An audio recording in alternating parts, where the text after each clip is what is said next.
call, please. Here. Mr. Mehta? Here. Ms. Guadagnino? Mr. Davis? Here. Mr. Socio? Here. Mr. Rich? Here. Mayor Womack? Here. Sunshine notice, please. Adequate notice of this meeting has been provided as required under Chapter 231, PL 1975, specifying the time, date, and location by posting a copy of the notice on the municipal building, municipal website, providing a copy of the annual notice schedule to the official newspaper of the township, and is on file in the clerk's office. Thank you. Councilman Davis, would you lead us in the pledge to the flag? Yeah. Everybody please rise for the pledge. I pledge allegiance to the flag of the United States of America and to the republic for which it stands, one nation, under God, indivisible, with liberty and justice for all.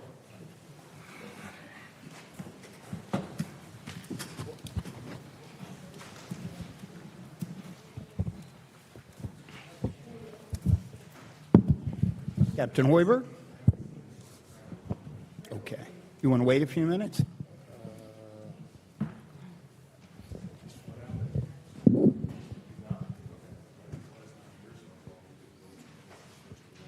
Sure. That's what we'll do. We have a good evening ahead of us with a couple of promotions for police sergeant this evening. The first will be for Sergeant John Hanrahan.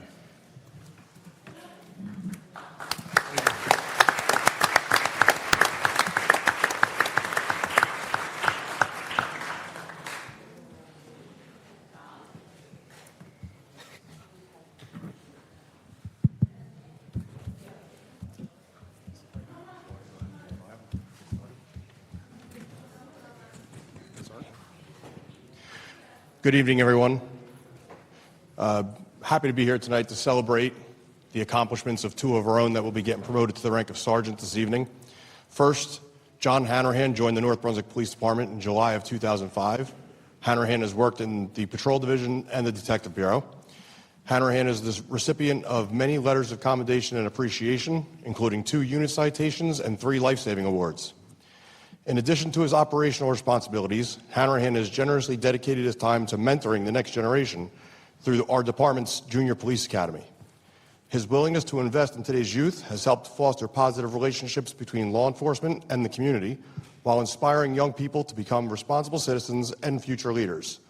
His commitment to community engagement exemplifies the values of the North Brunswick Police Department.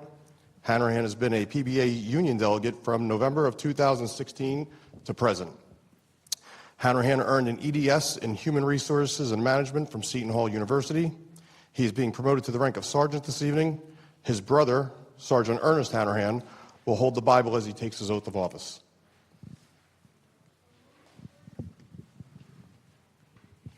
Why don't you stand so see the camera up there? Yeah. There's one there. There's one there.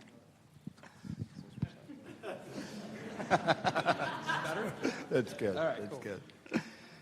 I, John Hanrahan, I, John Hanrahan, do solemnly swear do solemnly swear that I will support the Constitution of the United States that I will support the Constitution of the United States and the Constitution of the State of New Jersey, and the Constitution of the State of New Jersey, that I will bear true faith and allegiance to the same that I will bear true faith and allegiance to the same, and to the governments established in the United States and to the governments established in the United States and in this state and in this state under the authority of the people, under the authority of the people, and that I will faithfully and I will faithfully and justly perform all the duties of the office of police sergeant all the duties of the office of police sergeant according to the best of my ability, according to the best of my ability. so help me God. So help me God.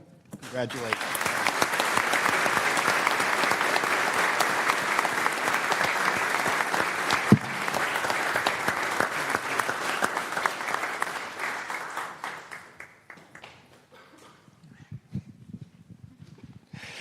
Next will be Nicholas Sadati.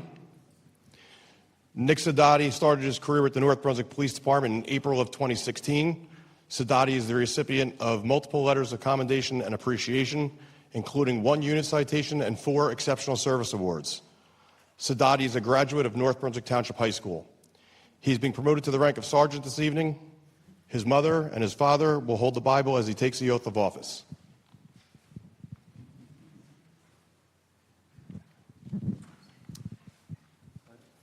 There we go. I, Nicholas Sadati, I, Nicholas Sadati, do solemnly swear do solemnly swear that I will support the Constitution of the United States that I will support the Constitution of the United States and the Constitution of the State of New Jersey, and the Constitution of the State of New Jersey, that I will bear true faith and allegiance to the same, that I will bear true faith and allegiance to the same, and the governments established in the United States and the governments established in the United States and in this state and in this state, under the authority of the people, under the authority of the people, and that I will faithfully and I will faithfully and justly perform and justly perform all the duties of the office of police sergeant all the duties of office of police sergeant according to the best of my ability, according to the best of my ability, so help me God. so help me God.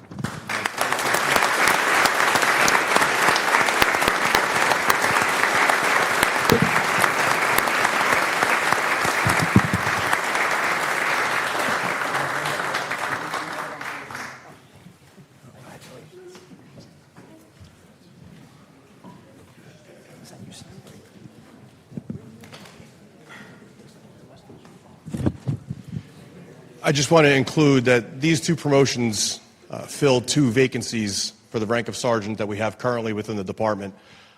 These vacancies can't be filled without the support of the mayor, the council, the administration, and the residents. So we appreciate all that support as we continue to build the best damn police department in the land. Thank you.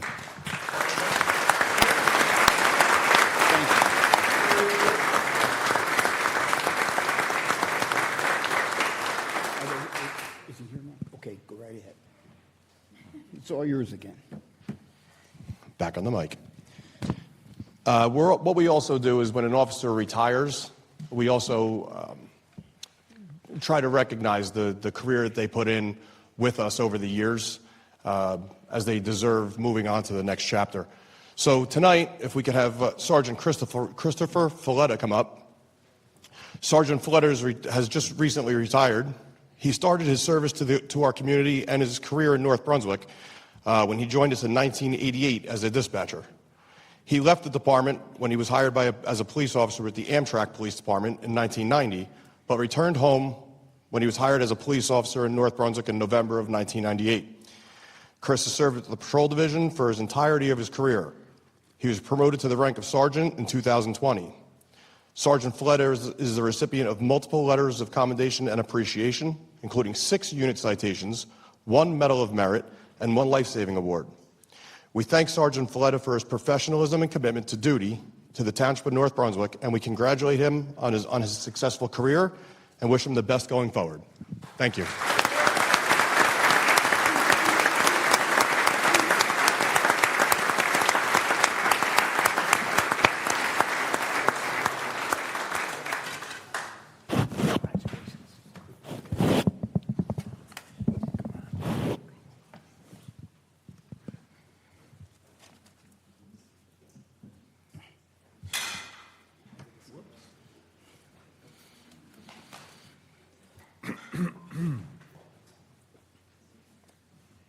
So anyone who's just here for the police promotions or for the retirement, and you don't want to stay for the rest of the meeting, you feel free to slip out right now.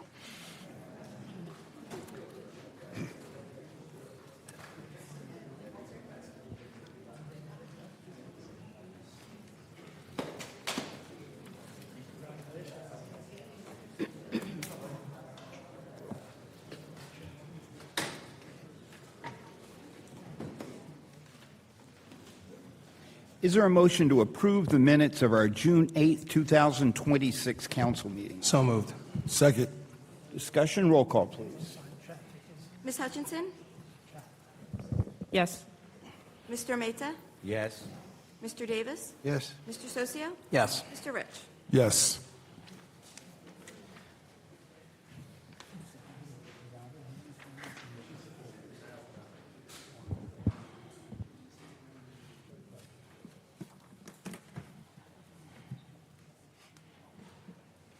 Is there a motion to introduce ordinance 26-23? So moved. Second. Is there any discussion? And this ordinance, which is being introduced, is part of our budgetary process. Roll call, please. Ms. Hutchinson? Yes. Mr. Mehta? Yes. Mr. Davis? Yes. Mr. Socio? Yes. Mr. Rich? Yes. Is there a motion to introduce ordinance 26-24? So moved. Second. This is the ordinance. Madam Clerk, why don't you give us a reading on that first? Ordinance number 26-24, introduction, amending and supplementing Chapter 205 Land Use of the Code of the Township of North Brunswick to define and designate data centers as a prohibited use in all zones. Is there any discussion on this? Roll call, please. Ms. Hutchinson? Yes. Mr. Mehta? Yes. Mr. Davis? Yes. Mr. Socio? Yes. Mr. Rich? Yes. Is there a motion, ordinance for first reading and introduction as amended, 26-13A? This is the warehouse ordinance. Ordinance 26-13A, introduction, an ordinance of the Township Council of North Brunswick adopting a redevelopment plan for 100 Fidelity Plaza, Block 143, Lot 24.06, in accordance with the local redevelopment and housing law, NJSA 40A:12A, 1 et sec. Mr. Mayor, Councilman Socio. if I may, we had a bunch of public meetings in the past month in which we engaged the public, the neighborhood, all residents of town, and we got a lot of questions out of that. We got questions about the finances, about traffic, about a potential tenant. We had a special meeting about stormwater, which in the past couple of weeks has been abundantly clear with some of the water issues within the neighborhood at the Colonial Gardens neighborhood. I myself, as we have discussed at times, there are some very big concerns about the redevelopment overall, but as a result of the meetings that we have had over the past month, we do have a series of questions that have been proposed to the developer and to the administration. And I would like for us to table the ordinance at this time, because I'm not sure if the administration or if the council has all of the answers necessary and if they've been communicated to the residents. And so what I'd like to do, if it's possible, is have this tabled, and that will also allow us to enact 2624, which is the full a ban on data centers throughout the township. That would be on for a second reading, a public hearing, and adoption on August the 24th. And then after that is enacted or adopted, go back and take a look at 2613A. And I don't know if, and then look to see what or how the township would like to proceed. And that gives us a little more time for a little more public input in order to make a determination on how the township will move forward.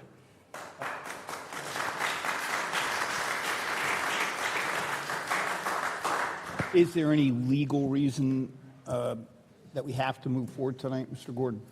There's not. If I understand what Councilman Socio is suggesting, he's put forth a motion to table ordinance 26-13A as amended to some future date. Correct. That's what's on the table. I haven't heard a second.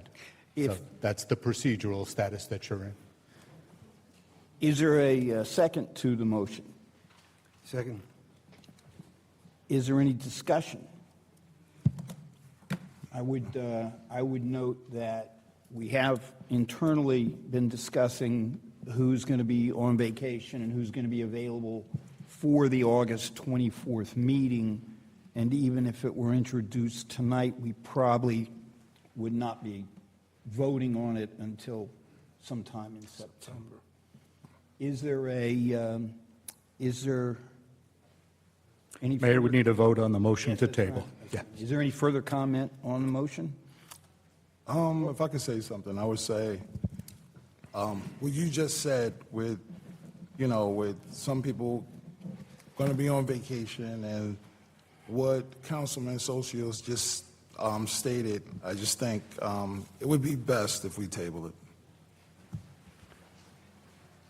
Any other comments? Roll call, please.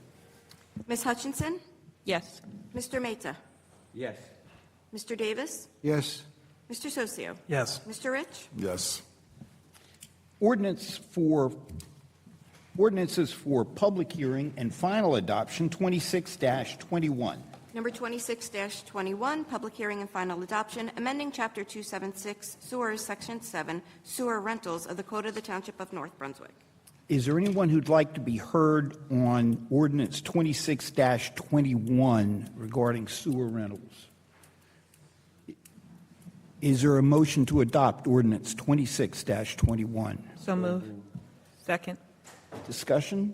Roll call, please. Ms. Hutchinson? Yes. Mr. Mehta? Yes. Mr. Davis? Yes. Mr. Socio? Yes. Mr. Rich? Yes. Ordinance 26-22 for public hearing and final adoption. Number 26-22, public hearing and final adoption, amending Chapter 352 Water Utility, Section 22 Water Rates and Fees of the Code of the Township of North Brunswick. Is there a motion, is there anyone who'd like to be heard this evening on ordinance 26-22 regarding water rates and fees? Is there a motion to close that public hearing? So move. Second. All in favor? Aye. Any opposed? And is there a motion to adopt ordinance 26-22? So move. Second. Discussion? Roll call, please. Ms. Hutchinson? Yes. Mr. Mehta? Yes. Mr. Davis? Yes. Mr. Socio? Yes. Mr. Rich? Yes. Is there a motion to adopt consent agenda items A through T? So moved. Second. Second. Is there any discussion? Roll call, please. Ms. Hutchinson? Yes. Mr. Mehta? Yes. Mr. Davis? Yes. Mr. Socio? Yes. Mr. Rich? Yes. Ordinance, Resolution 268-7.26, introduction of the fiscal year 2027 municipal budget. Is there a motion to introduce Resolution 268-7.26? So move. Second.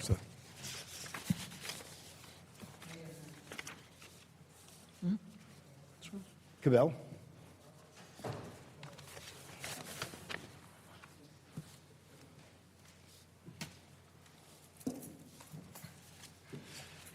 No, I was just asking if we could remove that for further discussion with council.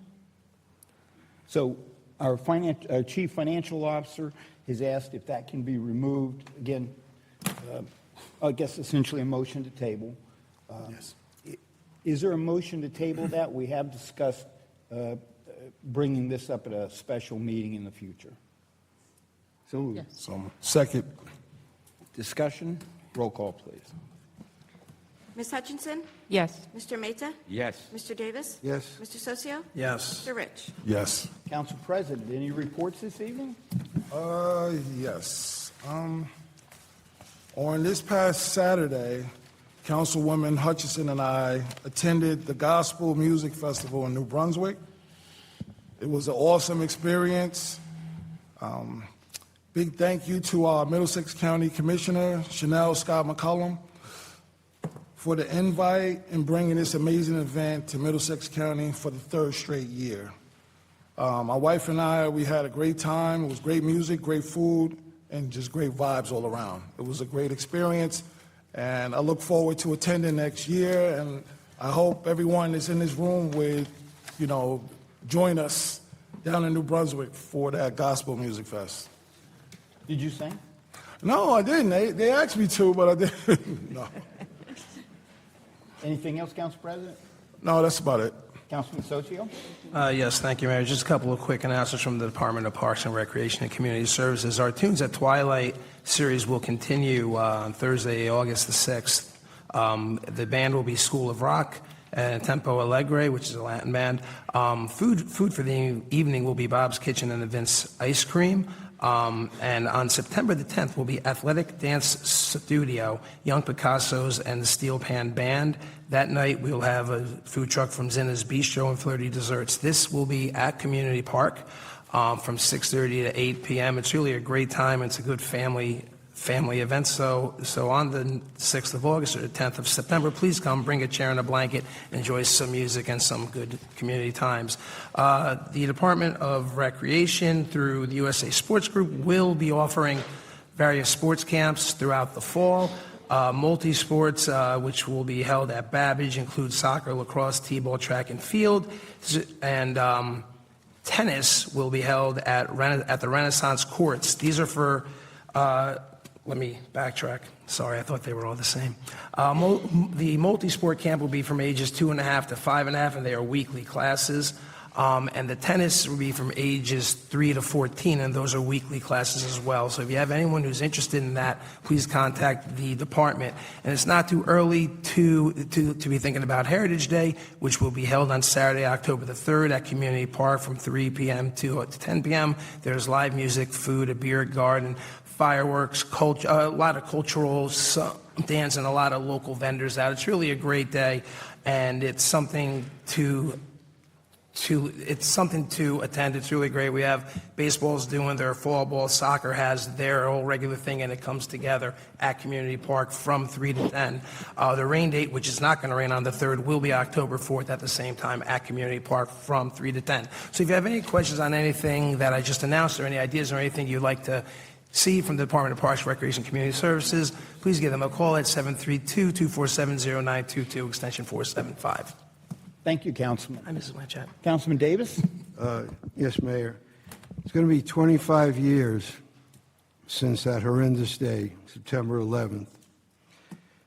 I know it's a little early now, but we will be uniting as a township, as we always do, and that will start out front at 710 Herman Road, and we're going to start it this year at 5 p.m.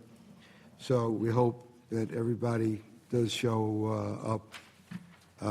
One of the worst days that we ever had in this country. It's a truly meaningful ceremony if you've never been, and it's right out front there. And if you haven't been over to the memorial to look, and of course there's some pieces of beams from the World Trade Center there. But it's a good ceremony, and since we're still suffering the effects of 9/11, this 25th anniversary is going to be an important event for us. Thank you, Mayor. Thank you, Councilman. Councilman Maida? Yes. Hello, everyone. We are celebrating 78 years of India Independence Day and 250th year of USA on August 1st in Linwood School Cafeteria. It is from 10 to 1. It will have a lot of dances, a lot of shows. You can come and enjoy. You will know the different cultures, what we're doing. It is international show, okay? Please try to come and watch. Thank you. Councilwoman Hutchinson? No, I don't have anything, thank you.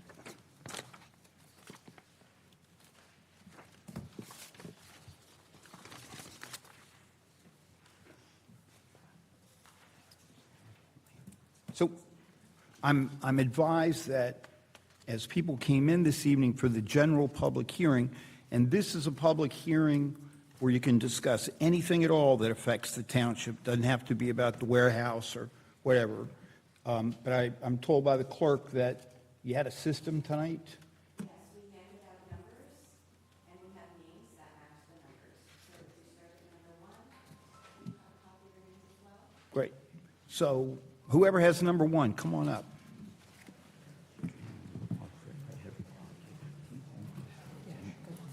No, I was going to. Good evening. I get the distinction of having item number 1. There you go. All right. Good evening. My name is Jody Haas. I live at 1249 Williamson Road. First of all, I'd like to thank you for tabling Ordinance 2613A, and I'm going to begin.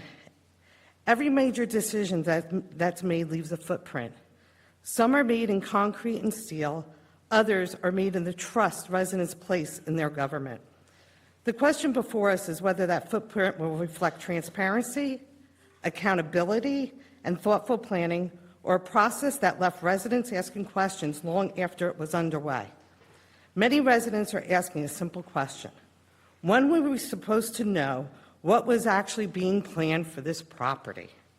CGIS purchased the property in April of 2023, and the redevelopment process began in September 2023. Yet, the first public mention of a warehouse was not made until June of 2026, when the redevelopment plan was placed on the June agenda of the Planning Board meeting.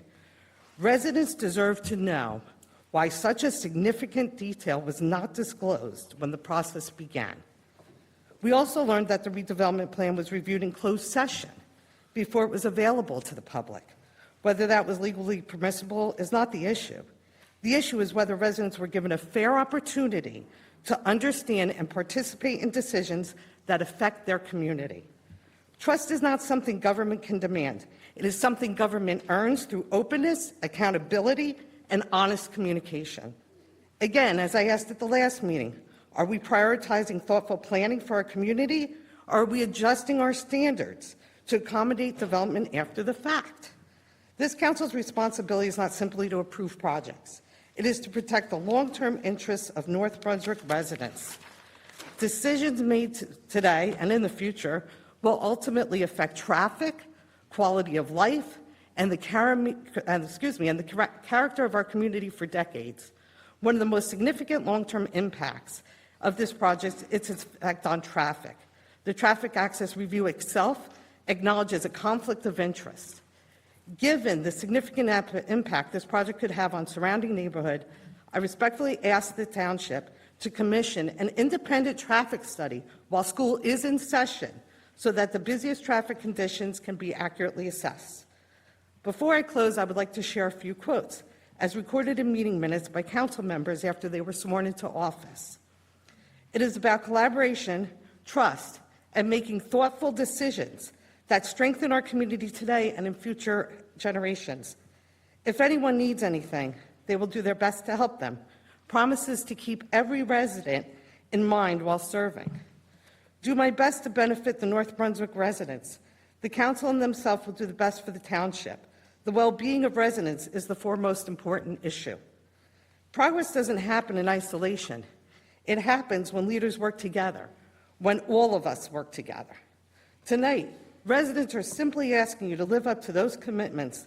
Listen to the people who have spent countless hours researching this issue. I have the binder to prove it, and advocating for what is best for North Brunswick.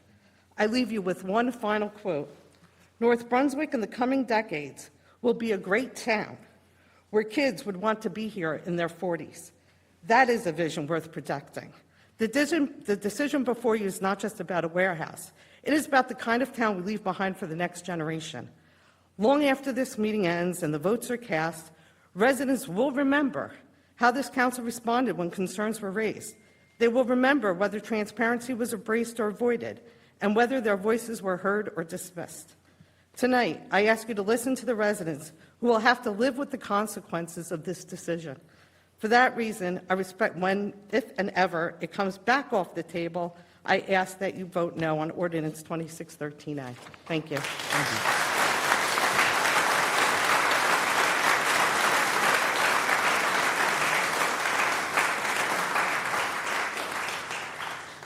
So several points raised there. One is the schedule by which we've moved forward on this. This is proceeded as a redevelopment project, which doesn't go forward the same way that other projects do under the outline of the statute that we're supposed to follow. We followed the statute scrupulously to make sure we had done everything properly. The notices went out. We could have, there's nothing in the statute that says you can't go knock on people's doors and let them know that you're considering this, and we didn't do that. We did have discussion of it at open meetings on several occasions, and all the notices were sent according to the law. But with regard to the further deeper schedule, we have several representatives here tonight from CJIS that are the owners, and they're here along with council to try to address questions that you might have. So the resident has raised the larger question of the timeline during which CJIS has owned the property and how it went from being a Wells Fargo property to the proposed warehouse. So if you would introduce yourself, Omar, and if you would outline for us the CJIS, the time that you've held the property. Sure. To introduce myself and everyone here, my name's Omar Ahmed. I'm with CJIS Property Group. To my left is Mike Rodriguez, who's also with CJIS Property Group. Behind me is our counsel. Tim's here as well. And to the left is Scott Murdoch. He's an architect. There were some questions that came up last time just in general about design. He's with KSS, so Scott Murdoch is one of the principals there. Generally first of all, for us, because I think there have been some questions to me privately about CJIS and, where are you coming in from, what's going on. So we've been a corporate citizen in North Brunswick for over 2 decades.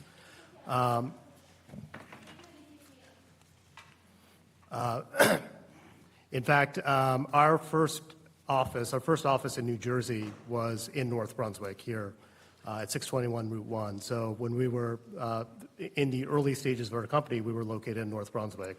We own 3 properties, but 2 properties we've owned for over a decade in North Brunswick that generate over $1.4 million in taxes annually. So we've been here locally in North Brunswick for a long time. We've always been attracted to North Brunswick for a number of reasons that you all know, but also from a corporate perspective, being a corporate citizen, it's been a good place for us as well. When it became clear that Wells Fargo was leaving, we explored various options that led us to redevelopment, and I want to talk about that a little bit, and I'll kind of get into timeline. But you asked a question about timeline. I mean, Well, yeah. can Well, go ahead. Because my question's not about timeline, right? I understand the redevelopment law. I've read it. Okay. Right? My question is to this council. Why were we not told that a warehouse was being built or being considered to be built on this property until June of 2026, when this process started in September 2023? I personally know some people had knowledge before we did, and that's an issue, a huge one. The process that began in 2023 was the investigation Right, I understand. of the redevelopment Yes. process. Tonight, we began a different Right. one. It's for the, up on the screen, if people can see it, you might recognize that's from Google Maps. It's taken from Livingston Avenue. Right, I understand. And it's down where the Wendy's and everything is on the backside. But that big gray building there, that was going to be built as a 24-hour recreation center, and the company ran out of money nationwide. So it doesn't have any real good prospects right now of somebody Understood. coming in and building something there that would be beneficial to the township. That is a spot that we're in negotiation with the owner and are moving to make it an area in need of redevelopment. And it would be a prime spot for us to build the community center that we've talked about. But But that was my question regarding the timeline, which is what I stated earlier, is this started like with CJIS on, 100 Fidelity Plaza, started in, 2023. And we wait until June 2026 to find out that it's going to be a warehouse? I know other people had knowledge of it before we did. So. Well, we- people had knowledge of it before you did, because it wasn't a secret. We were open about it. We discussed it. at But it's council not in meetings. any of the meeting minutes. It's not in any of the videos that I could find. There was never a mention of a warehouse until it went onto the plan, unless somebody can prove me wrong, please. I did some research.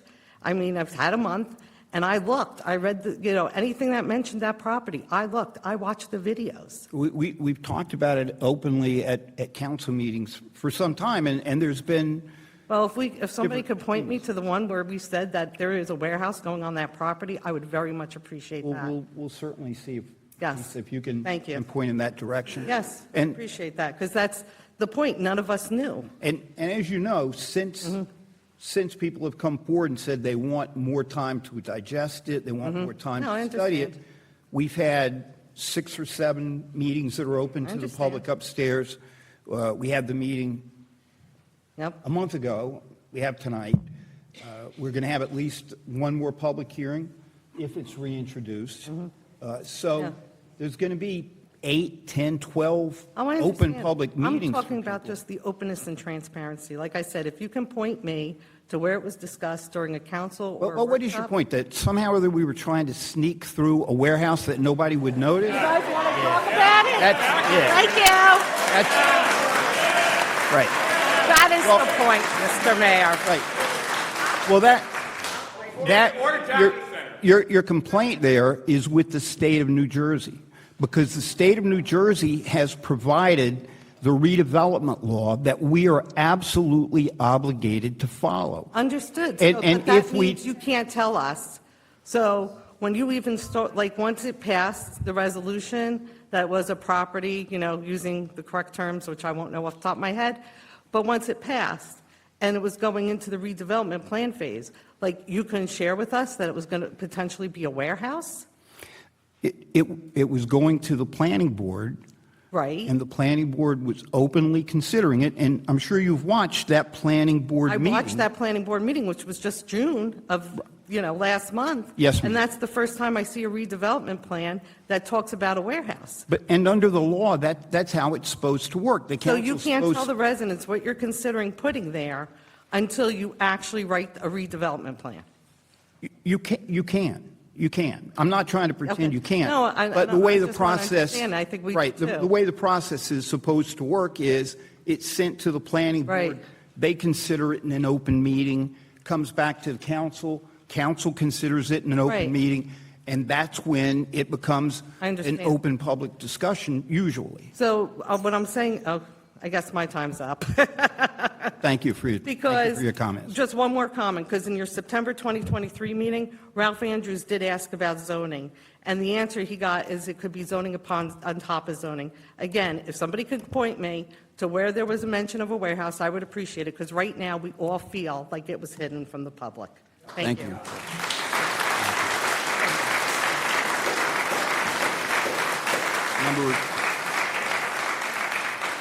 Number 2? Thank you.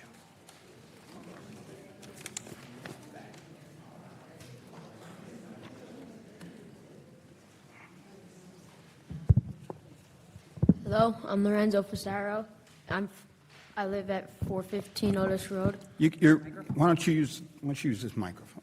Probably be easier for you. I just have a few questions, yes or no questions, just yes or no. Maybe yes or no. Shoot.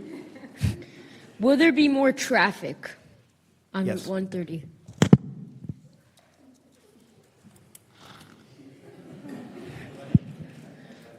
Will the water table change and cause water to come in our basements? No.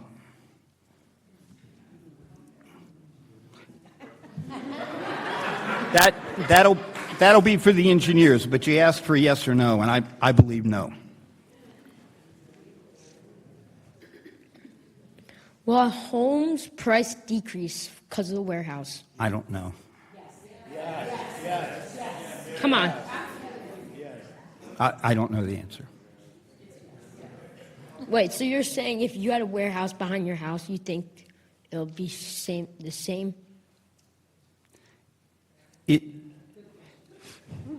If you want a yes or no. Obvious. So to answer that question. Yes or no? Remember that.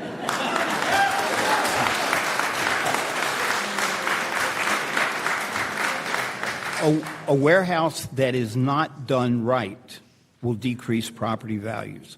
A warehouse that is done right on a property that needs a lot of work already may not decrease property values.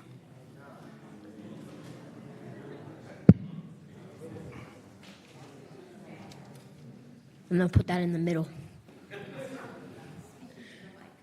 Will we see the warehouse every day in our backyards? If you go in your backyard and look, you will. Will animals have to leave their homes? No, because the warehouse will not touch the current wetlands, and that's probably where the animals would be. There could be raccoons and stuff that are there right now, but Yes, I'm not, they're gonna no big come animal and leave their migration. homes and come to our backyards. No more than there is now.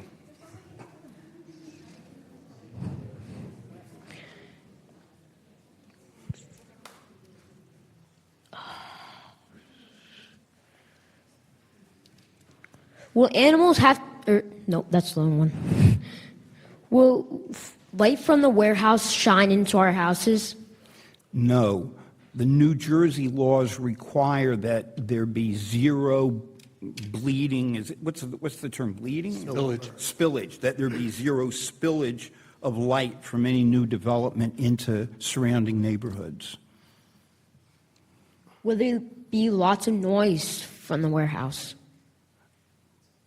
No. Omar? Yeah, no. Tim, we can answer the question on what the law is on. So the standard in New Jersey, there's something called the New Jersey Noise Control Act that's set by the NJDEP. And the New Jersey Noise Control Act applies to any commercial property, so it would apply to this one as well. And it sets the standards for what the decibel level can be, both at night and both during the day, that can be generated from that site as measured from a residential property line. So we're required to abide by that. And if it's not, then enforcement comes down, they fine, they have to change things. We're hiring an acoustical expert to put together what's called an acoustical model that will show what sort of measures can be put in place to mitigate the sound as much as possible to make sure that we are complying with those New Jersey noise standards.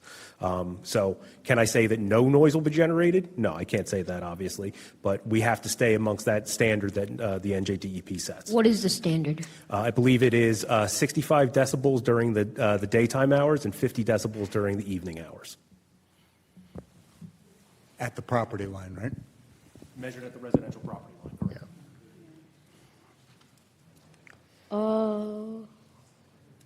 Wait.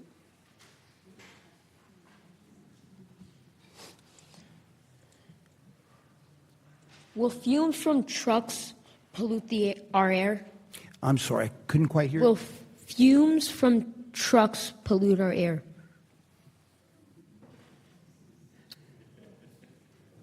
In my opinion, fumes from trucks pollute our air. I don't know whether fumes from the trucks here would add any additional pollution, although that's one of the factors that needs to be taken into account before the council votes and before the planning board votes. Well, yeah, kind of one of the main issues with the fumes from the trucks is when they idle in place. That's kind of like a constant generator of exhaust fumes. What New Jersey has done is forced a 3-minute idling law, and we post signs in our truck courts to ensure that there's fines associated with additional idling. So trucks won't idle in the truck court, and that's as good as we can do. All right. We have a lot of trucks that come through on Route 1, Route 130 already, and so whether this will be a significant additional contribution, we'll have to find out. So if the warehouse is put in and it causes damage to some of the surrounding houses, will there be funds to cover these costs? I'll defer to Mr. Gordon, our township attorney, about that, but there will not be a fund set up Separately, I'm not familiar with any, and we've not contemplated one that would say there's a fund that's set aside for a number of years to see if there's any damage to neighboring homes. So there's currently no plan for any such fund like that. If something happens and your home gets damaged, you can always sue, but there's no separate fund. Thank you, Mayor. You did that correctly. Thank If there was a civil action, if there was a wrong caused by a property owner that damaged another property owner, that's what the courts of New Jersey are for. I have two more questions that aren't necessary to know. If the warehouse is built, how much money will the town receive for profit? So if the warehouse is built under the redevelopment law and the pilot agreement, it's a little bit of a long answer. You want me to go through it? Yeah, go. At the bottom line, under the guarantee, the town would get the guaranteed amount of $673,088 a year, but you have to subtract from that the basic amount of the land. That's just for the warehouse improvement. That's how much more in taxes you get for the warehouse improvement. But at the end of the day, after you subtract the land value, after you subtract the amount that Middlesex County would get, which would be 5%, the township would essentially get, in the first year, $437,800, as opposed to about $95,000 that we would get currently. And that amount is a guaranteed minimum. There's a guaranteed minimum of $673,088 every year. So for the town, it would be beneficial. Also, and this is a point that the town has to consider seriously, all the money except what goes off to the county, that 5%, comes to the town. Usually when you have taxes, a big chunk of it goes to the Board of Ed, and some comes to the town, some goes to the county. The town would get it all. So we would have to keep an eye on protecting the Board of Ed from the funds we get. Mayor, if I could just add to that, the question was asked about profit, and that's not profit. Those are payments in lieu of taxes that are the same as any other property owner pays taxes. Your answer was correct, except the word profit in the question is incorrect. The town will not profit from this at all. But we'll get more money. You just can't call it a profit. We had one more? As you can see over there, it's not fully done. So if you can't finish it, what are you going to get the rest of the money from if you can't finish it? That's a good question, because the money we get from this development, if it were to ever go through, would not be enough to, over the years, build this single development, the community center that we're looking at over there. This alone would not be enough. We would need to look at other potential areas of redevelopment or take it out of our general fund, which is money that we raise through taxes. So, and in addition to that project, we do have a couple others, fixing our senior center and a couple other things like that we really want to do, but we have to find the money to do it. This is one potential way, but this is not the only way. We can look at other ways. Okay. What kind of product will be in the warehouse? Omar? Yeah, it's speculative right now. We don't have a tenant lined up right now, so we know exactly what the tenant, what the use is and what's in the warehouse. But when Scott speaks and just gives a little background on the type of facility that we're creating, it's meant for a corporate tenant. So there might be goods that are stored there, but there's also a good portion of Class A office space as well.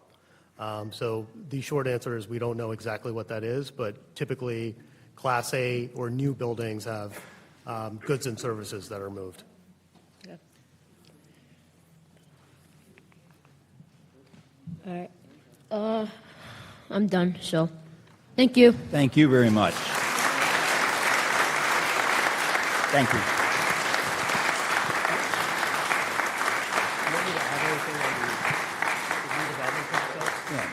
Add something real quick for the first. Go ahead, Omar. Did you Yeah, I have just something? want to address, the question that came up first about the redevelopment plan and transparency and whatnot. Within New Jersey, the redevelopment law is set up in such a way that when you're working on a redevelopment plan, the elected officials or the redevelopment committee is there to really represent the township initially. So a lot of the stuff that when we first met with the town, there was a potential of Wells Fargo vacating, not a guarantee. So a lot of the stuff that was being discussed was more general in nature. But as it sort of went more towards drafting a plan, typically it does happen, and this is, I just want to bring some experience from around the state, not just from North Brunswick, but it is done behind closed doors. Specifically, it gives the opportunity for the township initially to draft what they want. So we talked about this a little bit last time, that the zoning law as is prohibitive. If someone comes in with an as-of-right plan, they want to build it, there's no buffers, there's no pilot, there's no, all of that stuff is not required to really be included. When you meet with the redevelopment, when you go through the redevelopment process, it gives the town an opportunity, a redevelopment committee, to say, hey, if we are going to approve some sort of redevelopment here are the things that are really important to us, right? So we are concerned about access. We are concerned about traffic. We are concerned about stormwater. We are concerned about revenue, rateables. The question about the pilot, why is that beneficial? Well, $95,000 a year, which is what this project currently generates for North Brunswick, when you take that over 30 years, that's about $4.8 million that you generate over 30 years. When you take a pilot, and not every site in North Brunswick, not every site in New Jersey qualifies as a redevelopment area, right? You can't just take a new piece of property and say, I want to redevelop that, I want to, let's set up a pilot. It doesn't work like that. So you take the $95,000, the $4.8 million over 30 years, as compared to a pilot, what does that generate for North Brunswick? That's north of $23 million. So the $23 million, there's a floor that's set there, but that's actually tied to the rent that we get for the property. So it's the greater of the floor, right, or the rent that we're generating. And typically the rent that we set up has annual increases, right? So that pilot is increasing every year. So I just want to make a couple of those things kind of clear. One, on the redevelopment process, it's pretty normal that when you hit the planning board process, that's why there's a referral from the redevelopment, from the mayor and council to the planning board. It's meant for, at that time, for the public to come in and sort of put their input. But the initial stage, first of all, is really kind of set up for the township and the redevelopment committee to kind of put in their influence as representatives of the town in terms of what they want. So that helps us come up with the initial plan for that we've been discussing. So, Mayor, I just wanted to make that clear. Thank you. Appreciate that. Yes, sir. Go right ahead. Okay. Hi, my name is Jonathan Flanders. I'm chair of the North Brunswick Environmental Commission. And first thing I wanted to say is a line from a Pete Seeger song, God's counting on me, God's counting on you. And the line is, I think, pretty powerful. What we do now will affect eternity. The past decisions we've made with regard to the Earth's resources through our high consumption, overbuilding, waste practices have all put North Brunswick and the entire world in a dangerous situation. Continuing on our path of things like single-use plastic water bottles, high fossil fuel use, increased traffic volume, and overbuilding is not sustainable. All these things have a ripple effect which does impact eternity. A water bottle thrown to the side of the road often becomes microplastics, which gets into our waterways, wildlife, and eventually into all of us. A 300,000 square foot warehouse will have even a bigger ripple effect.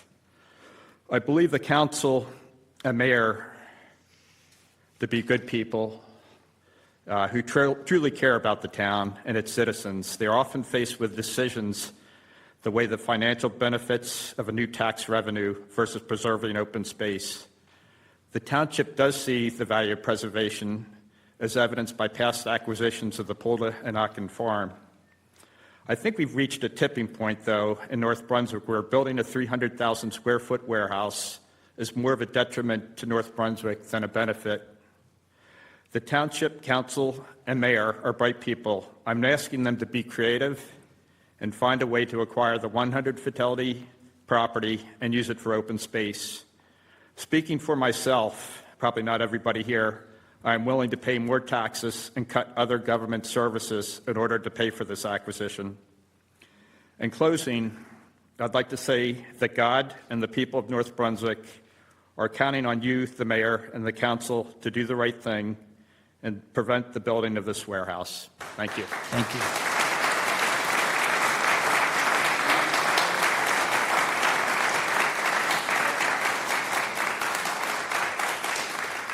Number four? Number four.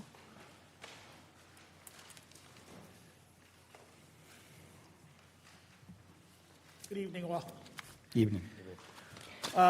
So thank you again for tabling this matter. Pumping the brakes on this, I think, is actually a very smart idea so that we could all come up with something that actually works. A couple things. While I definitely do not want a warehouse in my backyard, I live at 1077 North Boyd, so it's literally right there. If this is a must, and this has to happen, this does move forward, and these gentlemen do build a building, warehouse there, I think we do need to take some things into consideration. One is the traffic coming in from Route 1 South onto 130 South flows pretty heavily and tough to merge into from the right-hand side of the road. Traffic coming in from George's Road doesn't really yield, it just continues to flow into, so it creates an issue. What I would suggest that the traffic engineers, both from the town side as well as Sheeger's side, make some considerations there. I would recommend possibly, and I'm not an engineer, this is just recommendations, and you guys will going to have to figure this out.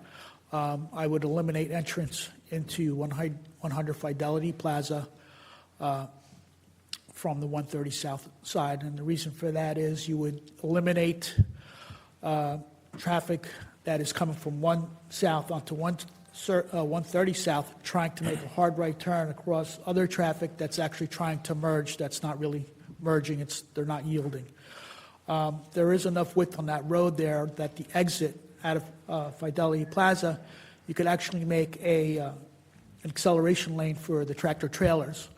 You could also achieve this by changing the yield out of the shops in George's Road, shortening the length of travel in that direction, and placing yield signs or even a stop sign. No, I'm not really sure what works there. The other thing that I would also consider doing is gating the entrances. I know that we said that this would not be a 24-hour operation, but warehouses, whether they are operating or not, tend to have staging. So by gating the entrance into Fidelity Plaza, you would eliminate truck traffic 24 hours a day. The other thing that I would also consider asking that this become part of the development plan is in order to the least amount of impact to the homes behind the warehouse, instead of just mounds of dirt with trees, it's really not going to do anything. I would consider also contouring the land and developing it in a manner that generates a good-looking slope with trees. You would eliminate visibility from our backyards looking at a warehouse. I know the construction of these warehouses tend to be kind of Lego-like. The big slabs come in, they put lean-tos to hold them up while they interconnect them, and they come preformed. So hiding that, I think, would also make the appearance look a little better. Last but not least, what I also think is really, really important here is we have a very bad water issue in our neighborhood. I myself have done a lot of extensive work in my cellar for it to stay dry. I have multiple sump pumps, including one that is outside.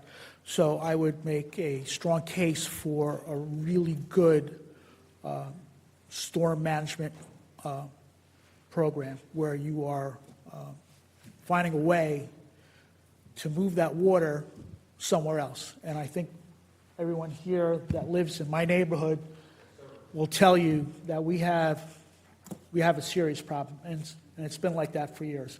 And during the rainy seasons, our sumps don't shut off. My sump doesn't shut off. I hear it continuously. These are just a few things.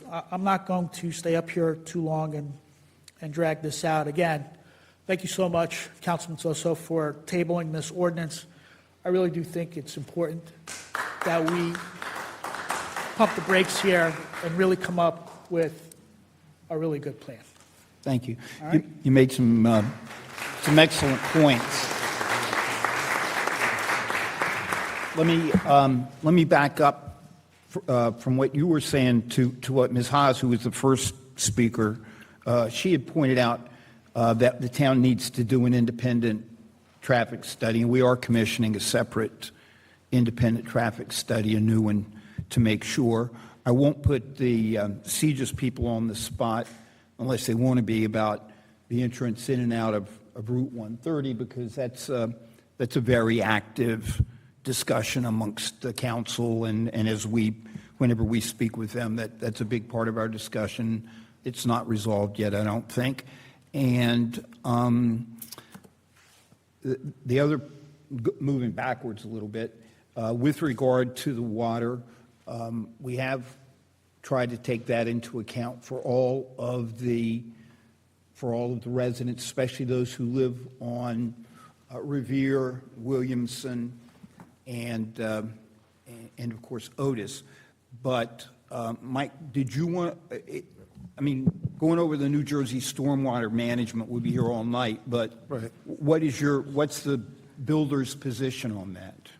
I'm sorry, just one thing real quick. Yes, sir. The reason that I bring up stormwater is I don't want somebody to go solve a problem that we've had for years. When they develop this property, the amount of pervious coverage is going to increase substantially, in my opinion. And with that being said, we're going to have a tremendous amount of excess runoff water.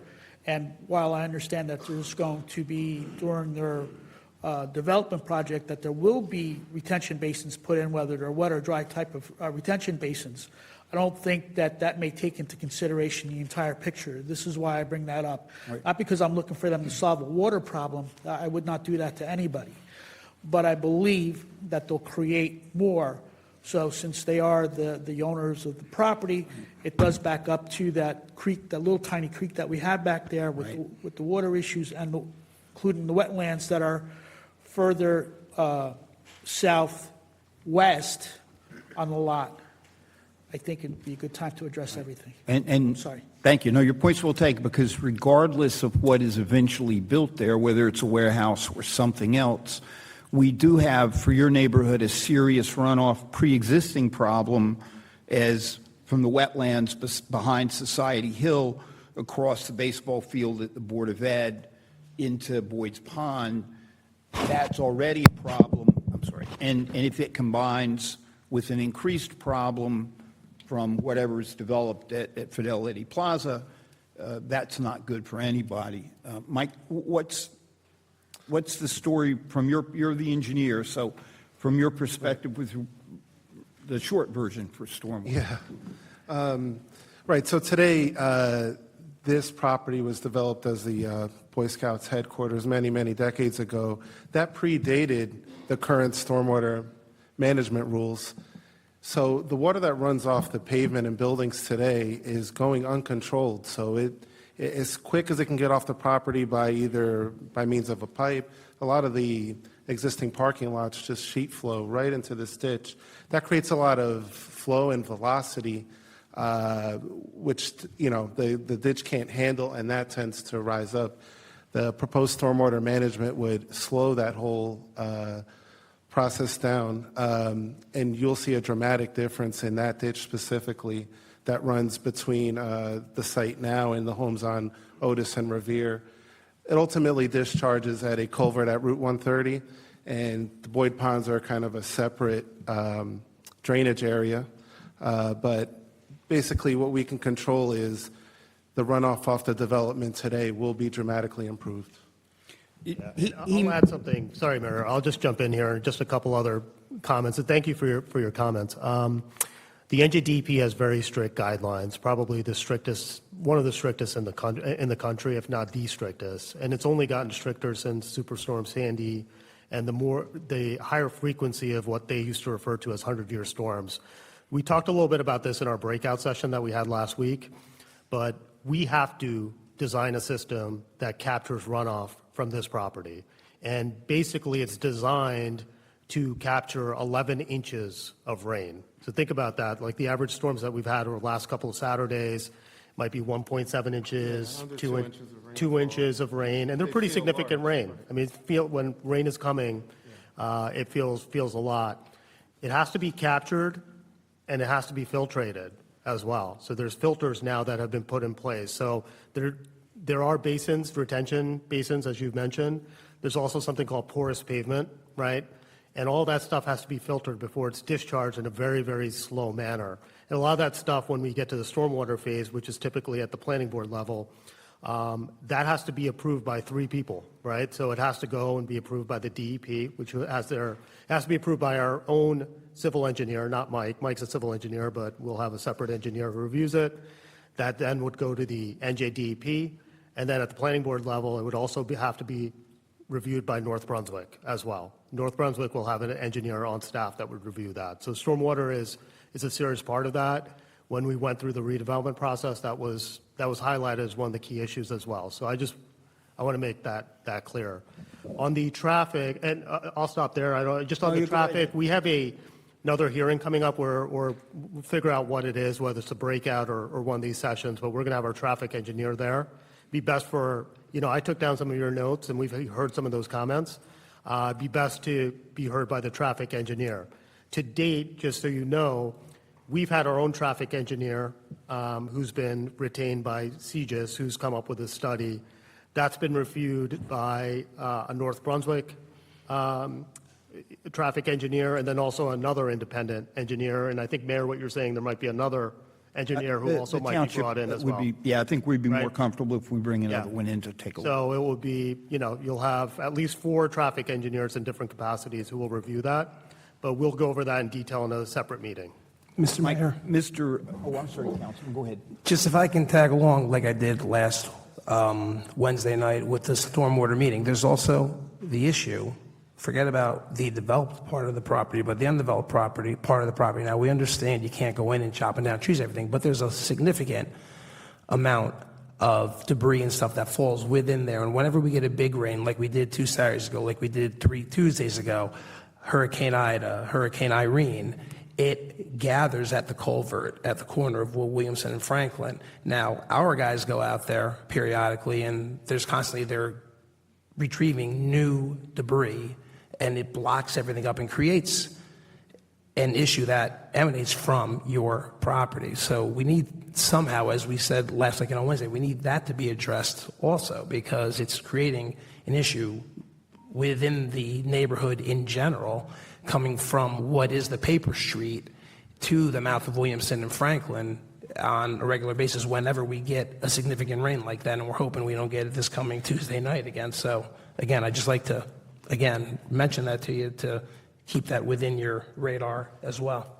So if Councilman Socio and Omar have referred both to meetings we've been having. If you haven't been following, on Tuesday and Thursday nights, we've been having smaller community meetings upstairs. And we can continue to do that if you're interested in coming to speak with us in a smaller setting. Some of them have been noticed, so the whole council's there. The last one, it was not noticed for the whole council, so there were just a few of us here. But that last one specifically dealt with the stormwater. They were all recorded, and they're all. Especially if the one with stormwater was pretty interesting, actually. But they're all on the website. You can click them on and watch them all. And if there's enough interest, 10 people, 8, 10, 12 people. We'll have more meetings between now and the next time this comes up for her introduction. Mr. Waba also mentioned the detention basins or retention bases.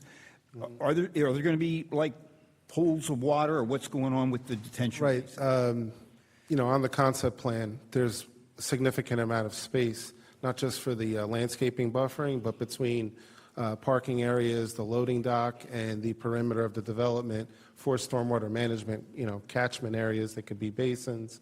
Likely there will be something called a bioretention basin, and that also includes plants that help soak up pollution and other means of treating the stormwater before being discharged out to the ditch.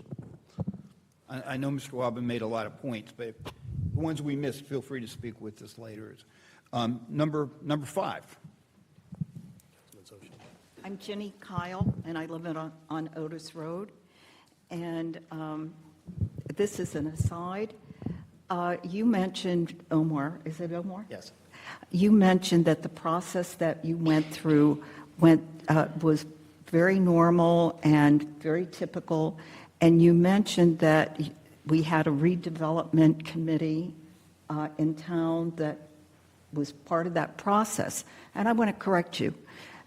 We didn't have a redevelopment committee or agency then.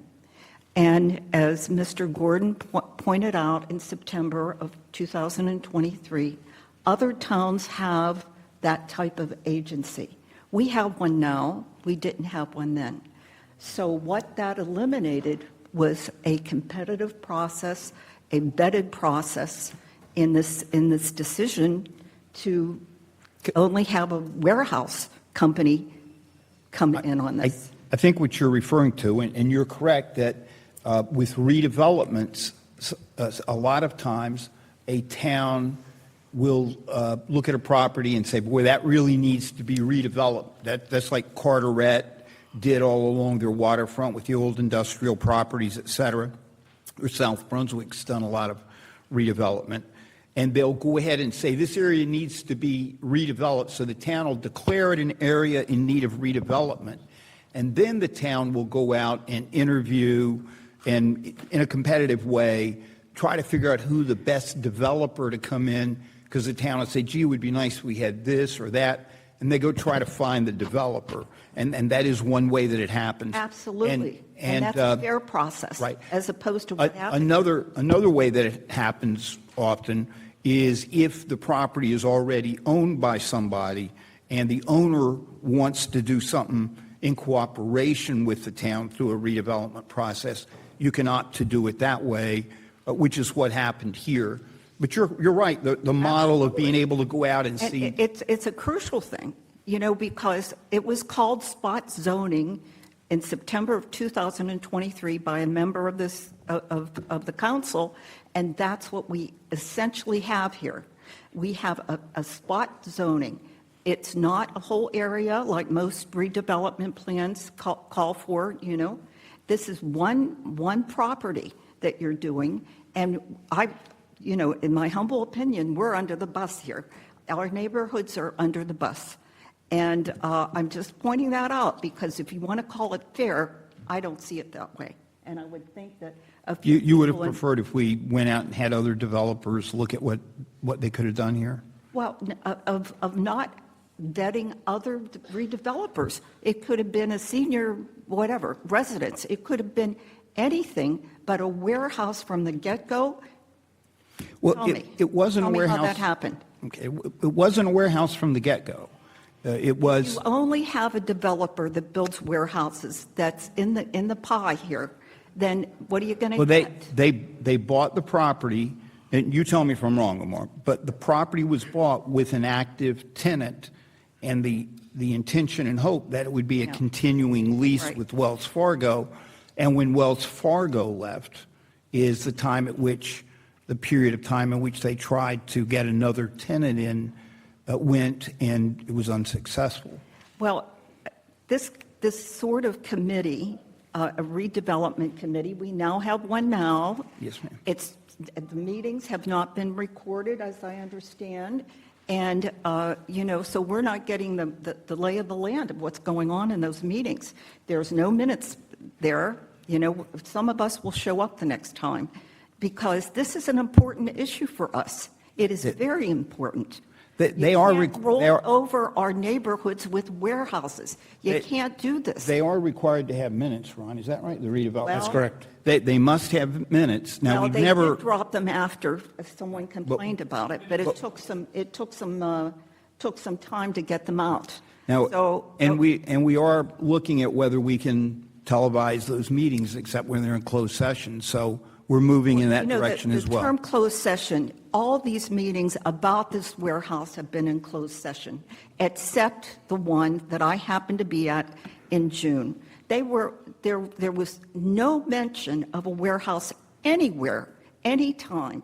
We have gone back over the tapes. It's nowhere. And so somehow we're here today and numbers, and we'll try to keep numbers coming out to let you know you can't roll over us with warehouses.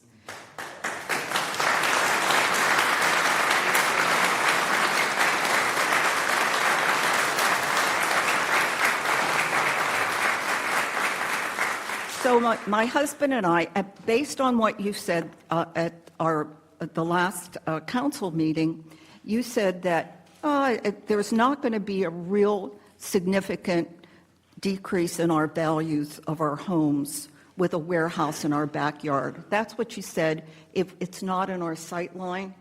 And so my husband and I did some research. We actually took a map, circled it, with a protractor, figured out a half a mile out, because that's the area that's affected the most. And if it even goes a mile out, just not as highly.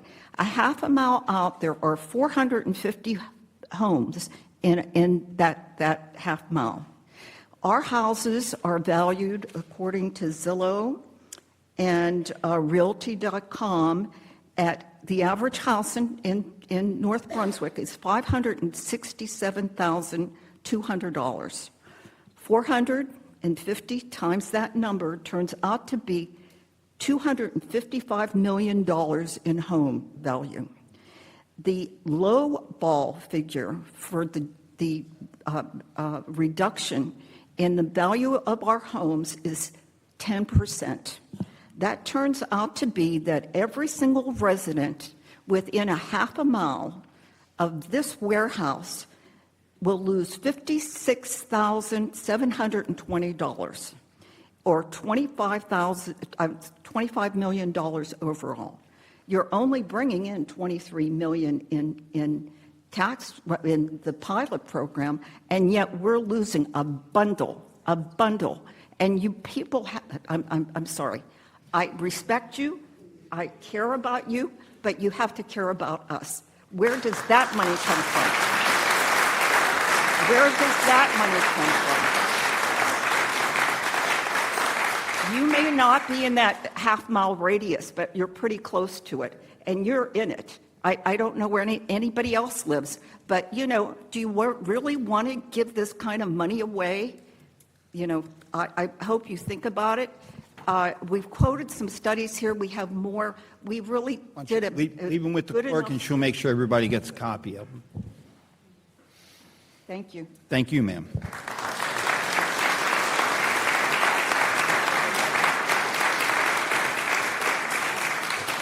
Number 6.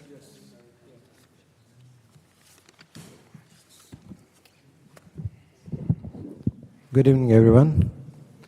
My name is Rakesh Anthala, and I represent 55 Fidelity Plaza, which sits right next to 100 Fidelity Plaza.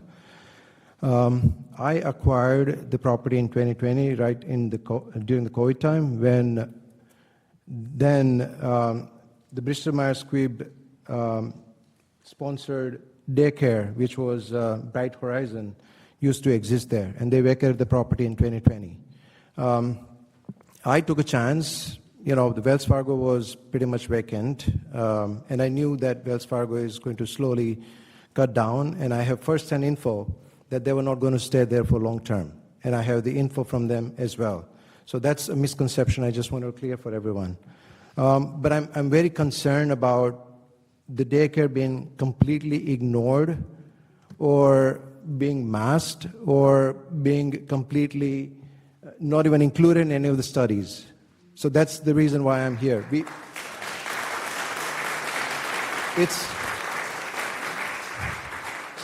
It's a beautiful daycare. I mean, I encourage everyone to see it. It's 15,000 square feet, licensed for 210 kids, ages 6 weeks to 13 years. And right now we have over 150 kids from nursery, infants, toddlers. So I would like everyone's support for the kids' safety and well-being.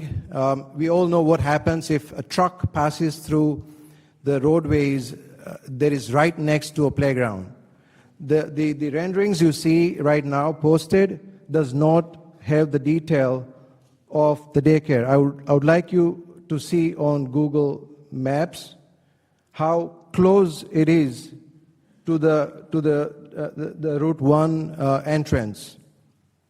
We have requested multiple times. We have shared our concerns. We have emailed multiple times. We have emailed SIGs. I have requested meetings multiple times, but we have not gone anywhere. We wanted a solution. We want a way in which the kids do not get affected.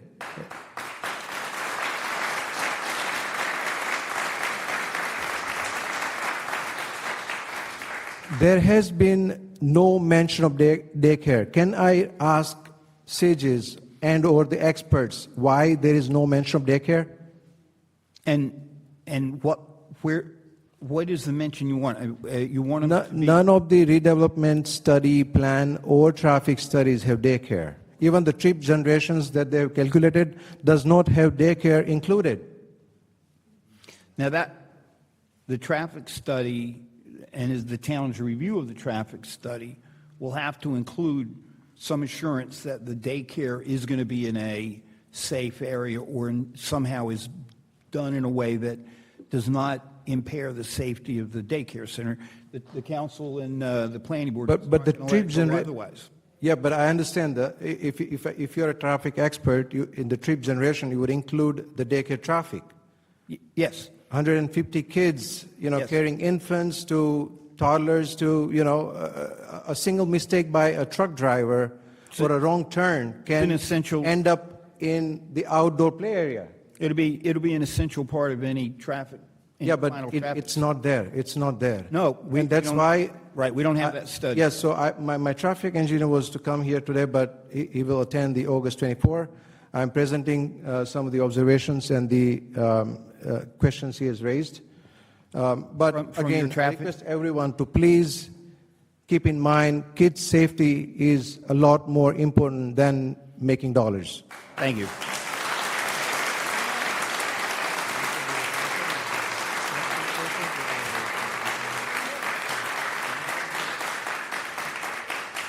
Number 7.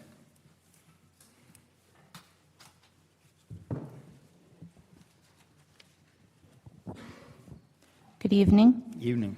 My name is Crystal Calkins. My husband and 2 young children live on Constitution Circle at Society Hill North. Our property borders the forested wetland area. We are opposed to the warehouse for many of the same reasons brought up by other neighbors. One of the concerns particular to our area that I would like to bring up is about rodents. The homes bordering the forest already have rodents coming into our homes. We've personally caught short-tailed shrews, field mice, chipmunks. Clearing mature trees and undisturbed soil at the campus will destroy current habitats and displace wildlife and rodents with nowhere to go except our houses. This is a major problem in this area because it's townhouse style, which means if one house is affected, the entire building is affected. I would like to ask the township to instead consider creative ways of purchasing the land for green space and bike paths, maybe even putting in a nature center, community center, something that could utilize the green space for after-school care, summer camps, etc. As written on page 7 of our master plan, One of the township goals is to, quote, promote the development of a comprehensive town-wide system of greenways, bikeways, and other pedestrian connections. One of the listed objectives is also to identify and map possible pedestrian corridors and connections throughout the township. And then on page 53, the general planning policy considerations reads, the goal of increased connectivity is prevalent throughout much of the township's 2006 master plan.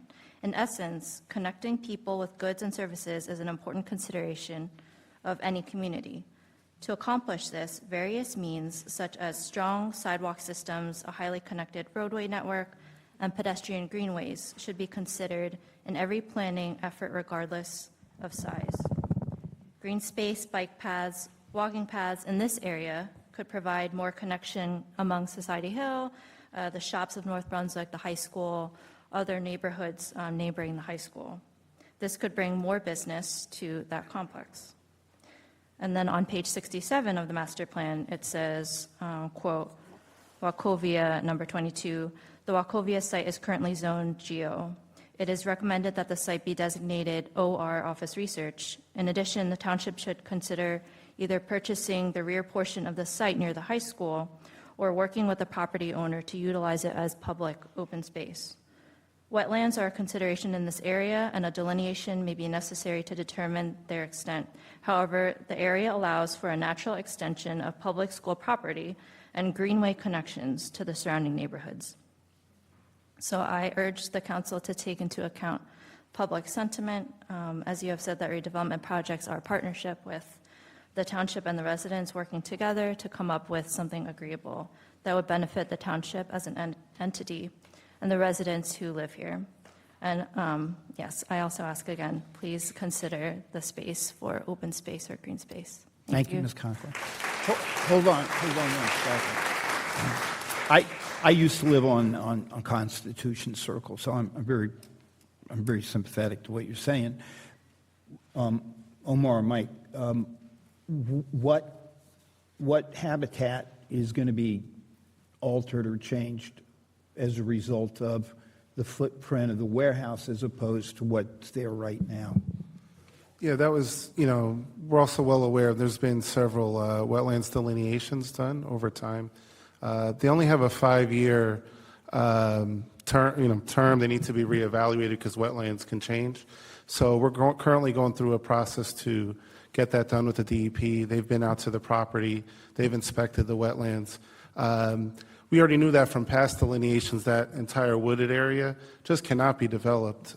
So we've always contemplated the new development to fit within that existing clearing. If you look on the aerial and the driveways that come in from Route 1 and Route 130, and then there's that cluster of, the campus that's there, we kind of fit our plan to only be within that existing cleared area. We're not really expanding to the west at all. So it's about 60 plus acres that would be untouched. We have talked about, vaguely, there's been no promises, and we have talked about the town trying to acquire that wetlands back there. I don't know that we still have to talk about it more. I'm not sure there's an advantage to us acquiring it because it simply cannot be developed, can't be touched. And if we acquire that, we acquire potential liability from runoff with EPA that we just need to be careful with. So that's part of the discussion, and as meetings go along, we may have further information about that. But those are good points. Is there some sort of, I don't know the answer, is there, like when you look at doing this, is there like a rodent study or anything like that? Or does that part of it to make sure that, I guess in those old buildings that are there now, there have been. Yeah, I mean, typically, with the future development, with a Class A type warehouse, you don't really have rodent issues. You would have the same type of rodent issues that you would have at a house or any other place where you would have, typically the tenants would have regular inspections on that stuff. But these are, these brand new warehouses. They're also designed differently. They have modern concrete that's hard to penetrate for rodents. So There would be pest control there, and then we have in-house property management. So we don't have an external team that we outsource property management to. So what that means is that we have people who regularly check and inspect all of our properties, not just this property, but they inspect all of them. So from a rodent standpoint, I mean, I can't say what's in the wetlands and what animals are running around there, but from the future development standpoint, that's obviously looked at very carefully. When it was a Boy Scout property, there were trails that went through what are now the wetlands. I'm not sure we could do anything to make them more walkable now because they're really wet, and I'm not sure Department of Environmental Protection would let us do much to beef them up. Then there is a little pond back there that would make a nice little koi pond, Japanese garden kind of thing. But again, I'm not sure whether the state will let us touch it, but we're investigating all those things. Is that something that you can, investigate more and let us know? Yeah, we're pushing on it. Yes. Thank you. Thank you very much. Appreciate it.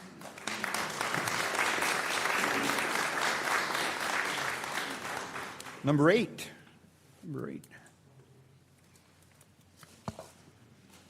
How you all doing? Evening.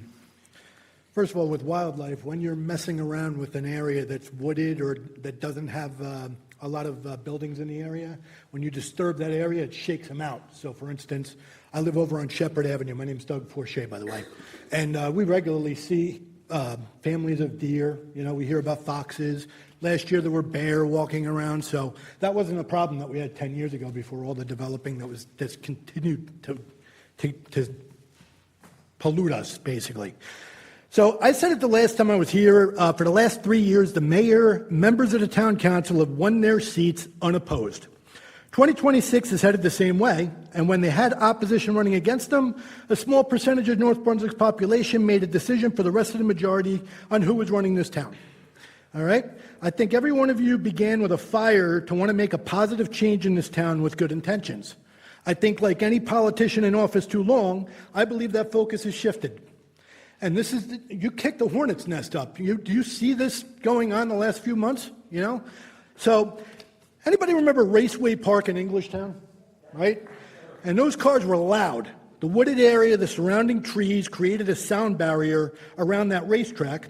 So as they developed that area more, and those trees came down, those loud engine sounds from the racetrack traveled further and further, and you could hear those races miles away as far as Route 18 and past there. Okay? So I don't know about anyone here, but I live miles away from the high school. And as development has grown, I could hear marching bands and football games from my house. Okay? As North Brunswick continues to build, the modified loud mufflers of the cars driving on 1 and 130 get louder and can be heard at all hours of the night. There's a concern about the aesthetics of the new warehouse, but when neighbors with newborn babies, and I heard about a lot of them moving, that are on this vicinity of this building, okay? So when the newborn babies hear the beeping sounds as trucks reverse and followed by the loud banging as they hit the buildings, because that's what I used to hear when Sony built it right across from our rural area on Prospect Plains Road in Monroe Township. So you're going to be hearing the beeping and the beeping of the backing up trucks, which is automatic with these trucks, and then you're just going to hear bang! And you're going to hear that 2 o'clock, 3 o'clock in the morning while you're trying to get your babies to sleep, just to let you know what the outcome of that is, okay? So as trucks shortcut through the side roads and our residential streets with children playing and the weight of these trucks driving over the weakened areas of the road that create more potholes, these are part of the consequences of your decisions, all right? Noise, truck traffic, road damage, quality of life, these are the consequences of your decisions. And we're your neighbors, by the way, okay? Thank you.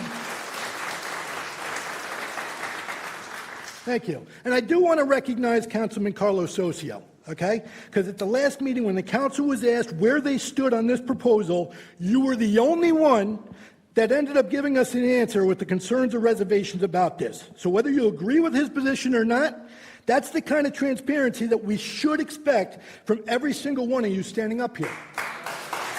Thank you.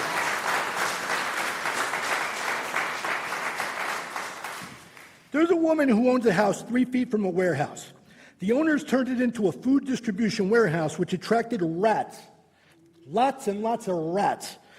that destroyed her yard and threatened her family's health. Kathy went to you for help. You sent her from one government agency to the next, having her chase her tail all the way up to the state to get the help she needed. Is that why you got into politics? All right?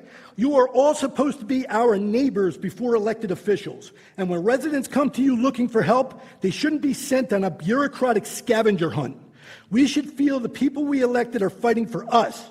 Was your motivation to run for local politics to make a positive change in North Brunswick, or to gain tax dollars wherever you can, despite what the people in this town want? That is a good point. Tonight we've introduced an ordinance that'll ban data centers. Data centers are a way that towns all around us are trying to keep their tax rates down. A township like ours should not rely entirely upon residents to pay all the taxes. And yet you have a good faith obligation as a member of the council to try to find the right mix. The warehouse may not be it. I'm not saying this in favor of the warehouse, but I am saying that as an elected official, you want to look to the next generation, to the next 10 years, and try to look where the town will be then, and not have us in a situation where we have houses only, and the houses have to pay for everything, and we don't have any other commercial or industry paying for that. So that's just a consideration that we have to have. Well, it's tilting, Mayor. It's tilting, all right? You told me at the last meeting it's their property and you can't dictate how they use it. Now, this is exactly why zoning exists, to decide what belongs where. So if zoning could be changed wherever enough tax revenue is on the table, then what protection does zoning really provide us?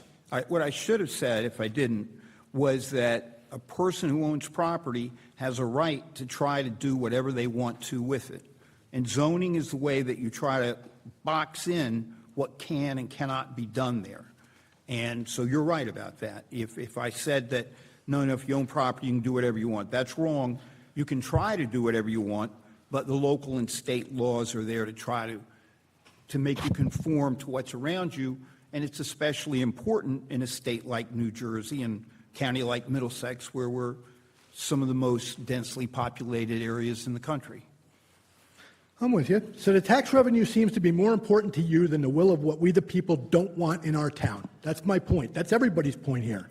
So speaking of building, this municipal building right here was closed due to flooding, taking 5 years to rebuild it. I couldn't find any public information available on how much that cost us to taxpayers as well, okay? And that just reflects poorly on wasteful spending, and I heard of a number of problems with contractors. It's not all been settled with the insurance, but Ms. Progerman can probably address where we stand now as far as what was laid out, what we're still looking to recover. I know you don't have exact numbers, but you've been living with it. Yeah, so we had authorized originally that $3 million and then two $10 million ordinances. To the mayor's point, we were working both with FEMA as well as insurance. This hasn't settled out yet, but we did, which is all within the minutes, several solicitations. So you'll see a bid for the roof, you'll see a bid for the facade. For each piece, there was separate.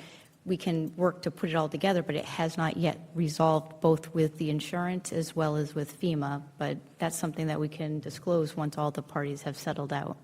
I'm looking forward to it. I appreciate that. And if you're not familiar with this building got flooded during Hurricane Ida.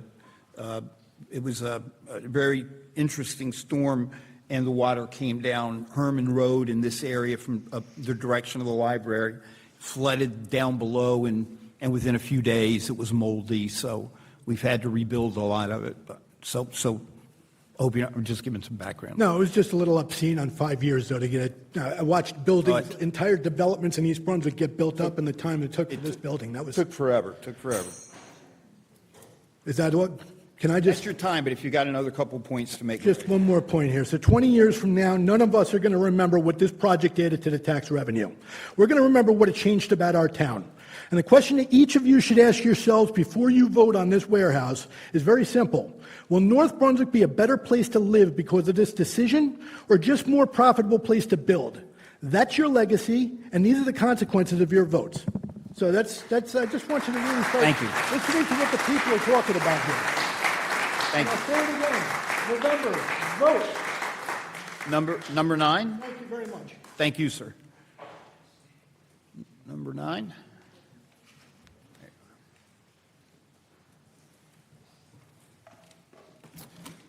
Good evening. My name is Mark Salem. I'm new to the neighborhood, but I am not unfamiliar with politics and how proceedings like this happen, unfortunately. I usually don't like to speak, but I feel the need to speak because I did my research. I looked at the law. I did my research and looked at the law. And sieges is, I'm just going to speak to you guys frankly and to the point. I don't have nothing written down or prepared. But sieges is banking on the fact that you guys are unfamiliar of the power you guys have. This is a redevelopment plan, which means you could put specific dictates as to the exact design, structure, as well as the enforcement capabilities that sieges must adhere to.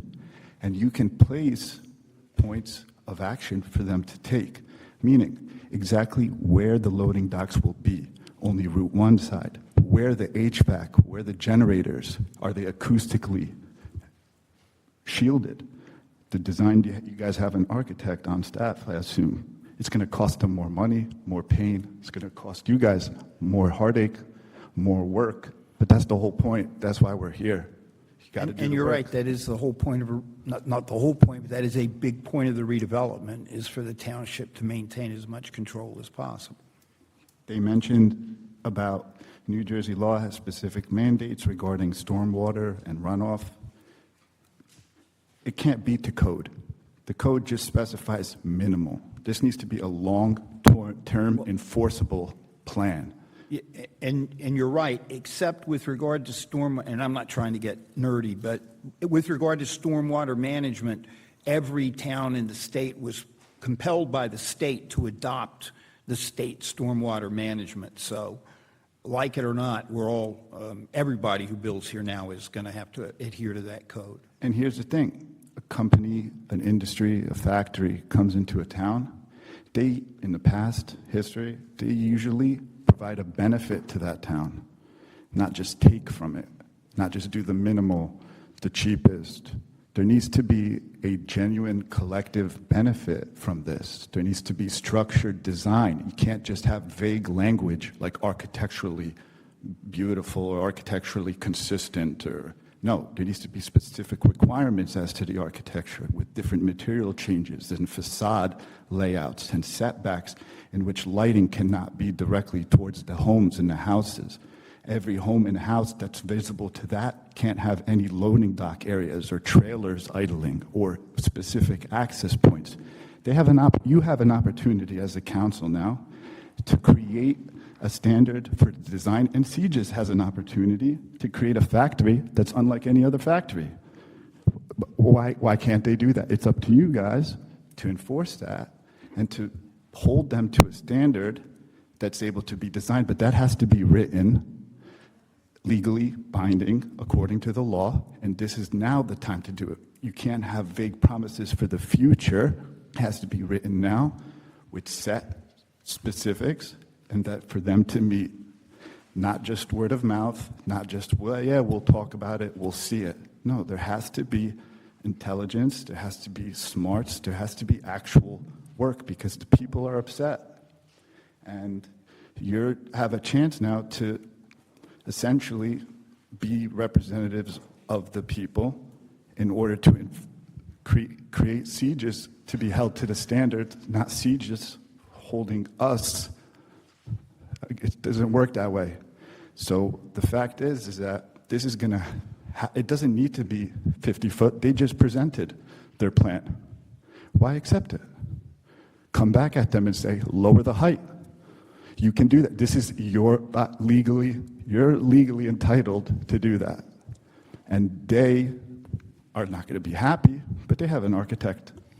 They have architecture. They have an opportunity to create a factory and to create a land use that's actually groundbreaking, that's visually stunning, that will bring benefit, that that will use extra smarts and extra brain power to come up with unique solutions that are then going to be enforced and presented to the council and to the planning committee, which will then provide them with ways in which, if they want an amendment of a waiver, how that will be stipulated, in which to be put forward, and us, the people, to have a transparent understanding of exactly what's going to happen, when is it going to happen, how's it going to look.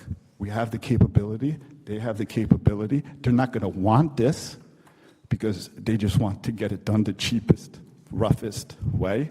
But you on the council have a duty and responsibility, according to the law, to provide us with how is this going to benefit us. Thank you. Good points.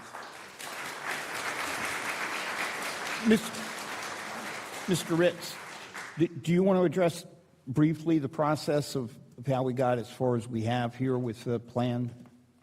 Or you don't? I know that, to your point, what we're talking about now is not what the original plan was. Once we've started talking about cooperating as a redevelopment, all of the doors do face towards Route 1, and there have been many changes and accommodations that have been made.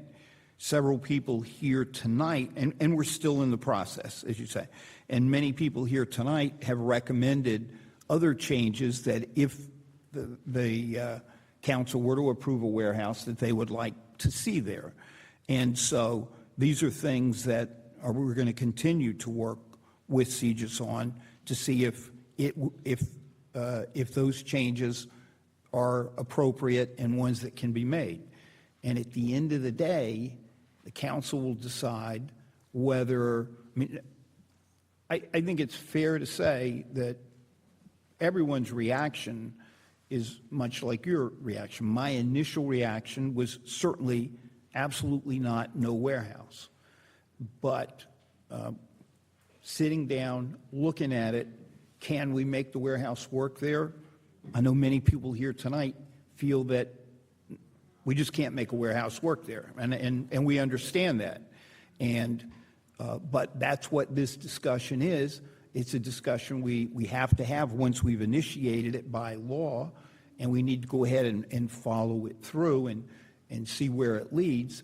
But if at the end of the day the council is of the opinion that the warehouse can't work there, then I'm sure they'll do what they think is appropriate then. If they think that the accommodations, the pilot, that type of thing mean that a warehouse could work there and it's for the betterment of the town, then they'll act in that fashion as well. So we're right in the midst of that problem. I'm sorry to talk so much. Did you have anything you wanted to say, Omar? I saw you nodding your head. Scott Murdoch's here. There have been a couple of questions on architecture. I figured we could address that. CGIS is a long-term owner of real estate, so our goal is not to come in, build it, flip it, sell it. We don't do that. That's not what we do. And so from a quality standpoint, we want to build a high-quality facility here. And we can show you examples of what we've done that illustrate that. Scott's here, and in my opinion, he's one of the best architects in the country. And I want him to talk a little bit about the design that's gone into it. Some of this stuff gets flushed out at the planning board level, but some of it has been talked about a little bit now. And doing a corporate Class A high-end facility was very, very important for us, very important for the town, very unique. It's not something that is done everywhere. I know someone came up before, they're from Monroe or Cranberry or those areas, and there's a lot of cookie-cutter warehouses. It's not really what's being proposed here at all.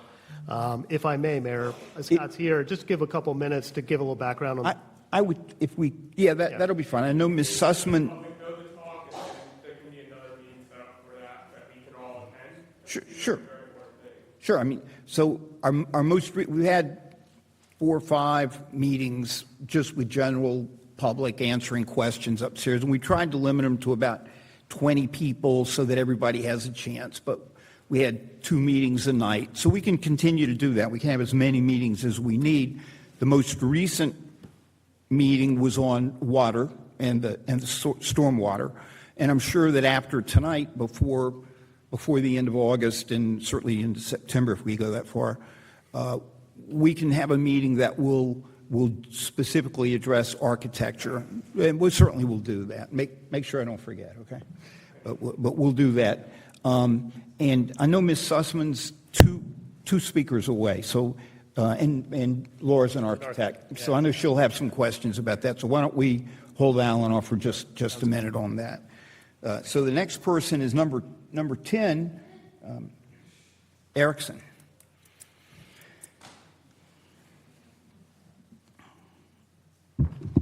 Good evening, everyone. My name is Erickson Arias.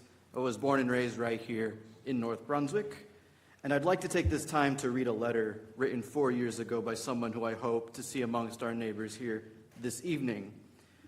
I'm writing to make you aware that an application that could affect the quality of life in your part of North Brunswick has been filed with the Franklin Township Zoning Board of Adjustment. A developer is asking Franklin Township to let them construct a 117,000 square foot warehouse with loading docks for 36 trucks along Route 27 opposite Osage Road. I urge you to take a look at the developer's entire application on the Zoning Board Adjustment page of the Franklin Township Municipal website. The letter goes on to say the following: I am joined by my colleagues on the North Brunswick Township Council in opposing this project. We believe the traffic, potential noise, and other impacts of such a large warehouse will adversely impact our township. We invite you to join us in sending a letter of opposition to the Franklin Zoning Board of Adjustment, and if you can, attending the virtual meeting. Feel free to call my office or reach out to any of your council members with any questions or comments. Very truly yours, Francis M. Womack III, Mayor of North Brunswick. That warehouse on Route 27 does not exist today, and so I have to ask, is the mayor who wrote this letter in 2022 here in the room with us tonight? Yes.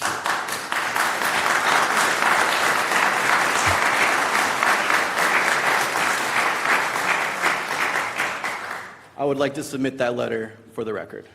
If you just hand it to the clerk.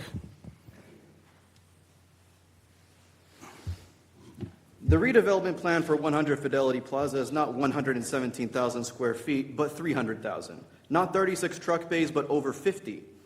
Next to our high school, next to a daycare, next to a wetland with known water table issues, next to one of our most congested roadways.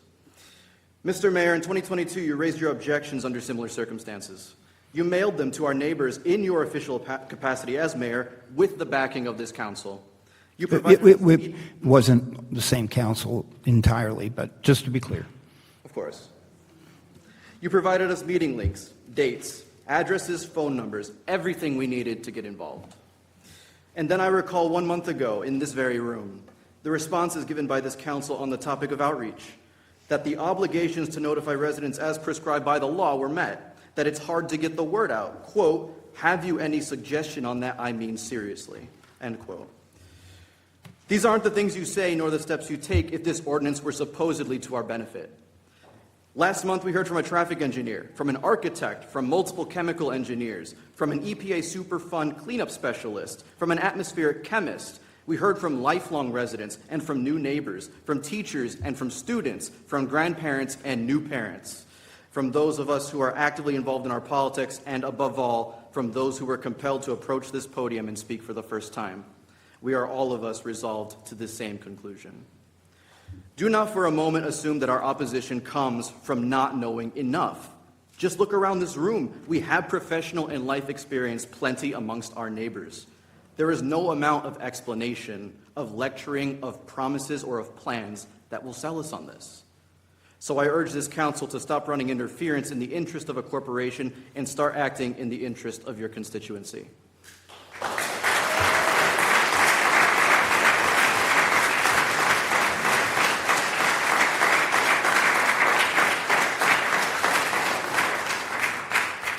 This ordinance is as worthy of opposition in North Brunswick today as it was in Franklin 4 years ago. But without trust, it's a non-starter. Without trust, all promises ring hollow. And without trust, the only acceptable remedy is to see the ordinance stricken from consideration entirely. So again, in solidarity with my neighbors tonight, I demand consistency and I demand integrity from this council to vote no on Ordinance 2613A. Thank you. Thank you.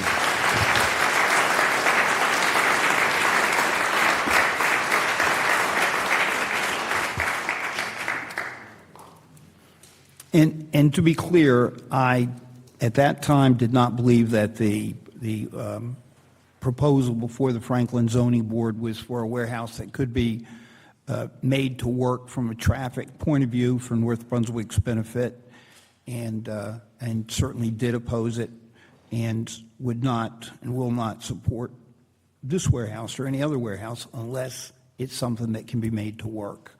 And so we're still going to see. Ms. Sussman?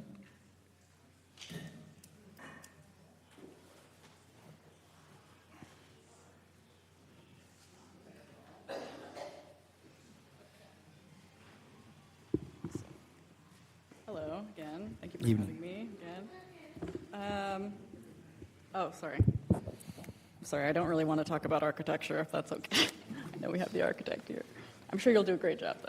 You get the job. All right, so first of all, I noticed you were talking about just buying the property with the intent to keep it and lease the space to Wells Fargo. Is that true? Wells Fargo was a tenant, so if they wanted to stay and we could rehab the space for them, we would certainly consider that. They're a blue Have you chip ever tenant. done that before? Do you own a lot of property that you're only leasing out to office tenants? I mean, if you could just direct your questions. Oh, to formally. Yeah. To you, sorry. Yeah, but they'll hear you. It's a question for him, but Yeah, he'll hear you. does their portfolio include office tenants like Wells Fargo? How much of the portfolio? New Jersey? We have had non-conventional tenants in our portfolio throughout our history. So it's part of your strategy that you would keep a tenant like that long term? We acquire real estate that's well located, and some of that includes R&D tenants and other tenants. Okay. I wanted to. I'm not hearing you quite as well. Can everybody hear Omar and Ms. Sussman? If y'all would just speak a little closer to the microphones. Yeah, we have a lot of tenants in our portfolio, and some of them are non-conventional in nature. We've had churches in our portfolio. We've had R&D facilities. We've had other types of tenants that are not conventional. Wells Fargo is a credit tenant. It's a blue chip brand, and keeping them long-term in some capacity is certainly part of our strategy. I wanted to ask if they could identify who their counsel is from. What firm? Pardon me? What firm CGIS's counsel is from? Counsel? My name is Tim Arch. I'm from Bob Smith & Associates. It's located in Piscataway, New Jersey. So is that the firm of the state senator, Bob Smith? He is a state senator, yes. He's also a land use attorney. So is that a conflict of interest for the senator's firm to be representing a developer in his own district? No, it's not a conflict of interest. Okay. Has the council or mayor been in contact with anyone from the state regarding this plan? Regarding, This plan, the redevelopment plan, and who do you mean at the state? state level, like the state senate? I don't think so, Michael. Have we had any contact with anybody at the state other than EPA or DEP? No, ma'am, I don't think so. Okay.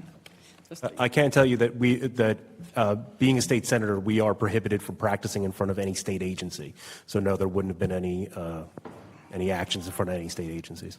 Okay. And none that I'm aware of. All right, moving on. As architects and planners, we're taught that a master plan is more than just a land use map. In its purest form, it's a statement of a community's vision. Consistency, predictability, and the thoughtful separation of incompatible land uses are fundamental principles of good planning. So this is your zoning map from 2025. I believe this is the latest one. This is our current zoning plan. I took the liberty of overlaying and just highlighting everything in orange. Same plan, everything industrial is highlighted. So all the I-2 and I-1 zones are now highlighted. And you can see that it concentrates industrial uses within established industrial corridors, not necessarily along Route 1 and Route 130, but along these two train lines, historic train lines. This one's not in use anymore.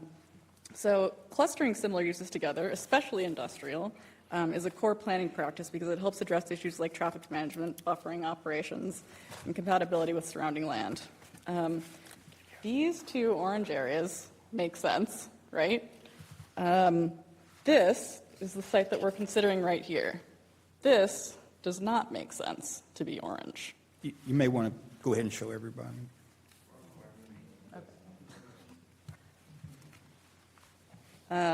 It's in what I would describe as the heart of the township. So what makes the heart of a township? It's not Main Street, as much as we'd like to think it's that easy. It's the places where people live their lives, established over generations. Homes, shopping, restaurants, businesses, schools, parks. I-2 does not belong in the heart of North Brunswick. The question the council should consider isn't, does the financial gain outweigh the burden on the residents, but what precedent is established when a community departs from its long-term planning framework in exchange for money? Next plan. So this final image highlights a special condition that happens just a few times in the entire township. And I don't know if you can see it, but can you guess what these little red lines are? Can't see it, it's too small. I'll bring it up later.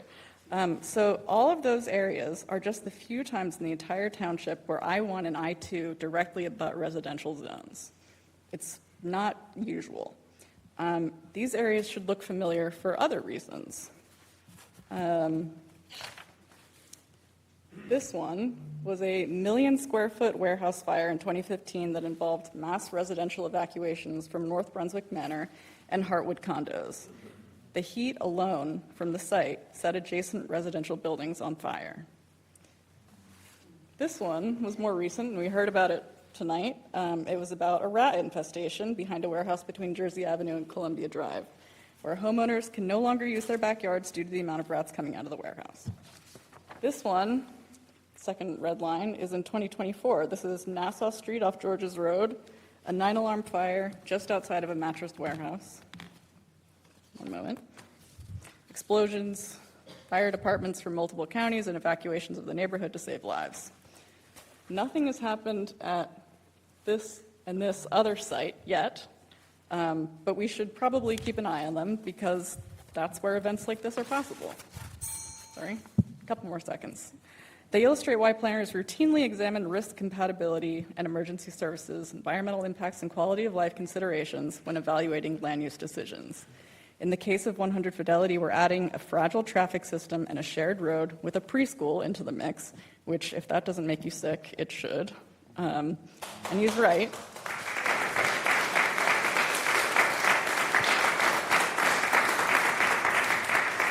He's right, the McDonough and Wright traffic study did not take into account the daycare, which is also a little sickening.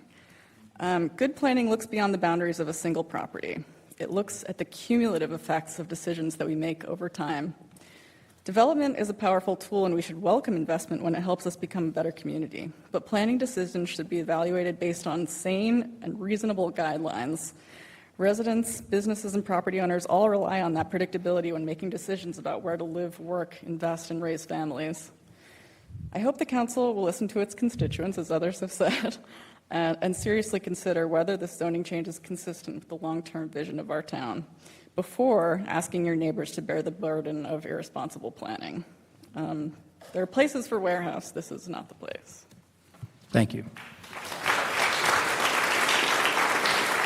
Alan?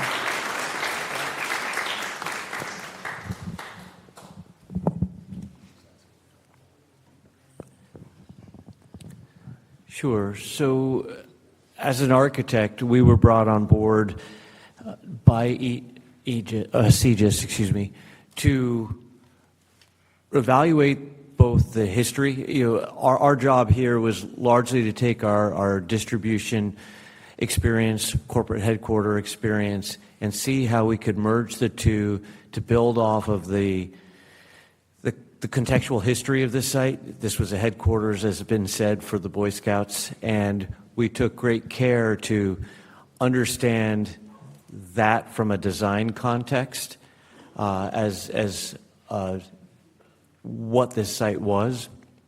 We then, with the intent certainly that there would be a distribution function to the project. And so that seems odd. How can you blend a historic headquarters like the Boy Scouts of America headquarters with a distribution use? And at first it doesn't seem compatible, But as designers, we're oftentimes tasked with merging and blending two uncompatible items and looking how to harmonize those, to blend those, to bring those to a composition that can both benefit is pleasing, aesthetically pleasing. I think one of the prior testimonies said, something that's visually stunning. And it's difficult for me to just talk in words because I oftentimes talk in pictures to define how we can achieve that. And I think there's been comments another comment was made earlier about the cheapest, roughest way. And we tend not to work for developers that do things in the cheapest, roughest way. I can't speak for all architects, but at KSS Architects, we are oftentimes brought forward and engage with clients who are trying to do something that's different, that's perhaps bolder, that creates a richer place for the people that work there.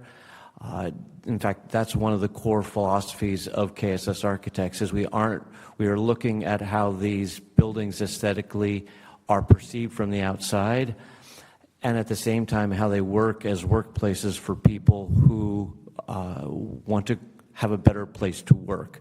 So in this instance, it was how do you take a court and make a distribution facility that is a more corporate headquarters. Omar has mentioned a Class A type facility. And when I get the opportunity to share some of the images that we're... Seen the images. Okay, unfortunately, I haven't been there to propose them to you and talk about the design inspiration. I'd be more than happy to. The tents with the Boy Scout I'm sorry? You heard that it was about referencing the tents that Boy Scouts use or something like that, the intro. That was part of our inspiration, correct. I have no doubt that you're going to be able to produce a nice-looking warehouse. I've seen the 500,000 square foot data center that you designed in South Brunswick. Is that right? That's correct. Looks great. Thank you. But we're not talking about data centers tonight. No. So I don't know if many people here have seen the proposed warehouse. When you look at it, there's like a big awning that goes up front, and that's an homage to the Boy Scout history of the property, I guess. That's correct. That was the inspiration. I'm sorry? By designing something so aesthetically pleasing, does it also... Well, wait. You have a chance, yeah. Are you being asked to design any sustainability goals like LEED? Yes, we actually are, and part of the redevelopment ordinance, as I understand it, is to demonstrate how we are achieving sustainability in our design. I think it is not, the redevelopment ordinance does not mandate LEED compliance, but it says to follow those principles to the greatest extent possible. And when I get the opportunity, I'm happy to talk now or in the future about the goals that we're trying to achieve. Some of those might include the use of recycled material, thermally efficient envelopes, and solar ready, roofs ready to achieve for solar. These things are all steps that we take, use of low energy light fixtures. And as I was told by some of our sustainability projects, it's important to take one step forward at a time if you can't take 5 steps. But one step towards a better world by creating and using appropriate materials is a great step in that direction. And it's easy to say, well, this doesn't meet all of the goals, and I understand that. But to make some and make the world a better place, leave no trace, is oftentimes or leave it better than you found it. That's a core principle of our practice, and it doesn't allow us to win every victory and make everything a living building challenge. But that's not what we're tasked for. It's to make it better, to try to make it more sustainable. And in the situation and condition that we've been given, we, I believe, are making headway in that direction. Can you tell me what color the building is? Right now, that's still to be determined. It's to meet the ordinance requirements in terms of warm tones and such. And that is, I think probably the renderings that you've seen are white. Yeah. I'm sorry, you keep cutting me off. An ongoing debate as to what color you were showing it in the renderings. So I was just curious what you thought it was. right now, that color in the renderings is a white, light gray facade, and as such, and certainly the canopy itself in those renderings are white. What's the facade, like a trespa? Excuse me? What's the facade material? The facade material, the main facade of the building is an insulated precast panel. Oh. Okay, Sorry? thank you very much. We'll do another meeting, I hope. It would be great to talk about it more. Thank you again. Sounds good. Yep.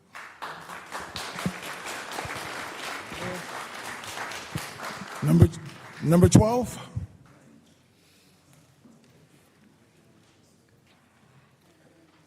Good evening, everyone. Good evening. President Alvin. How you doing? And the council members. Thank you for this meeting. I'd like to thank first the council for tabling the ordinance for now. That's a great thing. Give some time to have this conversation. I'm disheartened, though, for the conversation we have in here for the warehouse. When we hear in 150 kids, up to 200 kids in a daycare right across, it's about 20 feet from this warehouse. And the people here that bring in the concerns, we're talking about coloring and how this building is going to look like, which is very disheartening for me. I'd like to begin with reminding everyone here, Mayor Womack and everyone, the reason you are in that seat is because these people here have voted you to be in their seat and represent the people here. And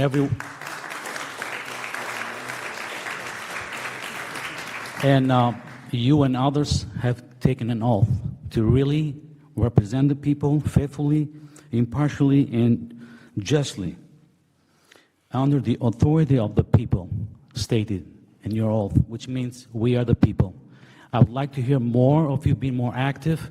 To hear us, it sounds more like you're one representative of CGIS, and not hearing you really bring us some really awareness and listen careful to our concerns. Well, So- we've had 8 meetings since the last meeting. Right, and I thank everyone We'll for have that. as many as we need to have, Okay, and we're listening, yes. but we have to let the process play out.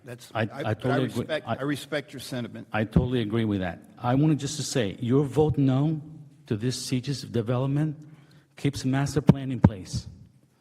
The vote yes destroys the master plan, which means this master plan was used the engineers outlay while how it was built before 1980s, followed by the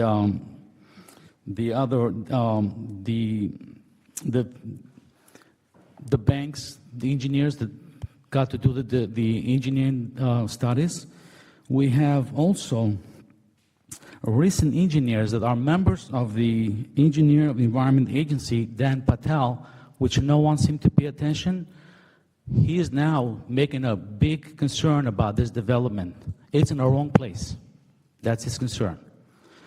So voting yes to this plan means the master plan says traffic deduction in our neighborhood. This plan will add more trailer trucks, more traffic, which you admitted. Neighborhood character. This makes the neighborhood a half industrial and the other half residential mixed together, that it breaks out the character of the neighborhood. It requires low offices development. This kind of CGIS development is 5 stories high. It's nothing close to having a low offices. And I bring awareness to CGIS. You be very aware where you're building, because you'll be liable for building something in the wrong place. Study the place very well. The engineers, 3 groups, have done a study and says that you can build only low-level buildings with a very space around it, the way it's designed, and they did a lot of studies for that. Safe traffic level, the master plans requires. There is no safe traffic levels. We initiated in January 1st, 2025 by the state, initiative to have a safety traffic on Route 1 130. That's why we have more police reinforcement. This is not going to do that. This is going to add more traffic and more accidents in Route 130, which is now on the top list of the fatality pedestrians dying in that road. So this one going to add more accidents, not less. And finally, protect residential areas from commercial traffic spillover. This is going to have a lot of spillover from the tractor trailers traveling. They might take a wrong turn. They'll be in our neighborhood, right in front of our house. As I saw one a week ago, and I took a picture and I shared with the neighbors. He took a wrong turn. He's going all around now the neighborhood. So also, educational institution. The master plan says education institution in that area. You are forcing a daycare potentially to leave their place, take the kids somewhere else, because they're not going to have the kids with all these tractor trailers right in front of them. I would not have my kids, neither anyone here would have the kids in front of the tractor trailers being there. And they're going to keep those cars on in the summer because they need to have AC. I know the regulations are in place. They're going to have the cars on in the winter because they want to be hot. They don't want to stay in the cold to respect the regulations. So you have emission issues in that area, which is very, very concerning. And here's one of the main questions. Where is the environment land studies prior to voting yes or no on this development? That should be done. And also, where's the environment study for the air, noise, light pollution studies for this area? We as residents demand that our representatives do their diligent work for us. So we have a third party, independent party, not aligned with CGs. They have their own priorities. We did not elect them, we elected you. We voted and trusted you with our vote. We want to make sure that it's an independent party. Even the traffic study, I see you having a collaboration with CGs. We need to have it from you because we trust, we vote for you to make sure we can follow up with what you're giving us is an independent study. The revenue, you spoke about revenue. We just heard from my neighbor, we're losing about $25 million on our property value devaluation. You're taking 23, you're losing 25, and you're demolishing the neighborhood. You're demolishing the neighborhood. I have the next number my wife has signed as well, just the number 13. So what he just said is that he signed and his wife signed to go next. Yes. And so she's giving you her time, right? Yes. My wife would never do that. Go right ahead. We could have dinner together. Maybe we can change that. So with that said, the revenue, and also the members in our township could potentially have a lawsuit to the town if this devalues our value by $50,000 or $100,000. Our taxes going up. We're going to ask to have those taxes lowered down by 30%. So guess what? You're losing on both hands, and we don't know what CG is going to do there in that beautiful neighborhood of ours. I'd like to move on with this. So I'd like to ask you personally and the councilman members to please have an independent study, an environment study led by developers privately. They are not biased engineers, and commission unbiased independent environment study for the land, for the air, noise pollution. Before you vote for any redevelopment and have CGs in that place. This is my and I've put this also to request this in two letters signed.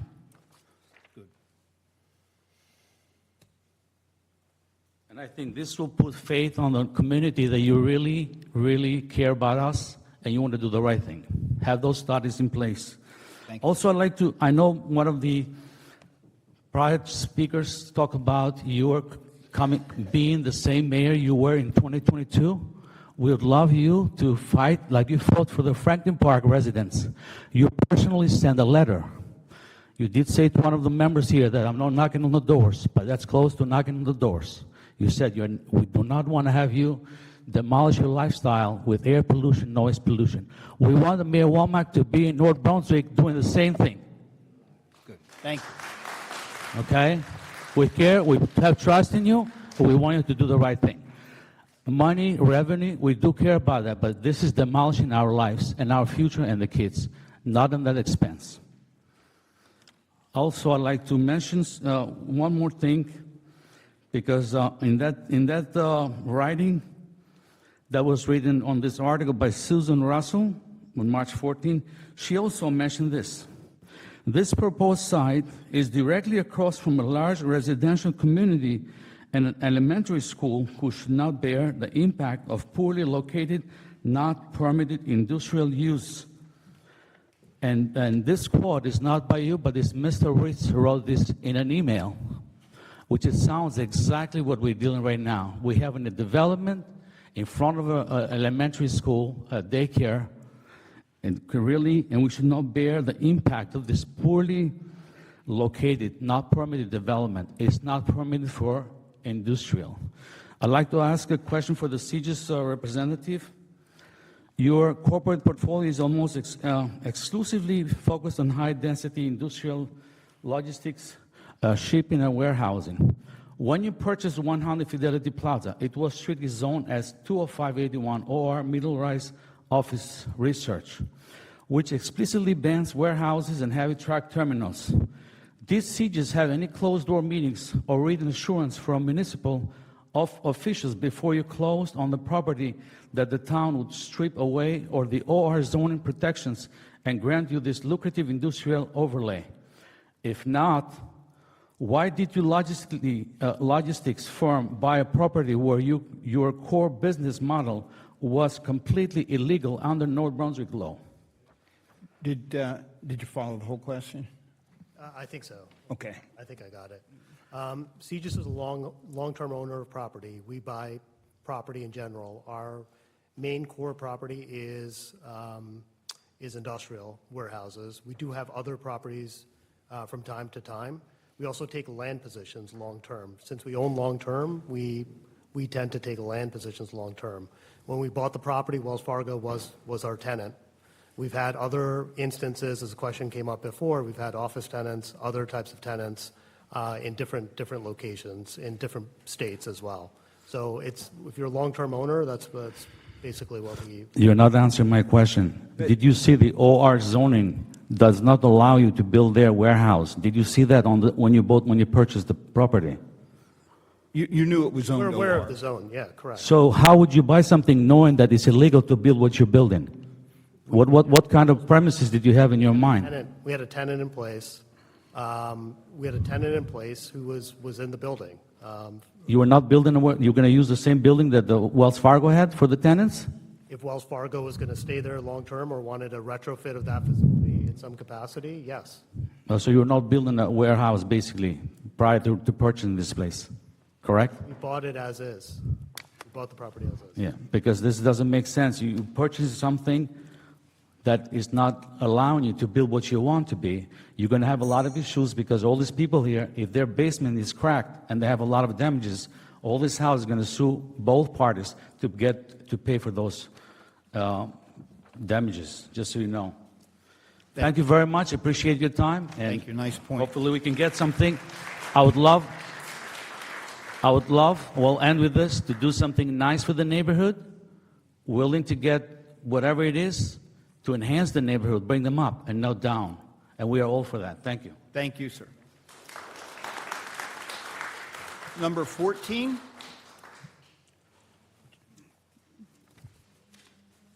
I just got to touch on what a couple of the other guys already did in relation to that 2022 article. Mayor Womack believes the warehouse plan for the vacant site at 1423 Route 27 will have an adverse impact on noise, traffic, and disrupt the quality of life in the single-family residential neighborhood on the North Brunswick side of the highway. I'm joined by my colleagues on the other council. This developer is seeking multiple variances to construct a nearly 50-foot-tall, 36-truck bay warehouse on property zoned for general business and residential uses, and adjacent to an expansive protected agricultural area, Mr. Ritz said in an email.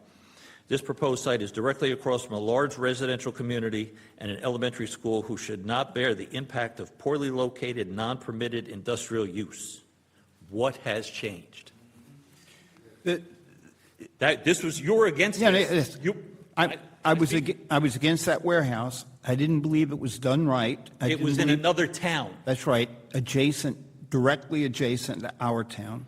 I didn't feel that in their zoning board application they could make the changes that would make it something that would be acceptable for a safety and quality of life for our town.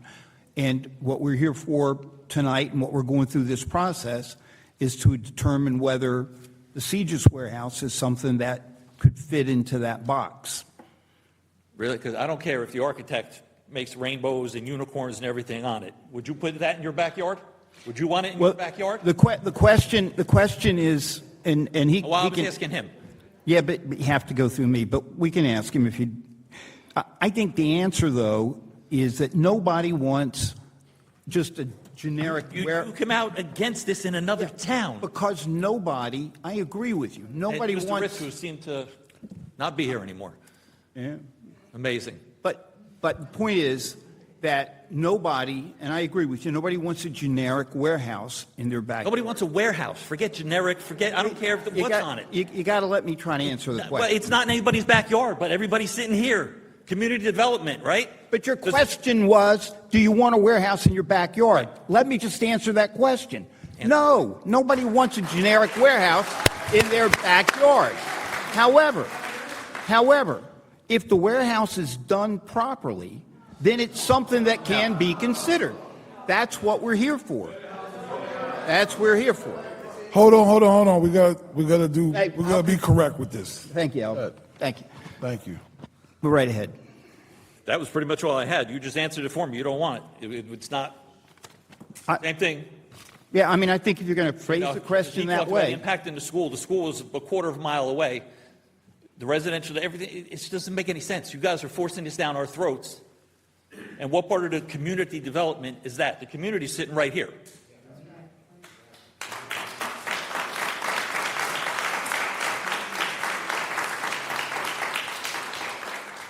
Number, where are we, 16? 15. Oh, I was trying to jump. Yeah, okay, 15. Yeah, come right on up. Come right on up. Thank you. Good evening, everyone. I had to hurry up and thanks the council members. Our president, Ulrich, Carlos Socio, Buck David, Senor Rajesh, and of course, Mary Hutchinson. Why? Because they have been here working very hard, listening to us. Mayor Womack, I don't know why you are still pushing this project. Honestly, friend, mine. I don't know why.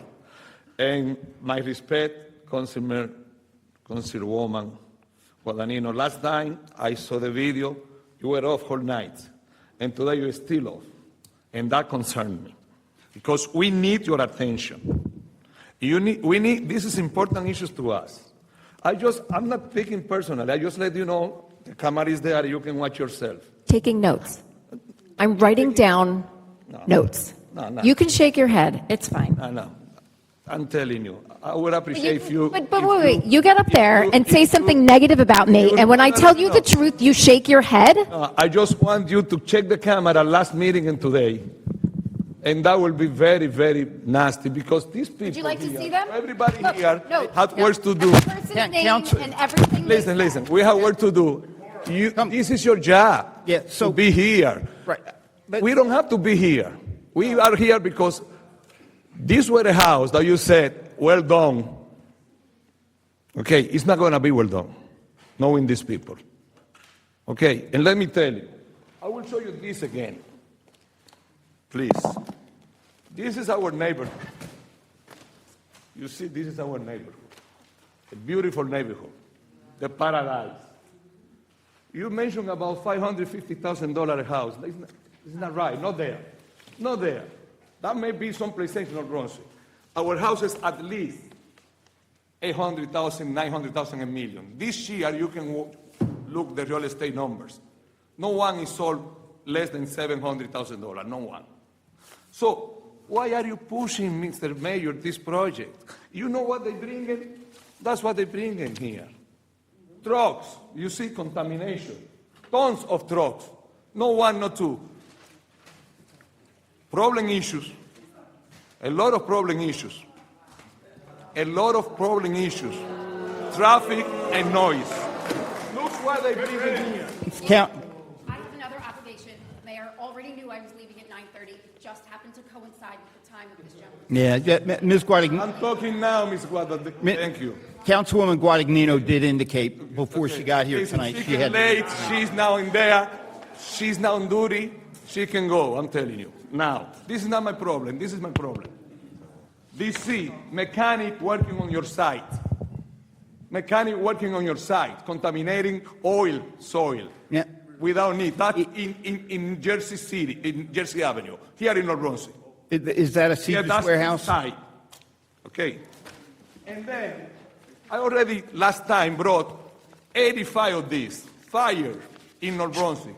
I'm not blaming the marshal department here. They are great. I have business here, and they are on task.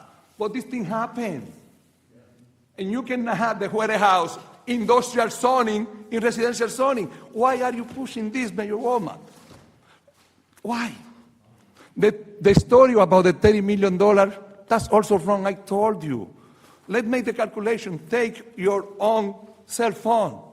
I have everything written here, and you had it last time. I gave it to you. Let me tell you, everyone, okay? You can do the exercise. We have, 30 years ago, 1996, property houses average $150,000. Today, you mentioned $550,000, which is off. It's more than that. You deduct $150,000 from $550,000. We have $400,000 a house, difference in 30 years. The property taxes 30 years ago, 1996, you can look, tell me if I'm wrong, were 4.01%. Now it's almost 7%. It's 658, something like that. The difference will be 200.56. Multiply, easy, 400,000 difference between 550 and 150, 400,000 difference, times 2.56, and time 30 years. You're going to have more than the $23 million that he's giving you. You're going to have more than $30 million. So this isn't about money for the town. This is about destroying. This is about Mayor Womack. Just to be clear, it is more money for the town. It's not necessarily, they would pay as much in taxes to be distributed amongst other parties. You trust them? Perhaps. Let me ask them. Well, No, I don't trust them. I trust the courts. I made partnership with people trustful. He knew when he bought this land, that this land, this piece of property is not for warehousing, it's not zoning. Why he did that? That's not honest. That's not honest, number one. And you know, shame on you. Well, now, bring the warehouse to your house. You have to go through the chair. Okay, sir, I'm sorry. Again, that number one. Why he hired Boss Smith office? You know that, Mr. Boss Smith, I was your committee man for 10 years. Boss Smith always came to us to lecture, good friend of us. Look back. Mayor, Boss Smith is friend to Mayor Womack. Boss Smith is friend to our town, which is okay. He's a good man. But why you hire him? You have another account, another professional people. There is conflict of interest. And you don't care because you want to go through. Another thing, when you deal with people that don't have control of their tenants, he just said he doesn't know who's going to be there. He said that he believed that, another lie, that Wells Fargo will stay there. Everybody knew that Wells Fargo is gone when he bought it. Mark, I missed your last comment. He believes what? He believed that Wells Fargo will stay there and he'll be the tenant when he bought. He said that, which is a lie. Gotcha. He knew that he wanted that piece of land going out to Route 1 and 130 without worry about the child care. Well, without worry about the valuation, our property. So that guy is not honest, and I don't want him in the town. And I want one question for him. You know why? Because you can, yeah. Please, he's talking. time. That's not my time. But he's indicated they bought the property, that they bought the property as an investment, that Wells Fargo was there. Okay. It may well be that when he bought it, Thank you. they wanted to build a warehouse there. It may well be Wells Fargo was there. He's indicated that if Wells Fargo said they wanted to stay, they would have fixed it for them. But either way, you know and I know that's how development works. People buy an investment property. They see if they can get the zoning changed. If they can, home run. If they can't, then they're going to have to sell it or hold the property for another purpose. I don't Let's think... sell it. I buy it from you, man. I think that's the way... But that's not his goal. His goal is make money on your behalf. That's the problem. He's making money on you. Well, That's the way it is. And, As with and you take us with you, and this guy is stepping on us like we are dummies. And we are not allowed to do that. Let me tell you, I hope that these council members that I know for years do the right decision saying no to him. We don't know that we don't need it. And when we have a fire there, all those trees, wetland that they cannot touch, is going to burn. And a warehouse like this can burn anytime. 2,000 of warehouse in United States burn every day, every year. 17 of them in New Jersey. For big God is not one of them. Mm-hmm. And another thing, and I'm going to leave with this one, okay? I show you that there is no benefit for the township. You think it's benefit, but what you're doing is taking the money from us to give it to him. That's not a benefit. And I hope our city councilmen do the right thing. And I'm sorry about Ms. Guadagnino, but it's not right. You can see the video last time. I was there. And now I see again. That's not right. These people deserve respect. And talk to Mr. Bob Smith. I respect him. You don't belong to that table. Okay? Thank you. You don't belong to that. Conflict of interest. Conflict of interest. It isn't, sir, and I can also... A conflict of interest. He's a powerful New Jersey state senator.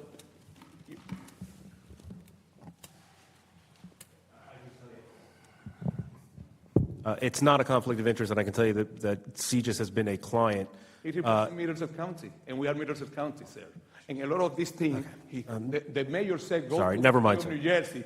The mayor said go to the state of New Jersey, and he is a state of New Jersey senator, and he represents Middlesex County, and we are Middlesex County. I don't say he's bad. What is wrong is this guy that hired you. Thank you. Thank you. Number 16, Aaron.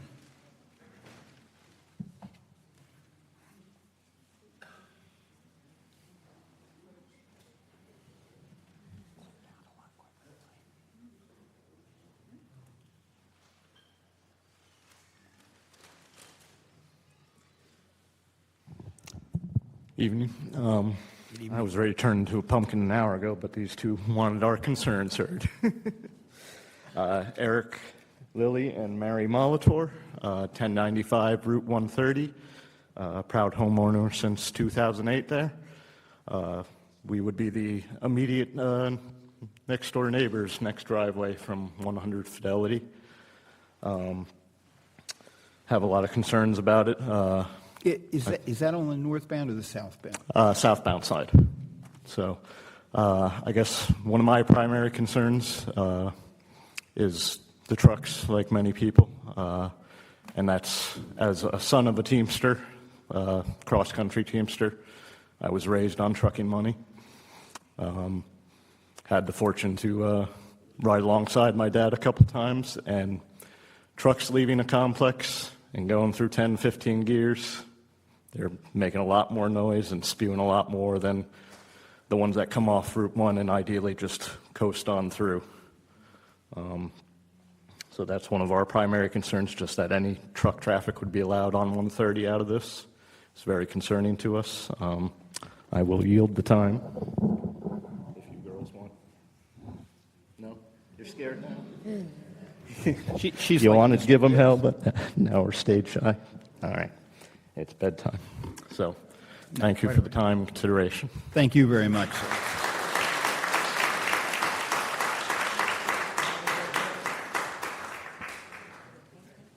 Number 17, Ms. Planko.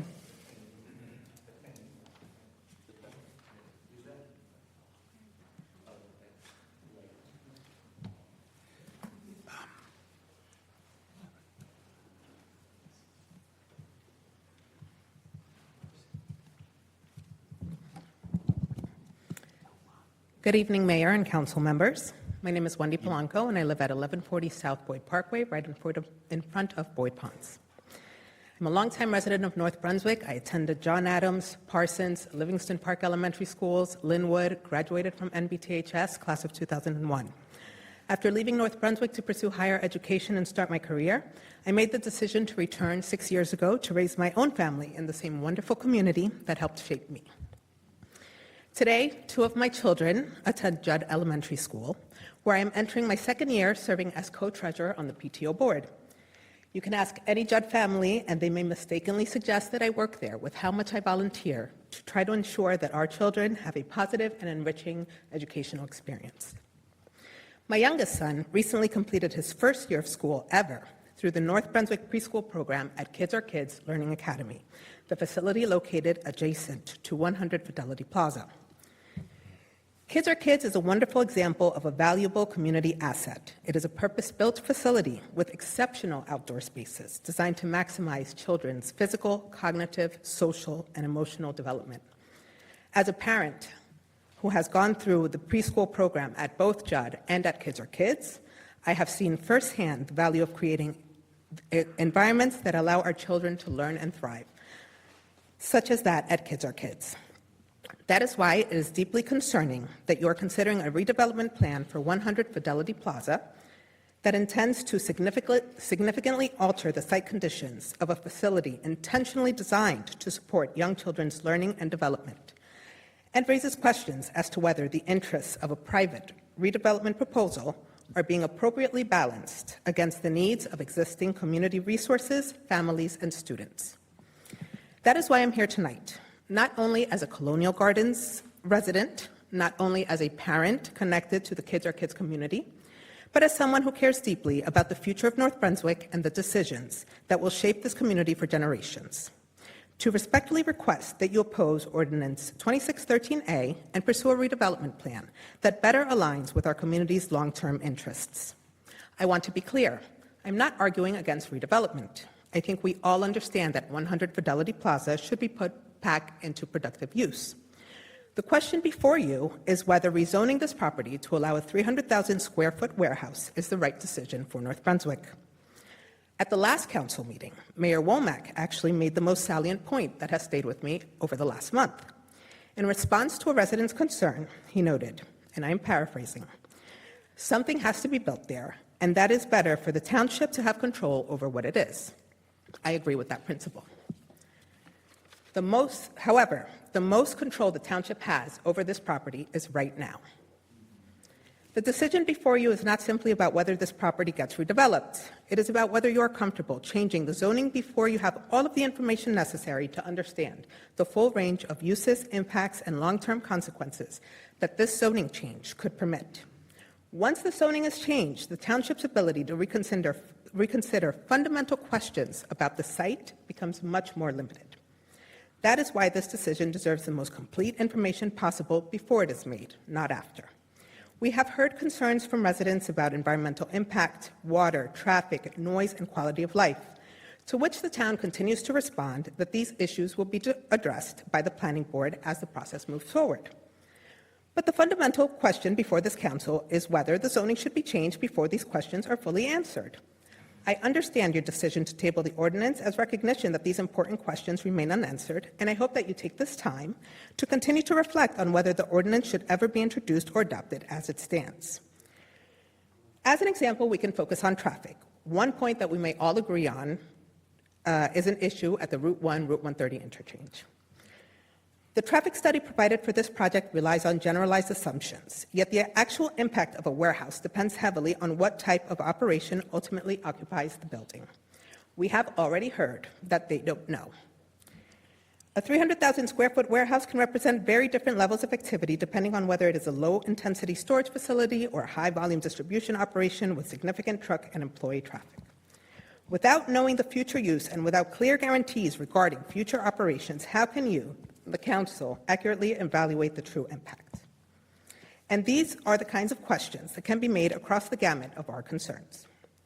The parcel is located at one of the most important transportation nodes in North Brunswick, near major roadways, established neighborhoods, within 2 miles of 5 of our schools, within less than 3 miles of all 7 of our schools.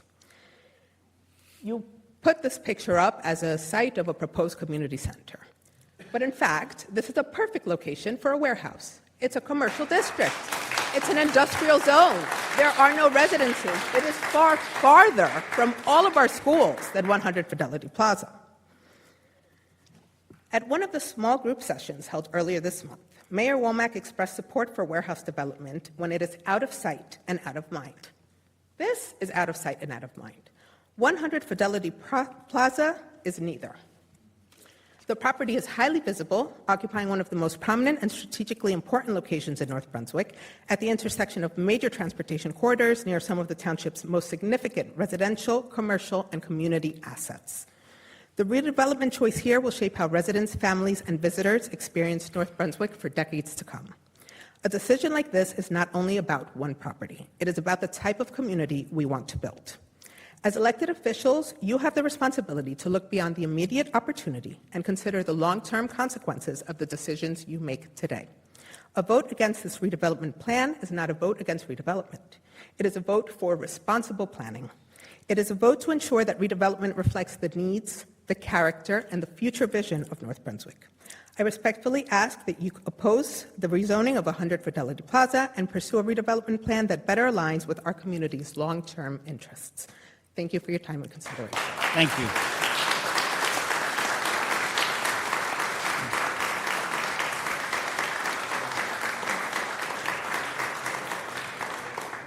So numbers 18 and 19 are blank. Number 20 would be next. Ben. Ben here? Well, if he comes back and come on up. 21, Mr. Salva, come on up. Good evening, everybody. Evening, Tom. This is an open meeting, right? This is an open meeting. Man, not the best time to ask that question, right, after sitting here, but I'm glad I showed up. I've been wanting to show up about a question about something that happened in the township over the past couple of months. I was glad to be here for the officers getting their promotions. Nick Sadati I've known since a little kid, and I was at the first football game in the history of North Brunswick Township High School, and I saw him in the fall of 2012 probably play the best game in the history of North Brunswick Township football against Monroe. Had 3 touchdowns, kickoff return, caught a pass for a touchdown, ran for a touchdown. And Chris Began, the coach of Monroe at the time, said, Tom, that kid had a highlight film just on us tonight. So he was a running back? Well, he was a wide receiver, kick returner, and just so, it's just good to see a kid, since as a kid, what do you say? Let's just bump him up to lieutenant after that in the game, right? No. But we're lucky a lot of our police force are kids who've grown up here. But I want to ask a question. I've been in town 54 years.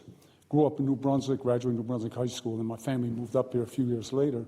But an incident happened here a couple months ago when an individual, in the same day, twice attempted to kidnap 2 children. Is that true? I don't know. I couldn't characterize it as twice attempted to kidnap. Captain Hoiberg's here, and he's our public information officer for the police department. I would characterize that allegedly an individual approached 2 children on separate occasions on the same day in a suspicious manner. Oh, okay. So he wasn't actually charged with attempted kidnapping? I don't know what he was charged with. Have there been any charges, Captain? He was charged with attempted kidnapping, and that was because not that he got hands on the children, right, but that he tried to lure them on multiple occasions. So we just, the attorneys and the assistant prosecutors that are behind the charging, and we all got together and we made a decision that there was no good reason why he was looking to do that. So right. we requested that the charges go to attempted kidnapping, right, and that's what we got. And sir, can I ask you one question? Sure. What I heard, which was really disturbing, was that he was released without bail. Was he just is that true? Well, we're getting into a deeper conversation now. Bail reform occurred in New Jersey, so that's a conversation we could do offline. Bail has changed. There are things now such as detention hearings. Once you're charged with a crime, if you are brought to the county adult correctional facility, you then have a detention hearing within 48 hours, and there's decisions there that are made by the courts as to whether or not you're released whether you're held longer. And I honestly don't know what the status of his detention hearing was, but that's how those decisions are made now. Well, that doesn't make it easy for you guys, knowing that possibly. I voted against bail reform. What's that? I voted against bail reform. Just saying. Hey, I'm against bail reform. I'm against defund the police. I'm for fund the police, because if you have a society without laws and discipline, you don't have a society. You have a nut house. Thank you. I really feel bad that there could potentially be a guy that tried to kidnap children in our town, and you have to keep an eye out for him like you don't have enough to do. You know, I mean, really. If you could have the judge that made that decision come here for an answer and question and answer, I'd love to question them on that. I don't have that power. No, I know, but and also one thing I'd like to thank you guys, and I'm sure you gave for the enforcing the ordinances and codes regarding that fireworks situation.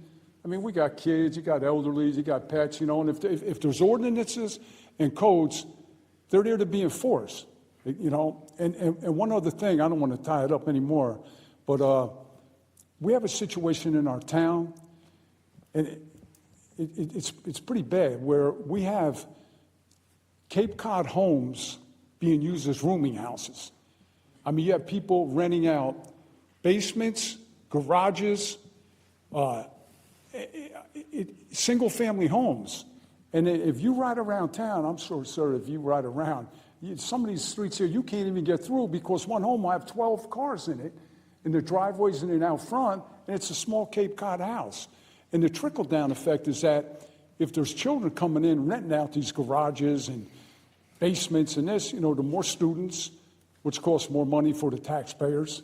So only I could ask, you know, ladies and gentlemen, is please give our code enforcement officers, our police, the freedom to do their job and go and enforce the codes, and enforce the ordinances, and just let them do what they got to do, you know? Thank you. But that situation, like I said, I've been here 54 years, and when I heard that, you know, those kidnapping situations, you know, it's an epidemic throughout the country. Memphis, Tennessee, last year had over 100 kidnappings. And God forbid that guy, or whatever you want to, you know, classify him as, entice one of those kids to come with him. Man, it'd be you know, I guess the best way to put it is everybody, be real careful, because we got a lot of animals out there masquerading as humans. Yeah. You know, so everybody, ladies and gentlemen, I tell my wife, I won't let her go to ShopRite at night. And if I'm at ShopRite, and it's even in the day, if I see a lady leaving and walking to her car, I'll wait till she gets into her car, you know, just to make sure she's, you know, safe. And, you know, it's just well, I know the phrase gets overused, and we've become less sensitive to it, but see something, say something is one of the best phrases that was ever created. That's because somebody alerted us that day, somebody saw something involving that case with those kids, somebody called us, we were able to respond, we got there quickly, and it was handled the way it needed to be handled. Right. Because somebody saw something and said something. Yeah, we all got to look out for each other. We can't just depend on, you know, yes, we do. You gentlemen and ladies on the force. We all got to look out for each other. So thank you. Appreciate it. No, thank you. Hey, where's Milvy at? Where's Milvy? Milvy retired? When? Many years. Oh man, Mac, you got to keep me updated. Yeah, it's, you know, Mr. Salva threw out a statistic from Memphis, and I wager the reason he knows that statistic is because he's acknowledged as one of the foremost Elvis Presley experts in this whole region. I saw him 6 times in concert, and just so you know, Mac is a man of integrity. There's Elvis's lifetime gas executive card, right there, Elvis Presley. Mac, here, you want to see it? No, I believe you. I believe you. So you know. I believe you. There you go. Check that out. What's it say? Elvis Presley, lifetime executive, whatever card. So you know. Yeah. So that's it. But everybody, hey, I'm sorry getting off subject here, but I didn't know what was happening. But I'm glad I came. You know. Good. Thank you, Tom. All right, everybody. Good seeing everybody. All right. You take care. Number 22.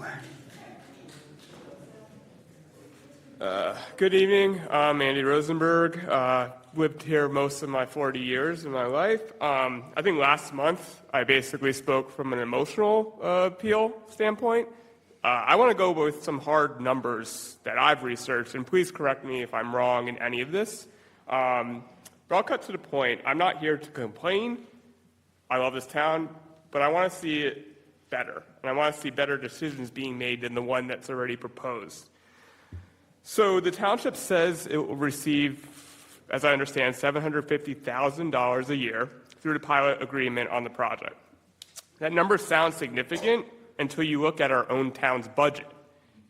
North Brunswick school tax levy for 2025 and 26 is $91.4 million. Am I correct in that? Is that figure? I'm not sure, but it sounds right. Okay, it sounds like a lot of money. And so what it costs to run just our schools for 1 year, for 6,200 students, $7,500,000 is less than 1% of that number. And the township has said that that money might go to schools. I heard tonight, we're trying to potentially protect it from the Board of Education. So clearly there's some conflict there into where does this money go. But to illustrate the point that we don't know that the money is going to go to schools, and it's not required to. The pilot revenue goes directly to the municipality. We know that. So might go to schools is not really a commitment. It's a suggestion with nothing binding it in writing. However, I was struck as a former student of MBTHS myself by the courageous students and the wise students who showed up last month to describe the conditions at the high school. And maybe that's where the money needs to go. Our schools desperately need it. At the last town council meeting, students from North Brunswick Township High School stood at this very podium and told the council that they don't have a functioning HVAC system in their school. Children sitting in classrooms in 2026 without proper heat and air conditioning, that's just inexcusable. The township's own records confirm it. Just last November, the council authorized an emergency contract of up to $50,000 just for HVAC maintenance and repair. That's not a solution. That's a Band-Aid on a building that needs real investment. I know what it's like to be a student athlete at that school struggling to breathe. I still have asthma, and I had asthma as a kid at MBTHS playing varsity soccer. So when students stand at this podium and say that they can't breathe in their own classrooms, well, that is personal to me, and it's not abstract. And when I hear we're considering adding hundreds of diesel truck trips a day to the air surrounding the school, I have to speak up, like many of the residents here tonight. So before we talk about a warehouse bringing in less than 1 cent on every dollar our schools need, why isn't that $750,000 going toward fixing the HVAC at MBTHS? Why isn't it going towards our aging parks, our crumbling roads, or the train station project that has sat with $50 million in state funding for years and still hasn't even broken ground? These are the things that North Brunswick residents actually need and want. I mentioned camp breathing, so let's talk a little bit about this health impact, because we haven't even cracked the surface of that. The students from last month told the council that they can't breathe properly in their own school, and now we're being asked to approve a 300,000 square foot warehouse and data center that will add hundreds of diesel truck trips per day to the roads surrounding that same school and those same neighborhoods. Let's talk about some math here, okay? This is what those numbers mean for our kids' lungs, let alone our senior community and 40-year-olds like myself. 1 in 3 New Jersey residents already lives within a half mile of a mega warehouse, facing elevated exposure to truck pollution linked to asthma and cardiovascular disease. We were already inside that statistic in North Brunswick, so now we're going to make it worse? Freight trucks are just 11% of vehicles on NJ roads, but emit 56% of the transportation sector's nitrogen oxides and 33% of its fine particulate matter. In a single year... Diesel, yeah. And in a single year, diesel truck pollution led to 340 deaths, nearly 3,000 cancer cases, 164 heart attacks, and 3,921 asthma flare-ups, some had by yours truly, across New Jersey. Nitrogen dioxide from warehouse truck traffic causes over 5,300 new childhood asthma cases every year in the state. Oh yeah, what about that daycare center? Nitrogen dioxide, So if you or your child has asthma, COPD, or any respiratory condition, It's not a hypothetical. These are facts. This is a documented, measurable health threat backed by state data and by the lived experience of kids in this town who already told you at your last meeting that they are struggling. And let's finally close on the economic risk here. That case is even weaker, frankly. 750,000 sounds like a lot per year, but New Jersey's warehouse vacancy rate hit 9% at the end of 2024, the highest in over a decade, according to Cushman & Wakefield. Between 2022 and 2024, 28 million square feet of warehouse space came online in New Jersey without a guaranteed tenant. Please just let me finish. We already have empty warehouses in North Brunswick. If this building sits vacant and the market says that risk is real, the township gets $0, not $750,000, zero, and we're stuck with the zoning. This is not a deal. It is a gamble with our children's health, our town's character, and our financial future as the chips on the table. I'm not against the site being redeveloped. It's been vacant since 2024, but I am asking this council to consider something better, a nature reserve and public park on land the township's own plan acknowledges has protected wetlands. New Brunswick, right next door, chose a park over a data center in February, over a warehouse. Pemberton, North Hanover, and Monroe Township have banned data centers outright. We're past that, but now we're dealing with a warehouse that has many of the same similar concerns. Andover Township reversed course after the residents showed up. That's what everyone here is doing tonight. Fix our school's HVAC, build us a park, invest in something our kids can actually use. Don't gamble on a warehouse that may sit empty while our children sit in classrooms that are too hot in September and too cold in January. That's the choice that this council has to make, and I'm asking you to make the right one. Thank you.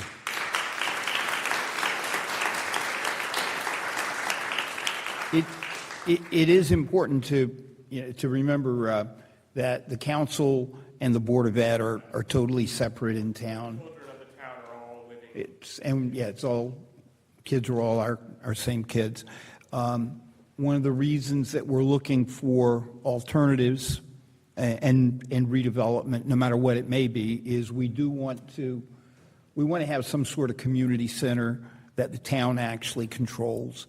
Back when the high school was built, it was built on a referendum that was approved by the residents of the township at that time, with the understanding that the facilities, the gym facilities, the pool facilities, would be able to be shared facilities used for education, used for the township as well.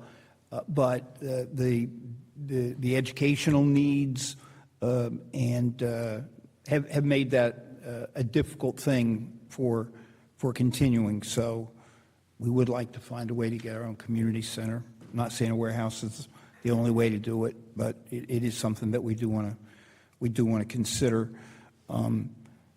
Nobody in their right mind would argue that diesel fumes are a good thing, but I'm not, and we do need to get that traffic study out to try to give us an estimate of a real number of trucks that we really can expect. Did you have anything you wanted to add on that, or just? But yeah, we need to have that.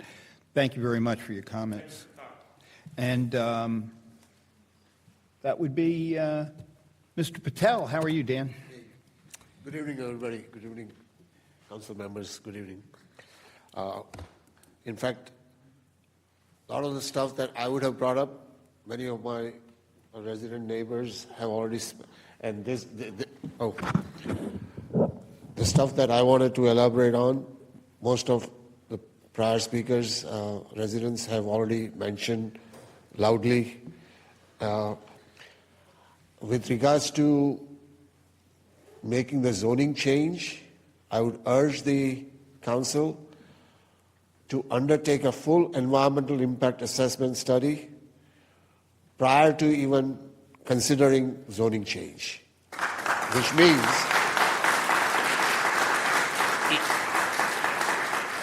from all of us citizens, we give you the permission to spend whatever money it takes out of our pockets to conduct the study. We'll have somebody drop by your house later.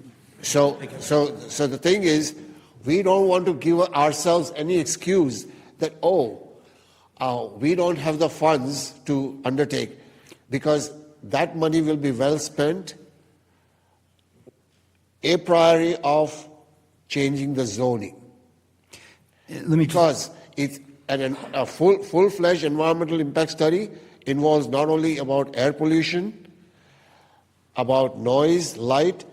Basically, it will give you an accounting of the lifespan that will be reduced of residents and kids in the neighborhood. We are talking about, it is not rocket science to figure out that by putting a warehouse, as my prior speaker mentioned, with all those diesel emissions, it will indeed reduce lifespan. Forget about the property value reduction. We cannot even calculate the value in terms of life. So please take that into consideration. So again, a lot of stuff have been said. Now, from a business point of view, many of us, from time to time, will invest in a stock or mutual fund that we think that our money we want to invest that money and the money will grow. But sometimes our bets don't pan out, right? That's life. Here, this entity, CG's, they made a bet of investing, buying this property, knowing that it is not zoned for industrial use.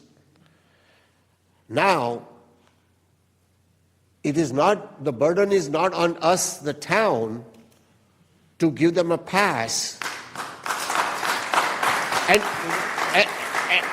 And the interesting thing is, they have not lost anything yet because the property is probably still holding value. Probably it may have even appreciated from the time they actually bought it. So we don't need to rush to make a wrong decision, because if they're in the proper wise mind, they will see that let's move on from this community. If we really are in the business of building warehouses, find another appropriate location where a warehouse belongs. It does not belong here.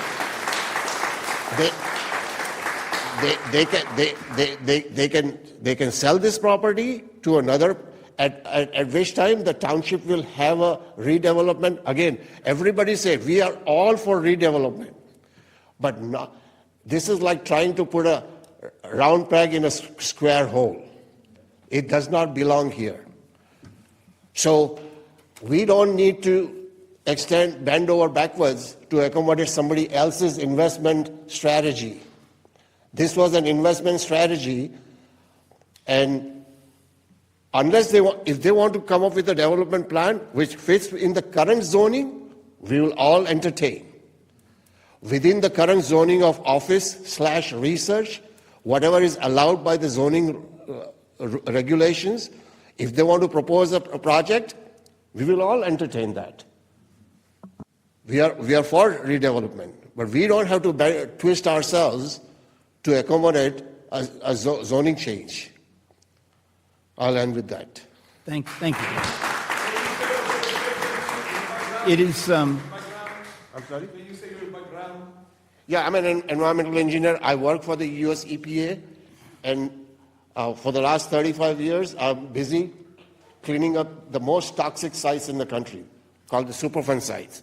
So once we mess up something, it takes decades. Sometimes, even after decades, we cannot fix the problem that we caused to the environment. That's how us human beings are the worst stewards of this planet, unfortunately. Very true. We need to try to do a better job.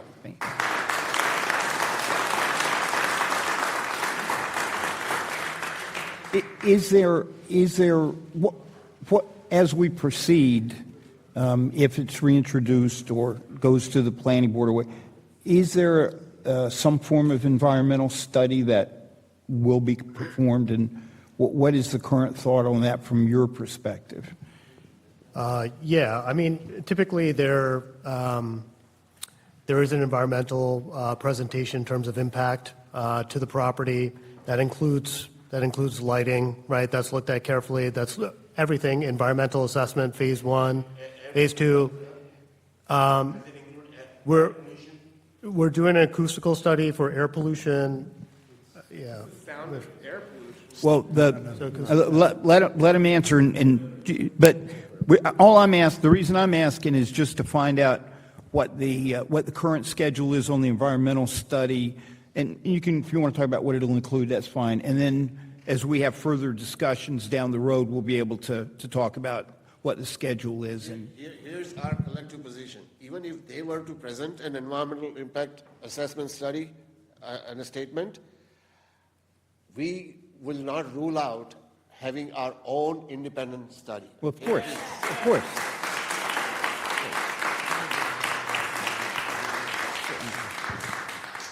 Mike? Yeah, just along a lot of those topics, these are issues that affect all properties everywhere, especially in New Jersey, whether they be industrial or otherwise, impacts to habitat, impacts to air pollution, impacts to stormwater, and light pollution and everything else, traffic, these are all things that affect everybody with all developments. There's concerns everywhere, and in this particular case, we can develop a study that can address all those topics. Okay, so we'll work on that. Again, we get Dan. Your time's up. I don't mean. The honest truth is, if they were to conduct it, they will find out themselves that it will fail. Meaning, it will not favor this development. So they can save themselves the money for their own study and save money for us, because by any means they already know it's a wrong. Well, we'll have to see we got to go through the process.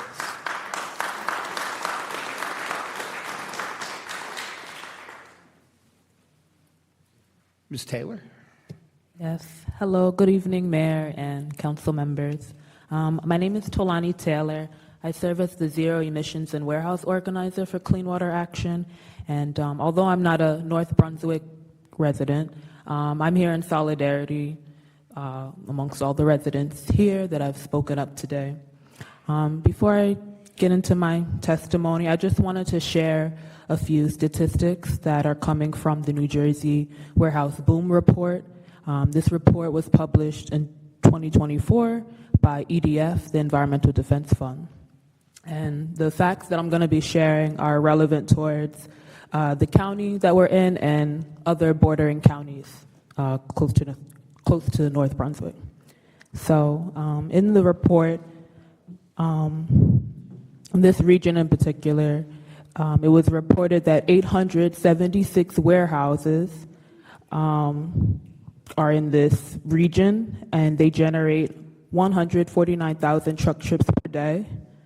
360,000 people live within half a mile of a warehouse. Again, this is in reference to the county that we're in, Middlesex, and other bordering counties, in which North Brunswick is a part of.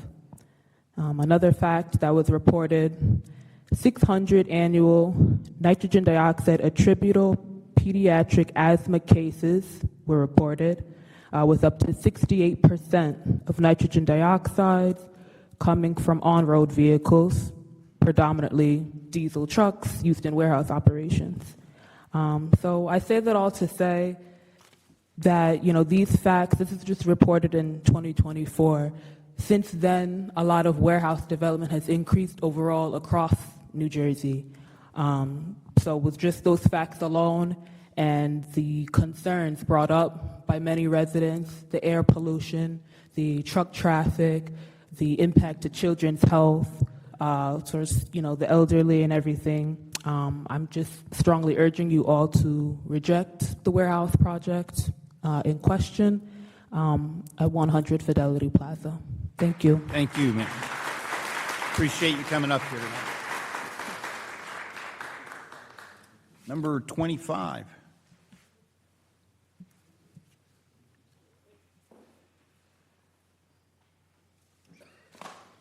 Good evening, Mayor, council members. Can you hear me okay? Pardon me? Sorry, can you? Oh, yeah, we can hear you fine. Yeah, perfect. Okay, so before I begin my speech, I'd like to clarify that my speech isn't about the warehouse today. I came for an issue that to me appears just a little bit more flagrant because it is an issue to the residents' safety of North Brunswick. I woke up a few weeks ago and saw a flock camera outside my Wawa I know that Resolution 305-9.25 approved the use of flock cameras. Give me just 1 second to see if, is Captain Hoiberg still around, or did he? And I only say because I guess it relates to law enforcement, et cetera, so I wanted him to hear what you had to say. Absolutely. And then I also want to clarify for any law enforcement members here, I am 100% with North Brunswick Township Police Department. My trust is 100% with them. This speech isn't to target them or to harass any of their policies. This speech is simply regarding deficit in safety when the resolution was implemented and oversights that I believe the council did not consider when the resolution was adopted. Basically, the flock license plate readers that were put into North Brunswick are called automated license plate readers, or ALPRs. They scan license plates and they cross-reference them with a bunch of databases to ensure that that license plate has not been flagged by Amber Alert, by the NCIC, or any other federal organization that is requesting the location of a specific license plate. Now, ALPRs do help the police departments all over the United States. In fact, in some localities, they've been shown to help law enforcement make arrests up to 80% efficiency. However, Flock itself, which is the company that this township is utilizing for ALPRs, has been involved in multiple controversies. For example, the Flock Group Inc., which is the owner of the hardware and software as a service that North Brunswick is leasing, has lied.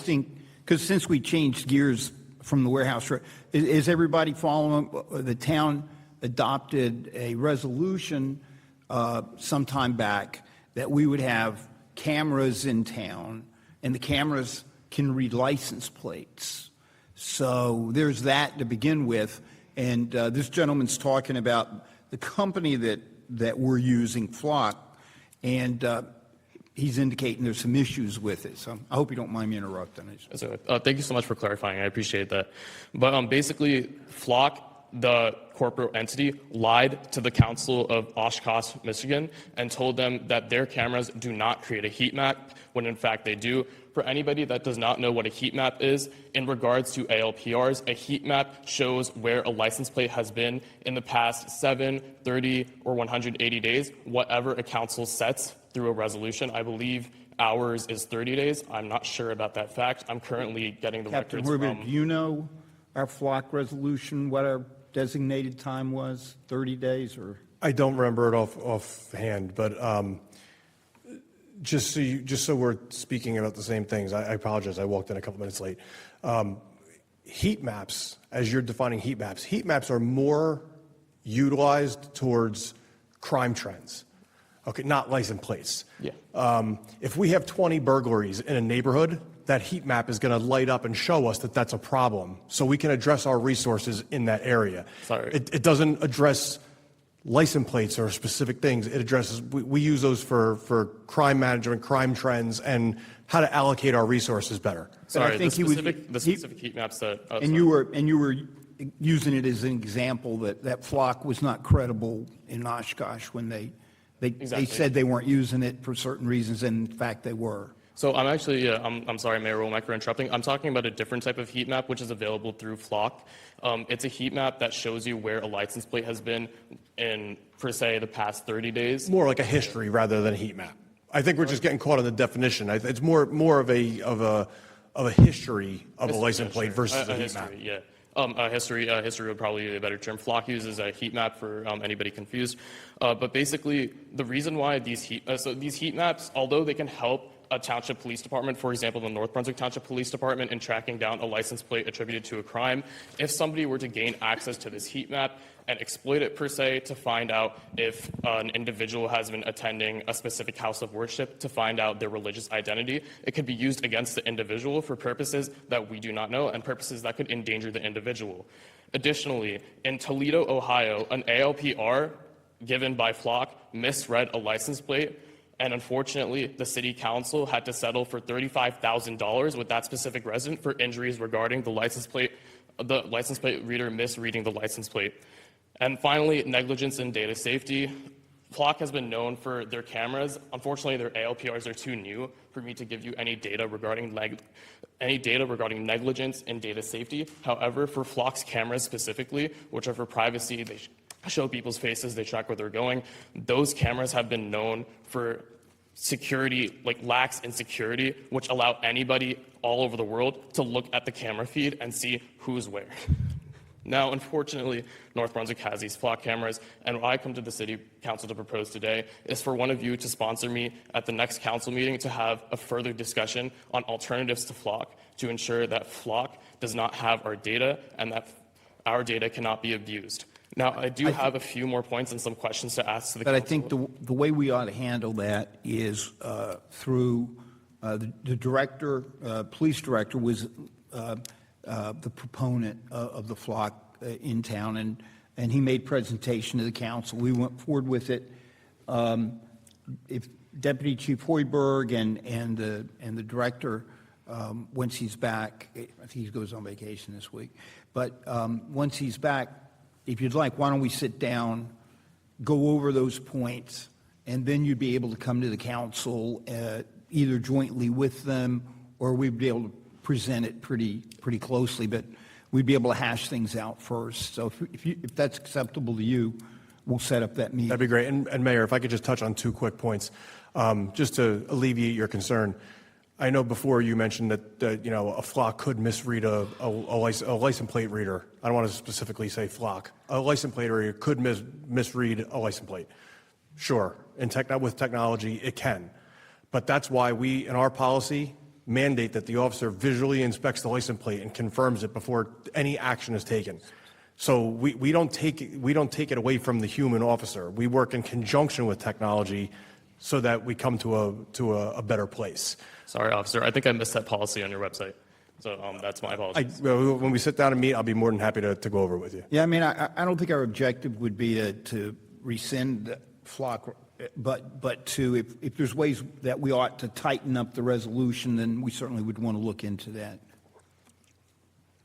All right, so sorry. And then I believe if any of you were wondering on how somebody could exploit our flock data, in fact, like North Brunswick actually owns their own flock data. However, the reason why I'm saying that this data could be exploited by other entities is because flock has been known, again, with lying to Oshkosh, Michigan City Council for involving city councils in deals which they are not aware of. For example, flock has something called the National Lookup Program, which 75% of flock customers are enrolled in, and it is estimated that 30% of those customers do not know that they are enrolled in the National Lookup. What the National Lookup does is it allows it allows any customer of flock to look into any camera in the National Lookup Program in the United States. However, those cameras who are also enrolled in the National Lookup National Lookup Program can also look into North Brunswick's cameras. So hopefully North Brunswick isn't enrolled in these programs, but unfortunately these programs do exist, and we have to ensure that there are safeguards in place to ensure that North Brunswick does not enter any sort of these programs.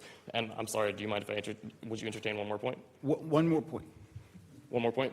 All right, thank you so much, Mayor Womack. So I was just wondering, does North Brunswick need or require data from any other township or municipality regarding like flock data? I don't know the answer to that. That's the kind of thing we'll need to figure out when we sit down.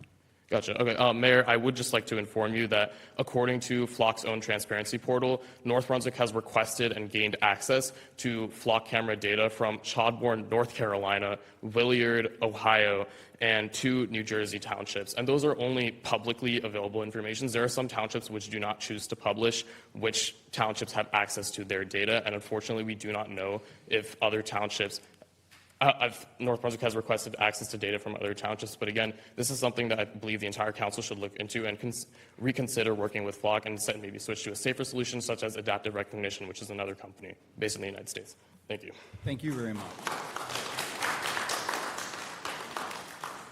Number 26, Janelle. Hello, everyone. Good night. I'm not here to talk about the warehouses, actually. I mean, the only thing I would say is that I agree with everybody else, and you should think of it as a medical professional. You should think about medical, meaning psychological, if it can cause cancer in the future or whatever it can be. Because with children grow from 0 to 21. So even if you're going to sue as a neonate, you have until 21 to sue the hospital, right? So you should think about that. But I'm actually here to talk about recreation, right? I'm new to this community, probably here for like 2 years now, but I want to know what can we do to bring more recreational activities to the community that are free of charge for the children. What I mean to say is like, can we have a splash park area for the kids, sensory park for children who have on the spectrum or anything like that? Because I'm from a big city. We have all these things for free, right? We're getting taxed a lot of money in North Brunswick. I don't know about anybody else, but I'm getting taxed a lot of money just from hourly, and the taxes are going up. What can we do for the kids that we don't have to pay for? Because right now, I'm going to neighboring communities to do stuff for the kids, where you go to Franklin to go to the splash park, or they say to sign up in Milltown to go to the pool. I don't think it's fair for people that's in the community to not have any access to this. And you guys mentioned that the high school has a pool. The high school does have a pool. You can't use it all day, though. No. My kids are in the summer camp. You can't use it during the summer camp. You can't use it when the spring team is there. There's open hours for swim, but a pool for kids in the summer should be outdoor. They should be getting sunlight. They should be able to play with each other. They should be able to see their friends. They shouldn't have to be like, okay, we can meet up at another town to do this, because not everybody has the option to have a pool in their backyard or to live in a community with a pool. So my thing is, what can we do, or figure out a committee or somewhere to get funds within the township to start these recreational activities for children in the community? That's the first thing. The second thing that my question is, I noticed that since I've moved here, they're building a lot of new housing. Are they going to build new schools? Because the schools are going to tend to become overcrowded. The housing you're talking about is down along Route 1, right? Yep. So will they open up more schools? Because the way that the map is for the school is that if you're down on Route 1 or Route 30, you can be in any school. So you kind of like diverse kids around the neighborhood, because my kids are in a lot of the sports programs in the township, and they'll meet people that live down, say, the Renaissance or another one, and they're not going to Judd, they're going to Parsons, or they disperse all over the neighborhood. So if you're going to be building all these, well, if all these developments are going to come to the neighborhood, what about the children? Are they going to build bigger schools, or are the schools going to become overcrowded? Those homes down on Route 1, they were approved, Michael, about 2010. Are there any other full family developments that have been approved that we're waiting to see built or anything? I don't think there are. Nothing. We still have some senior housing that's coming up. So like, if the stuff is approved in 2010, did they make up plans for like what happens when the schools become overcrowded? Because they're going to come with children. Right. People are buying and bringing families here. They designed those, and of course, you can design all you want. They design them so they should not put many kids in the schools. That's designed to be a transit village, and hopefully it'll work good for young adults, young professionals. Not necessarily the kind of it's intentionally. There's not a big park in there. It's intentionally made as something where you probably don't want to live if your kids are growing up there. You want to probably move to a different neighborhood. But your point that we could use some more, it's all budgetary. And you're right. If we have a Parks and Recreation Advisory Committee, those are appointed by the council, but if you'd like to be on it, I bet. I wouldn't mind. I bet it would be something that could easily be considered if you'd. Carlo is the on the committee. Carlo is the representative of the committee. Is Luann still here? No, our director of recreation.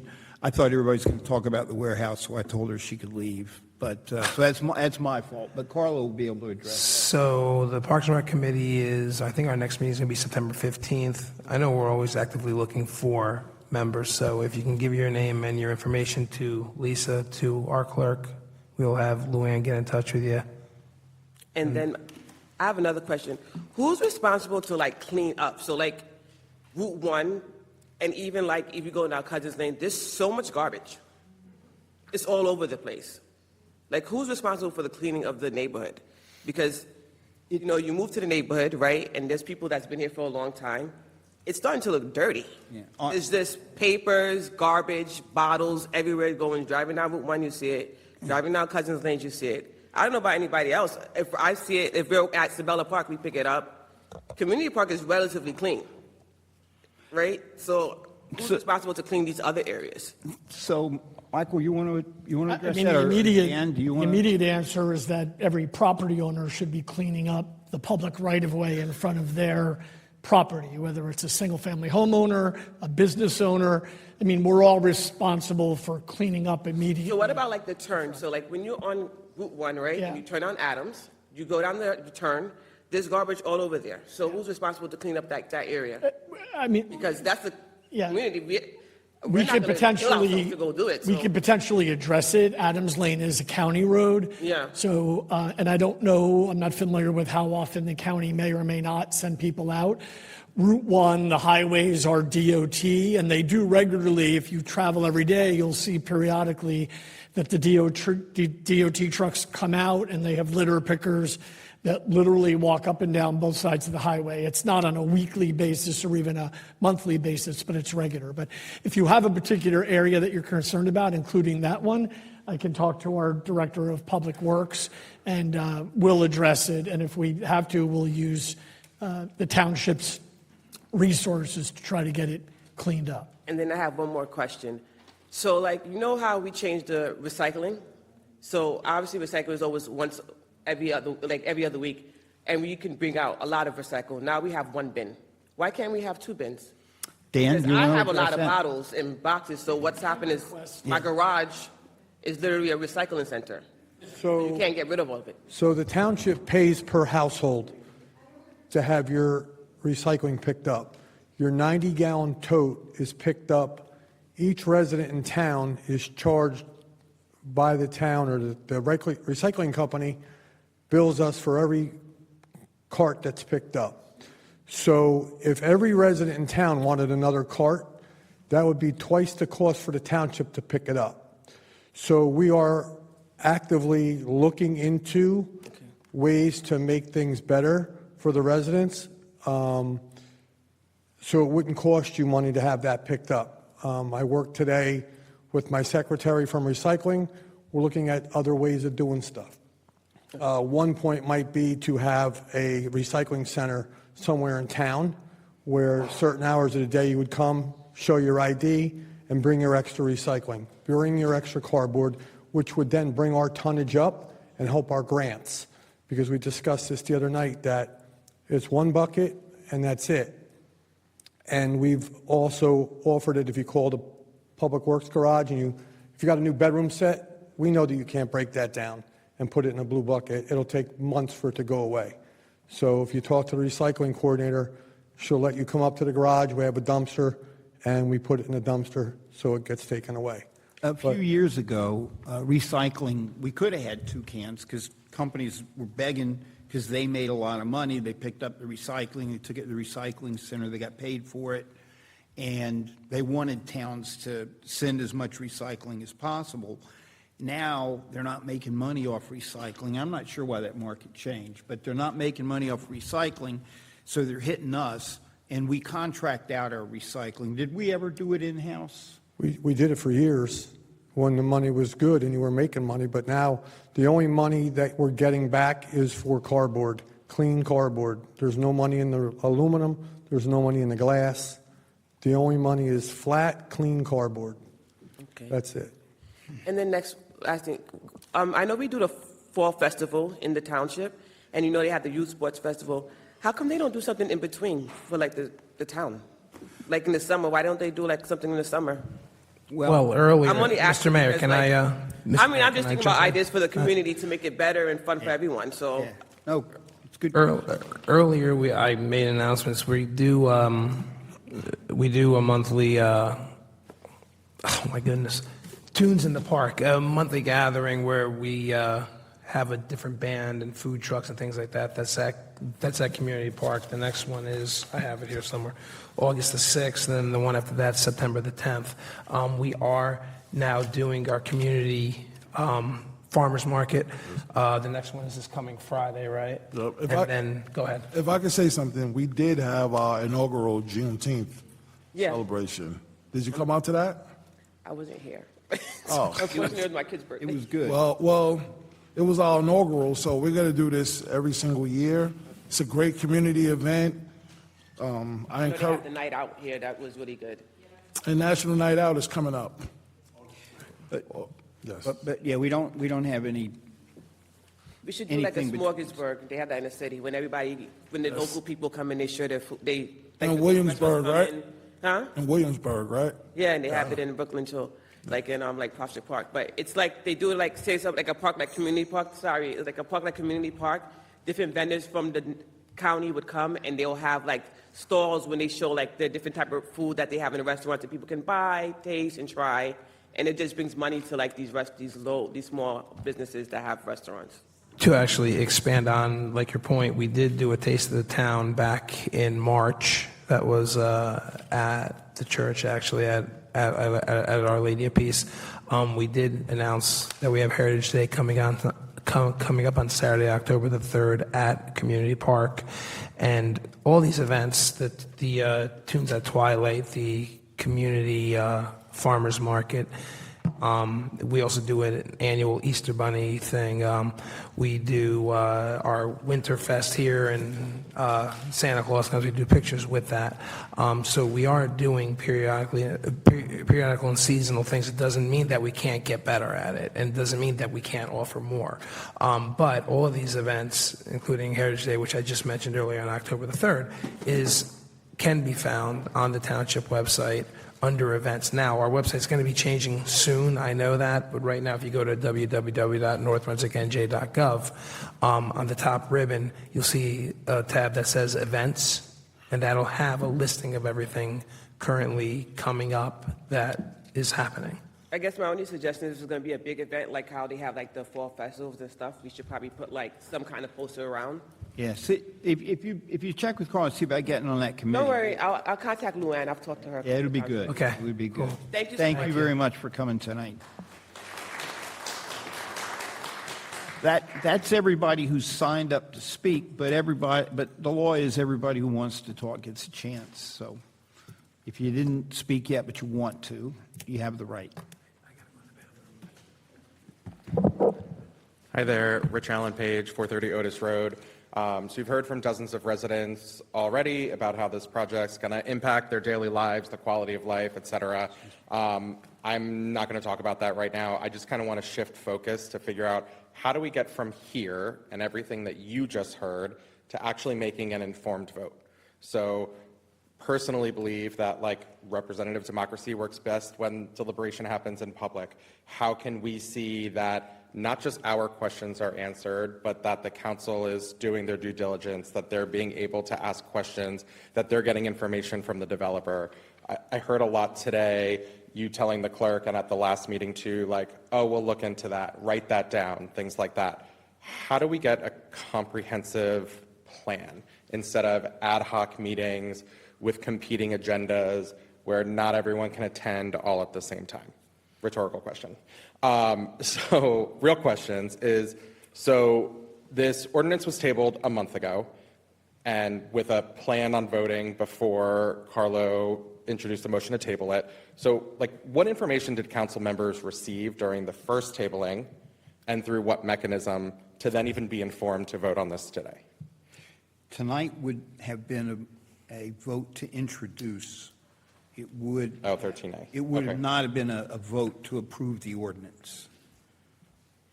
And that's only because it changed in the last month. When there's a substantive change, you have to start all over again, and by removing the data centers, that was a substantive change. Got it. So then also you've mentioned before at several of the meetings that we've had that not all of the council can be there because then that would have to be a posted meeting, give notice, et cetera. So how does the council ensure that they get all of the same information if they are not invited to the same room? So what we've tried to do is every one of the meetings that we've had with the public, Craig has videotaped the whole meeting. He's put it up on the website and made it available to every council member so they can watch every minute of every meeting, and that's what we've tried to do. Yep. Then next is, how can we ensure that the council has a solid understanding of our concerns? I know that we've been talking now for 3.5 hours. There's been all of these meetings again. Like, is this just up to them to listen, take in the information that we want, or that they're able to get? How are we compiling this, making sure that we've had now, you mentioned 8 meetings before. I know that not everyone was at them. I understand this is a part-time job for all of them. Do they have time to watch 20 hours of video? Things like that. Like, how are we compiling the information? I know I've given documents before, multiple other people have given documents. It's a lot of information. How are we ensuring that, like, we can make sure you understand the concerns and that you're getting the answer to those concerns? So the way that it's designed is for things to come out at meetings like this primarily. The council has 2 types of meetings. We have what we call agenda meetings, where before every public meeting, we get together and we talk about what's going to be on the agenda for the next council meeting. And that during the summer and at present, we do that immediately after the meeting tonight. Yep. And like this, it's an open public meeting. We do it over there in the council room, and the directors are with us. They go through point by point what we're doing. With regard to whether a councilman is properly and fully informed on a specific issue, it's a small town still. You should feel free to call them. You should feel free to send them an email. If you have specific questions or if you have specific points, everybody's got a township email, and most of our cell phones are publicly listed. We can't meet as a council to talk about these things except in a public meeting like this or an agenda meeting. We're going to have a special meeting to talk about budgets probably sometime between now and and every meeting like this has to have the public portion at which members of the public can talk about anything they want. So we'll be posting when we have that special meeting sometime. But even if it's a special meeting to talk about the budget, people can come in and ask the council members questions. Great.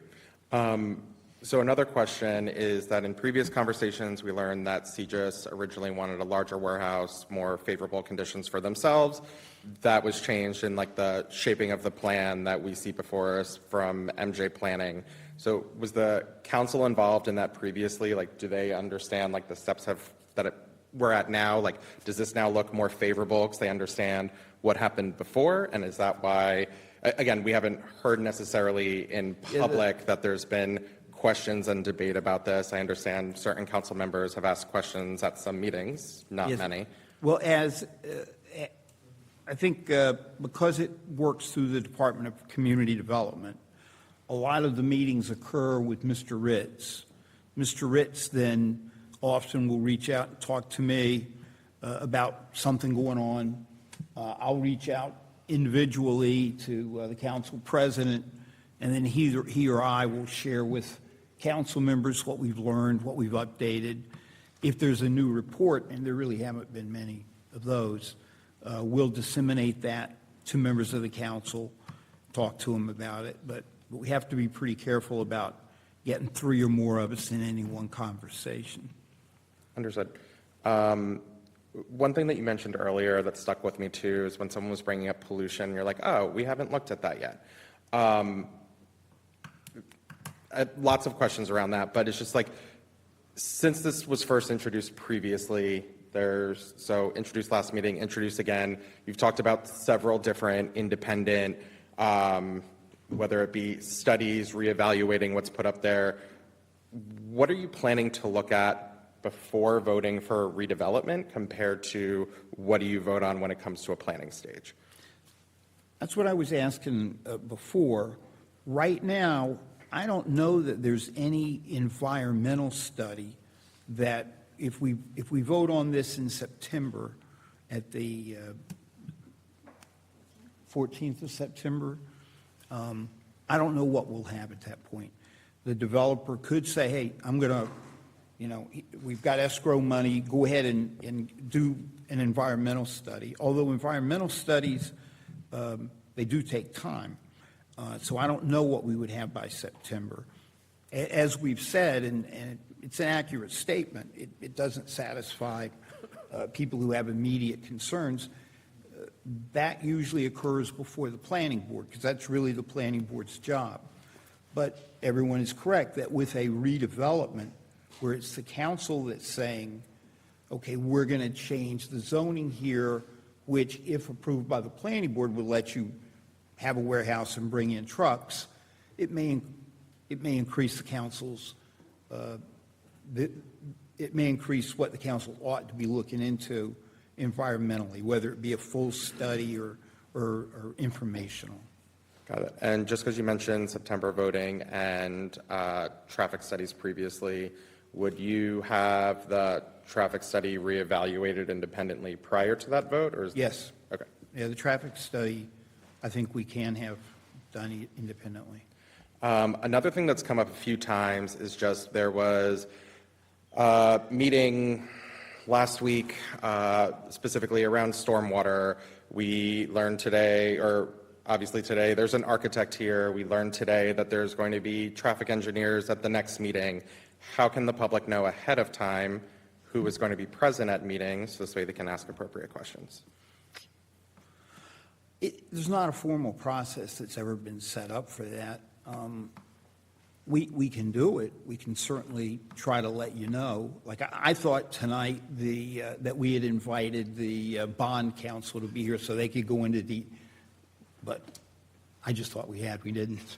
But I don't think that's a heavy lift, Michael and Omar. At the next council meeting, which would be, if we do introduce, the next opportunity would be August 24th. And so, a week or so ahead of time, we can put on the internet who we plan, who we know will be present. Omar can let us know who he's planning on bringing. Michael can let us know if we've got somebody else. We can add that information and update the link on the top of the website. I think we could fairly do that. And what we're trying to do is, and Craig can tell us exactly how it's set up, but what we're trying to do is, if we get a report, as soon as it's been reviewed by us, reviewed by Ron, unless it's private that we can't release, we are trying to put it on the website as soon as we get it. Fantastic. One more quick question. September 14th falls on a home football game from the high school, North Brunswick versus South Brunswick. I know there's a lot of parents that... Is that a Monday night? Yes. There's a Friday game and a Monday game that weekend. We could hold our meeting at halftime. We would prefer that. A lot more people would be present. And then I was just also going to ask, I don't know if you've had meetings of this scale before. There's a lot of people. Again, there was about 30 people in the overflow room tonight. A lot of people either couldn't come tonight or knew that this wasn't a voting meeting tonight. Like, is there a different venue perhaps for a meeting of this where people can actually be in a room that can hear throughout an entire meeting, et cetera? If we reasonably suspect that there'll be a lot more people, then we could try to use the auditorium at the Board of Ed or something like that. We could see if it's available. I mean, you can let us know a quantity that you This distinction is just that this is televised. And so this is live so that people who are home have the ability to see it live, and we have the equipment here to record it and put it on. So I think that's the only consideration. It's certainly up to the governing body, but whether or not, if we go to a different venue, our ability to then have it live, I think would be jeopardized. But that's up to the mayor and council. Fantastic. And just to the point about the meetings agenda with who's attending them, is just if there's going to be additional, general meetings happening between now and next month too, knowing ahead of time who would be there. Yeah. Again, if it was this one's going to be to talk about stormwater, who is going to be there to talk about stormwater, et cetera, would be helpful to know. So the way we're just handling that, we're not scheduling any meetings right now. Yep. Because nobody's called and asked for one. But if you called tomorrow and said, I'd like to have a meeting on architecture, or I'd like to have a meeting that really focuses on this, that, or whatever you think, Michelle would go ahead and start taking names for that meeting. And when she got to about 5 or 6, we'd list it and we put it on the website and all that kind of stuff. Thank you. Appreciate it. Sure thing.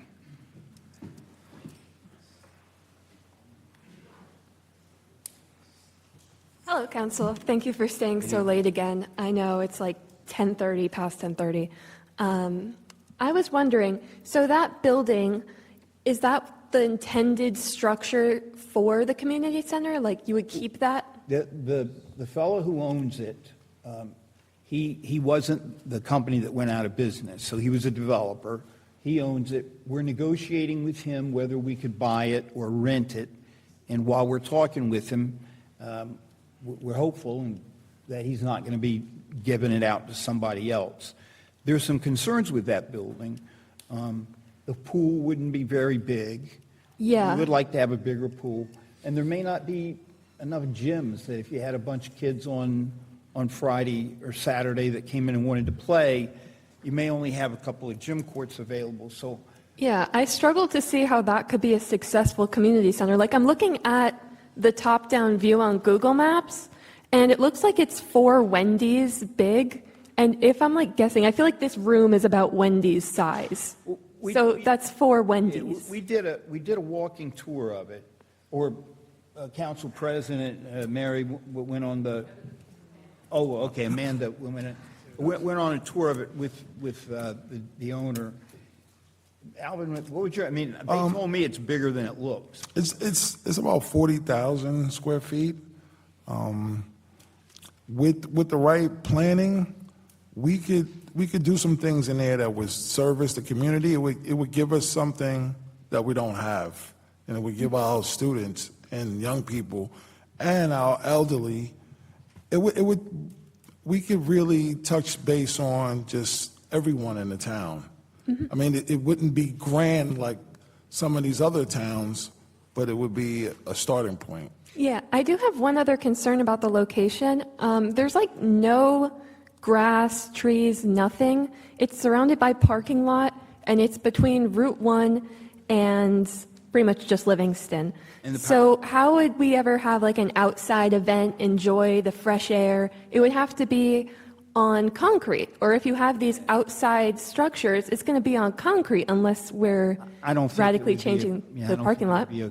It would not be a facility for outside events. I don't think. I can't picture that.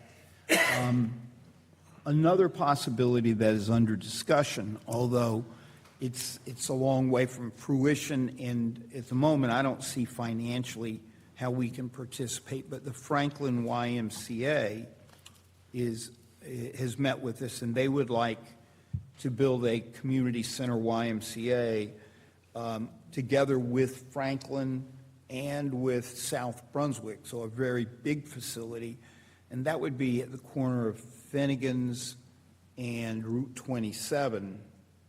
It would be on the Franklin side, but would be accessible to our residents.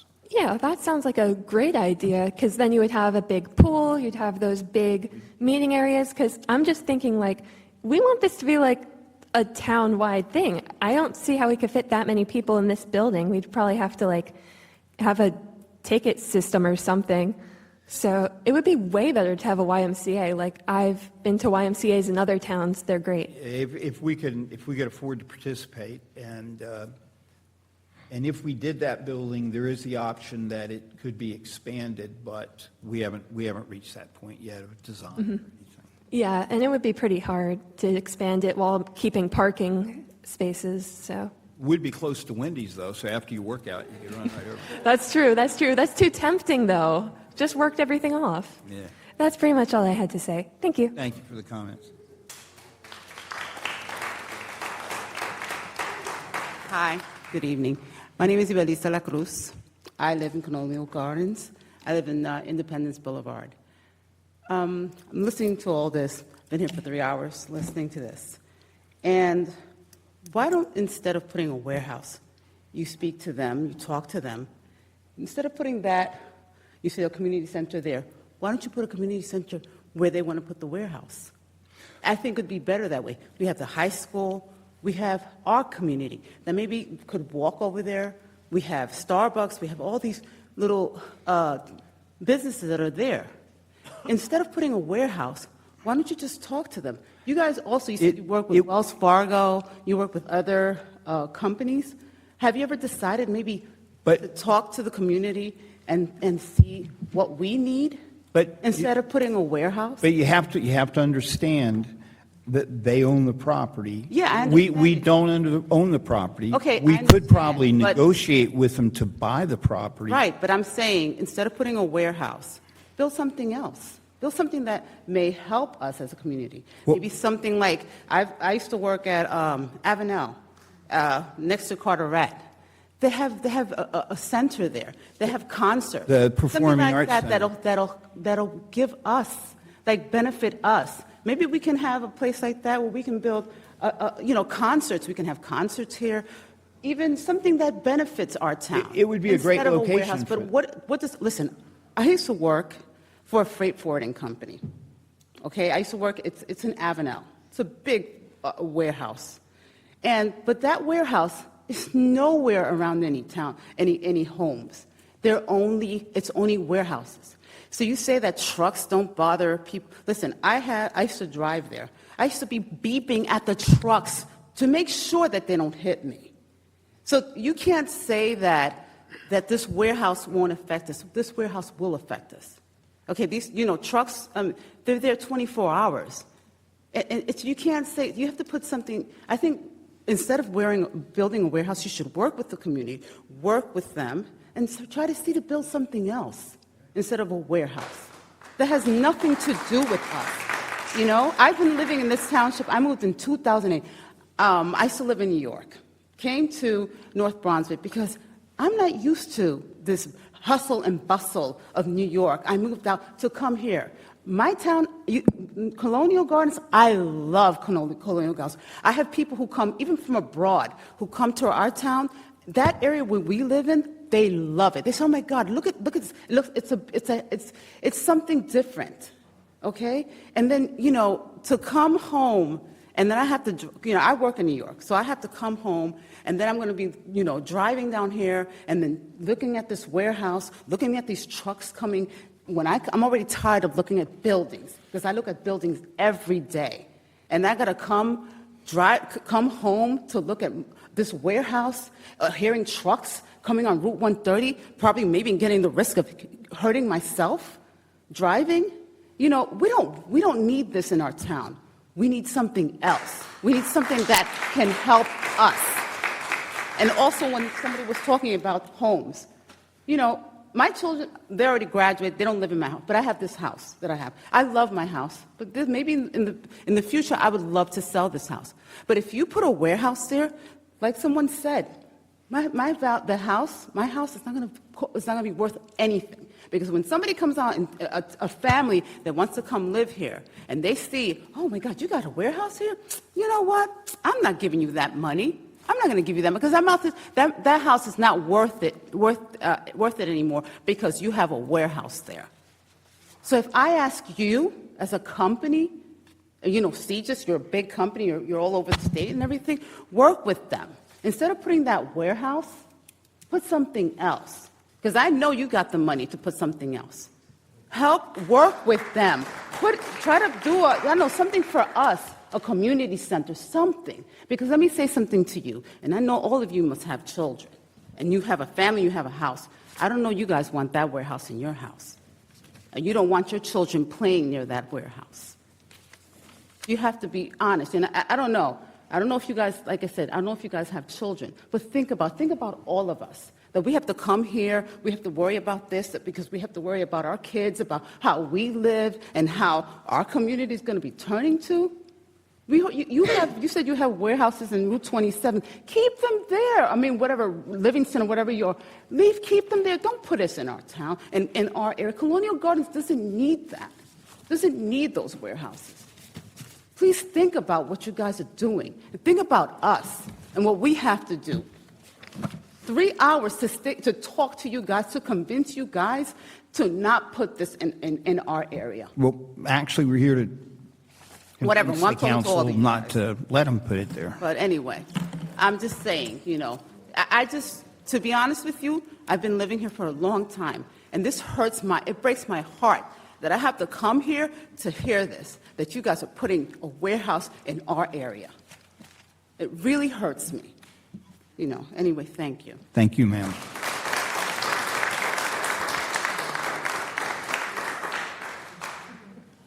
Ken Flug, Sherman Road. Yes, sir. I'm going to save my real question and issues for a later meeting.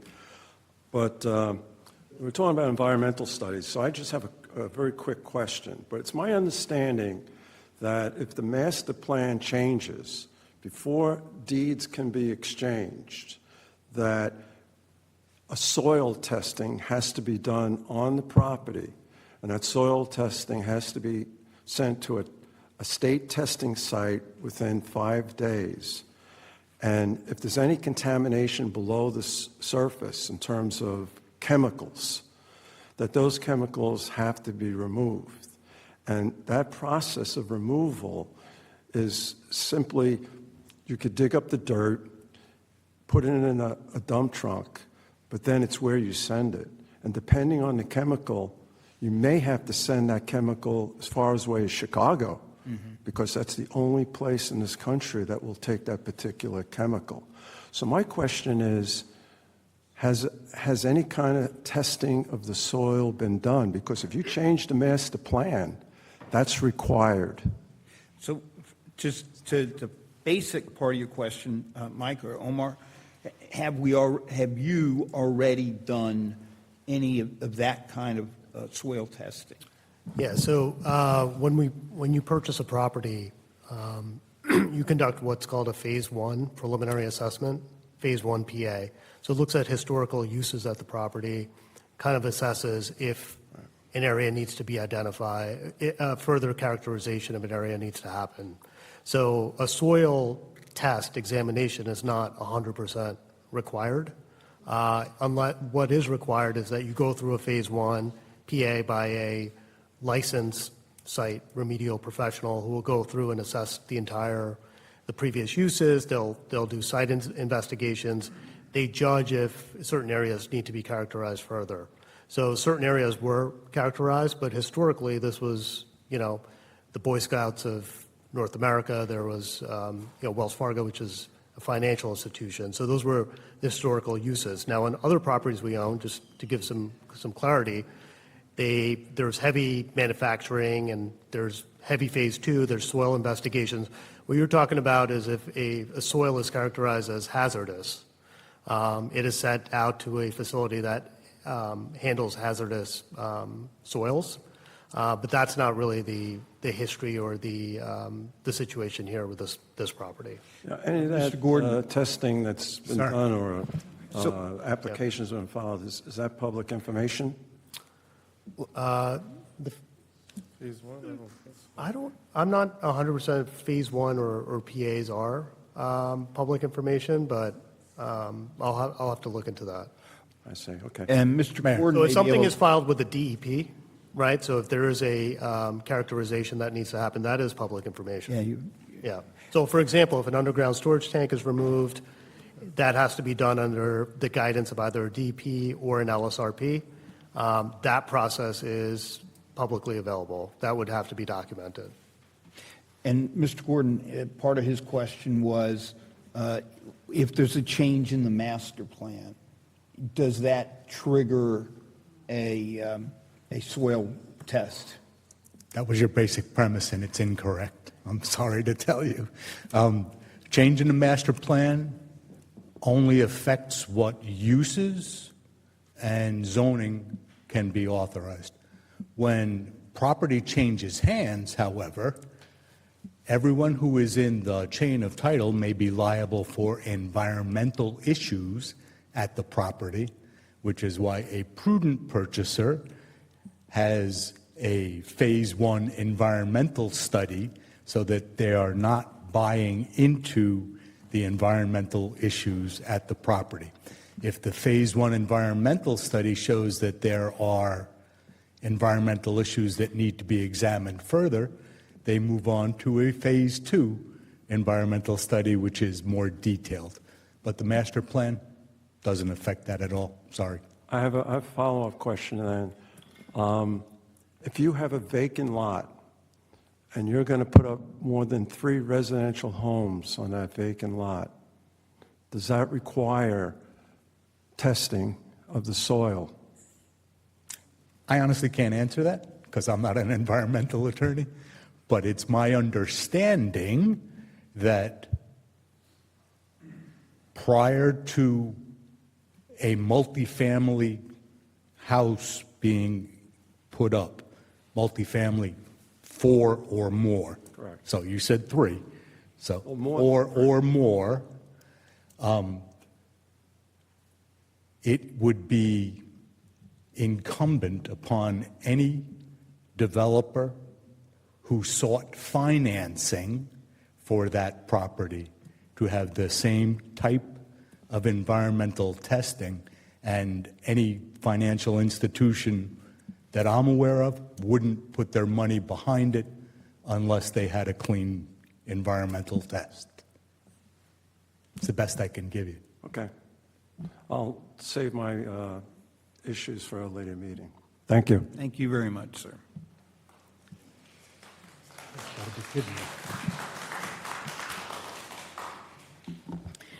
Good evening, Mayor. Evening. And Council. So I don't usually attend these meetings because my work hours don't usually allow me to, but today I felt it very important for me to attend. And I've been hearing all my wonderful neighbors here speak and talk about our neighborhood that we love. And I know for me, I've been on 1123 Revere Road, which was directly where this warehouse would be located. It'd be right in my backyard. I get up every morning and I love to go out and hear the birds chirp, have my coffee, and enjoy my backyard. I've just grown a garden that I love, growing tomatoes and herbs, and all of this pollution is going to impact my backyard and what I love to do every morning. And so I have a question for you, Mayor, and for the council members here this evening. And I would like to hear from each one of you if possible. Do you care about the people of this community? Yes or no question? Yes. Yes, I do. Okay? Absolutely. Okay. So if your answer is yes, why would anyone in this room vote yes for this warehouse in our backyard? Why? Why? Not only did I hear about our children and the asthma, our schools. I mean, my taxes have gone up over the years. I can't even believe how much my taxes are right now. But we pay so much in taxes, and that our team here, you are a representative of us and what we want in our community. We're all here today to speak to that. And if you really care about us and our community and our health and our children, you would not allow for a warehouse to be in our backyards. You would not allow it. You would not allow it. And so we're all here today to ask you, as representatives of us, to say no to this warehouse. And I ask you, Omar, Mike, I'm sorry, gentlemen in the back, I forget your names. Alan. But would you want a warehouse in your backyard with your children? Again, I mean, you've got to go through me. But you mentioned it earlier, Mayor, that you would not want that in your backyard. We've talked about this. I've talked about it with these gentlemen, and I mean, I think the default is you don't want a warehouse in your backyard. If it can be done in a way that does not impair quality of life, and you've indicated that you strongly believe it would, and I accept that. If it can be demonstrated it could be done in a way that would not impair quality of life, it's something to be considered. If it can't be done in a way that would not impair quality of life for residents, then it's not something that the council would probably vote for. And we all know that it would. We all know that. We all know that it would. We're obligated to wait, get the professionals, and hear things out and see what happens. Well, I'm just saying, Omar, Mike, and you gentlemen in the back, I know that you wouldn't want this in your backyard. And if you have any conscience, after hearing all of these people in here today, you would not even move forward with thinking about building a warehouse in somebody's backyard, because you wouldn't want it.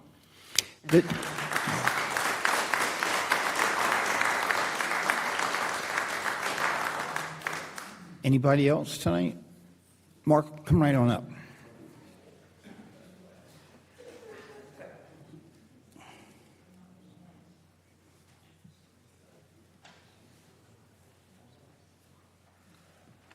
Good evening, everyone. Evening. I guess most of what was said tonight would have come out of my mouth, obviously, also, and then some. I am directly affected by this also. My backyard is your property line also. I live on Revere Road. I do have drainage issues. Excuse me. Flooding from the woods. My backyard gets flooded out. My in-ground pool over the years has been totally wiped out, at least a half a dozen times since I've lived there. There's no maintenance whatsoever in the sluices or ravines behind our yard whatsoever. Wells Fargo used to take care of them, but in the past 3 years that Sieges has owned the property, there's been zero. We do have ordinances in town, obviously, that are enforced through code enforcement and our zoning officer to maintain sluices and ravines for stagnant water, for mosquito reasons, and just drainage, and so it doesn't drain onto other people's properties. There's been zero maintenance whatsoever. As you guys all know, I've expressed myself at some of the smaller meetings the mayor held and the council. My first instincts would be that I would love to see the town buy it. I know it's probably not a viable situation. Knowing the somewhat of the town's finances and so forth. But us property owners, and I brought this up at the small meetings we had, people who live in our neighborhoods and stuff, I know I did my due diligence when I bought my home. I knew what I was buying next to. I know what it was owned, and now they're here trying to get it changed, and I understand it. There's something in the town for it, money-wise for the residents. You just want to put it towards a rec center or community-type center, and I'm all in favor for that. I've been a resident my entire life here, and I just don't think it's going to happen. I know that the property owners, they gambled, obviously, when they bought the property, knowing what it was zoned, whether they can get it zoned or not. They'll be challenging it one way or another. I know something's going to be built there or whatever. But I don't think Mayor, I don't think the council should be helping them whatsoever. So my question tonight is a council member tonight allowed to make a motion to quash 2613A? No. They can't, Excuse me? there's nothing on the floor for them to quash. It's still a hypothetical until the time comes to introduce it.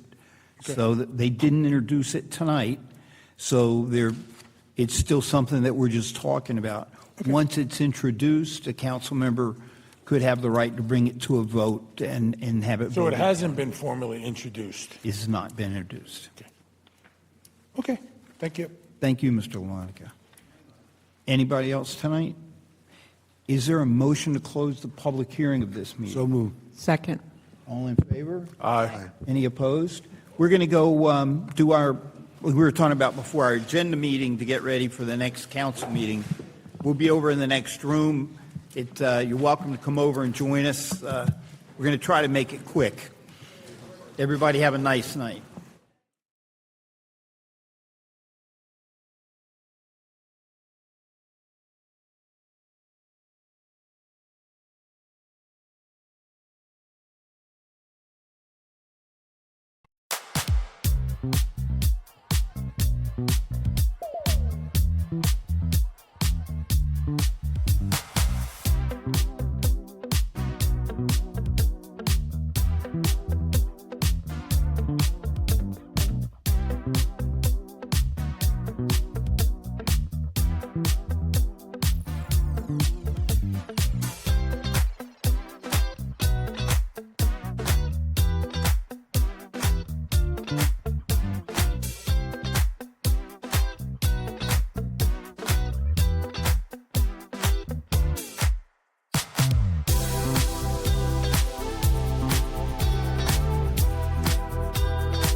Financial Officer. Well, it's not good morning, thank God. So, I mean, I just have You're making humor. a placeholder again for our transfers, just in the event that between, this meeting and our next, we get requests for bills outstanding. But I also requested for the budget resolution to be tabled, because my understanding, there are still discussions to be had with regards to budget meetings. Finalizing the changes that you guys had made. Yes. Okay, thank you. So, Ms. and Gallagher. confirming the special meeting as well. We do need to have a special meeting. It will make it quick. Can everybody be available Monday? I'm not in town. Yeah, Monday is good. We can notice it for whatever time we need. You do it earlier or later, it's a special meeting. Yeah, because we have to do that before August 10th. So, Early? I don't know. Yeah, early would be good with me. 6 o'clock, 6 p.m.? 5 or 6, whatever works. What time, Mary, you gonna be home that day? 5 or 6 would be Oh, is great. it yours or mine? 5, 5 or 6 is good with me. How about you, Rajesh? Why don't we try 5? 5, yeah, I'm okay with 5. Okay. What time? 5 o'clock? 5 Monday? It's August 4th, I think? Yeah. Yeah. August 3rd. August 3rd. August 3rd. At what time? 5 o'clock. Back then, he's- This is the new Mary Hutchinson thing. Yeah. I can make it work. We can't do like virtual meetings anymore according to the state, right? Cannot. But if you can't make it here, we'll get you on the speakerphone and, No, Can do that. You can? Okay. okay, and, August 3rd, I'm sorry, August 3rd? Yep, 5 p.m.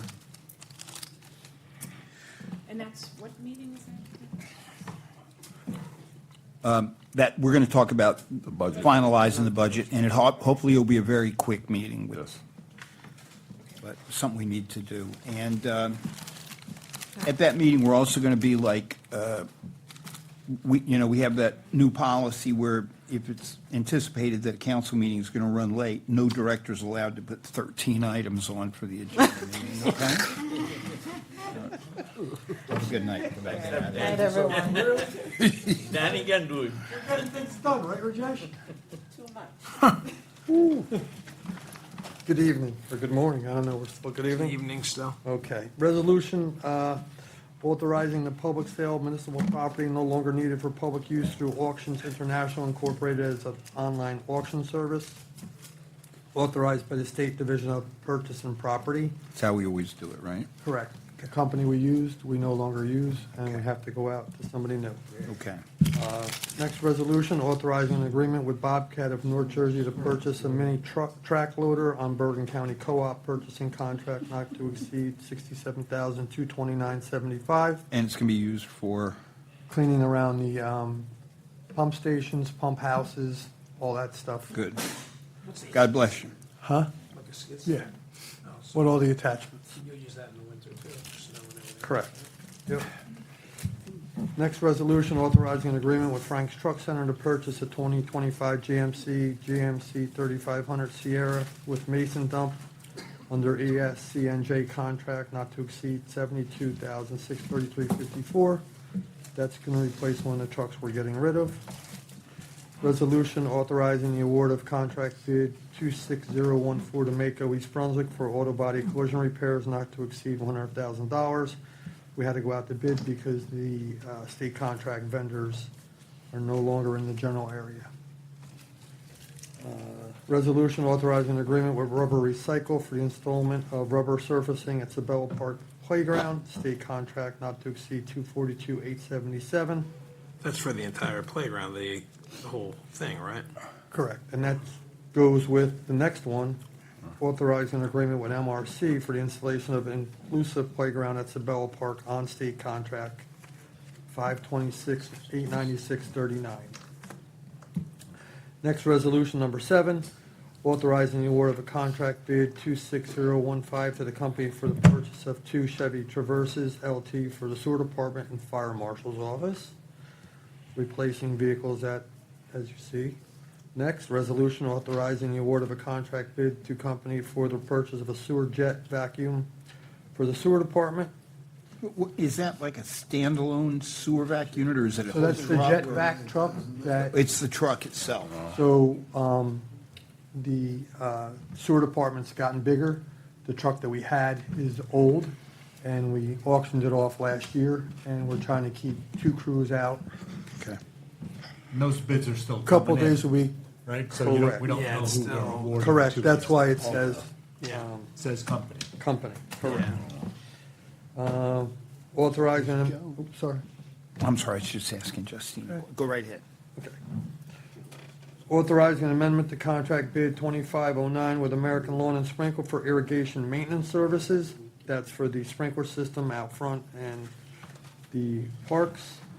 Ordinance, or resolution number 10, ordinance 26-5, amending chapter 158 dumpsters of the code of the Township of North Brunswick to amend 1586B entitled property maintenance dumpsters. So this is to introduce the small ones you were talking about at the Correct. budget meeting? At the budget meeting, correct. Okay. To have revenue. So really quick, for someone who might be watching, they didn't fall asleep yet, what are you doing? So right now, we offer a 30-yard dumpster for a price, but then we have people that are only cleaning out their garage, their shed, their attic. They don't need a 30-yard dumpster in their driveway, and it's simpler for them to rent the dumpster instead of trying to take it out and put it out for bulk pickup. So we're getting 20 yards? So it's a smaller dumpster. is It's a what we're saying. 10-yarder and a 15, I believe. Okay. We're going to get a couple of them, and it'll be $250 would be the tipping fee, and it would be more convenient for somebody who's just cleaning something out real quick, wants to get rid of stuff in the garage, and it's a way for the township to generate, get some revenue to offset the cost. The next resolution, number 11, authorizing the transfer of surplus of a 2015 Chevy Tahoe from the Township of North Brunswick to the Borough of Highland Park. Is that for, how much? Is that selling it? Yeah, we just giving it to them? So that vehicle that was donated maybe 6 or 7 months ago, the motor went, so the car's done. So this car's reached its, So what does Highland Park want it for? they're going to replace the one we gave them to put this in play of the one that is no longer serviceable. And this met its mileage and stuff with the Township of North Brunswick where they take it out of service because Good. of, it can't be used as a police vehicle. Number 12, authorizing the transfer of a surplus 2013 Chevy Tahoe from the Township of North Brunswick to North Brunswick Fire Company 1. That is one of the Chevy Tahoes that was a fire marshal's car that has mileage on it, and it's been since going to be replaced. Resolution number 13, authorizing the advertisement and receipt of bids 26017, provision hook, lift, and roll-off containers under the Department of Public Works, which goes along with the ordinance change. And that's it. Have a good night, sir. That's it, yeah, sorry. Get the hell out of here. And next is Michael Continental Ritz. Just 2 items. The first, we're essentially rescinding the ordinance that we had just adopted for this parking space. Sadly, the gentleman has subsequently passed away. And the second item is a bond release for Livingston Auto Service. Does anyone have any souvenirs they'd like to get from chocolates from Belgium or anything like that? Are you going to go to Belgium? No, I'm not going to Belgium. Oh. Just Spain? Anybody need anything from Spain? Hey, my daughter is going to Sweden, so. We're authorizing Michael to do a warehouse study on warehouses in Spain and come back and report on that. And if your daughter wants to do one in Sweden. Michael, you're free to go if you'd like. Thanks for a long day. Appreciate your help today.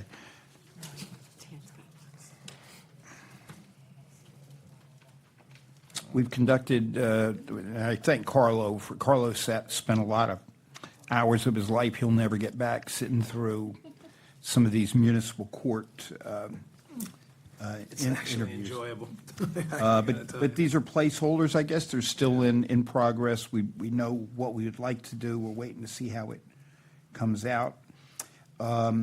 There is $13,000 that's basically administrative and public works cost associated with Youth Sports Festival. 23, is it 20? They've asked us to waive that, and I think it's fair to consider doing that because they've paid for the police. They're not giving any pushback on that, and the festival does a good job for the kids. So I don't want to hear them bitch about it for the rest of the year. I don't want to hear anybody. I want it to be taken care of. So if it's possible, I'd like to pay that. I thought we had said, what's changing? Because like each year, something always comes up with this. And I thought we had already said we were going to give them one-time fee of money, and that was it. And then now things just keep I don't know that there's a better explanation than what you just indicated. We did indicate to them, I think what they would say is, we talked to them about the police costs, and they agreed they would pay the police costs, which is the bulk of all of their costs.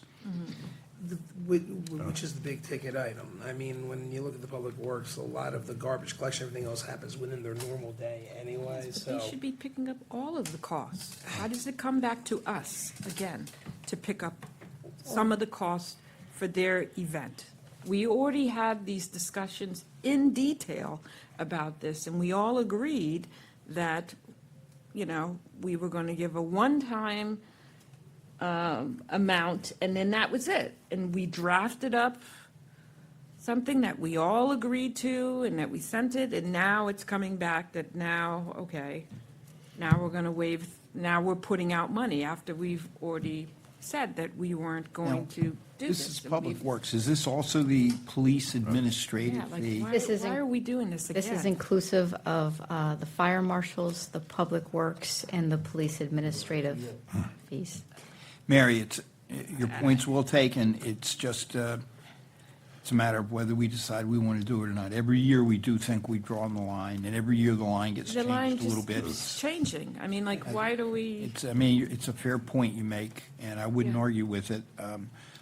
I did tell Can the we guys have a I would put discussion it out on this there. again? I mean, to find out what this is, why we keep having to I will- waive cost for them. I will invite, to our 5 o'clock meeting on August the 3rd, I'll invite Mr. Rosenberg, who I've been talking to about these. I'll invite Yeah, him because to I come by. thought that, we had asked to see their books, where the funding is, going, the monies that they're making there and stuff like that, and then, And we did pick up. I mean, Yeah. we picked up paying directly to the sports organizations themselves Yeah. based upon the amount of money that they had reported as having paid in yeah, but prior years. but we had Right. questions about the information that they provided for So us. I'll invite, before we act on this, I'll invite Mr. Rosenberg. Yeah, I would just like to come get the more next meeting. information on it, 'cause it's. Okay. Anybody else have any questions on that? Okay. The other thing I have is in closed session, and so I'll pass the torch to Ms. Program.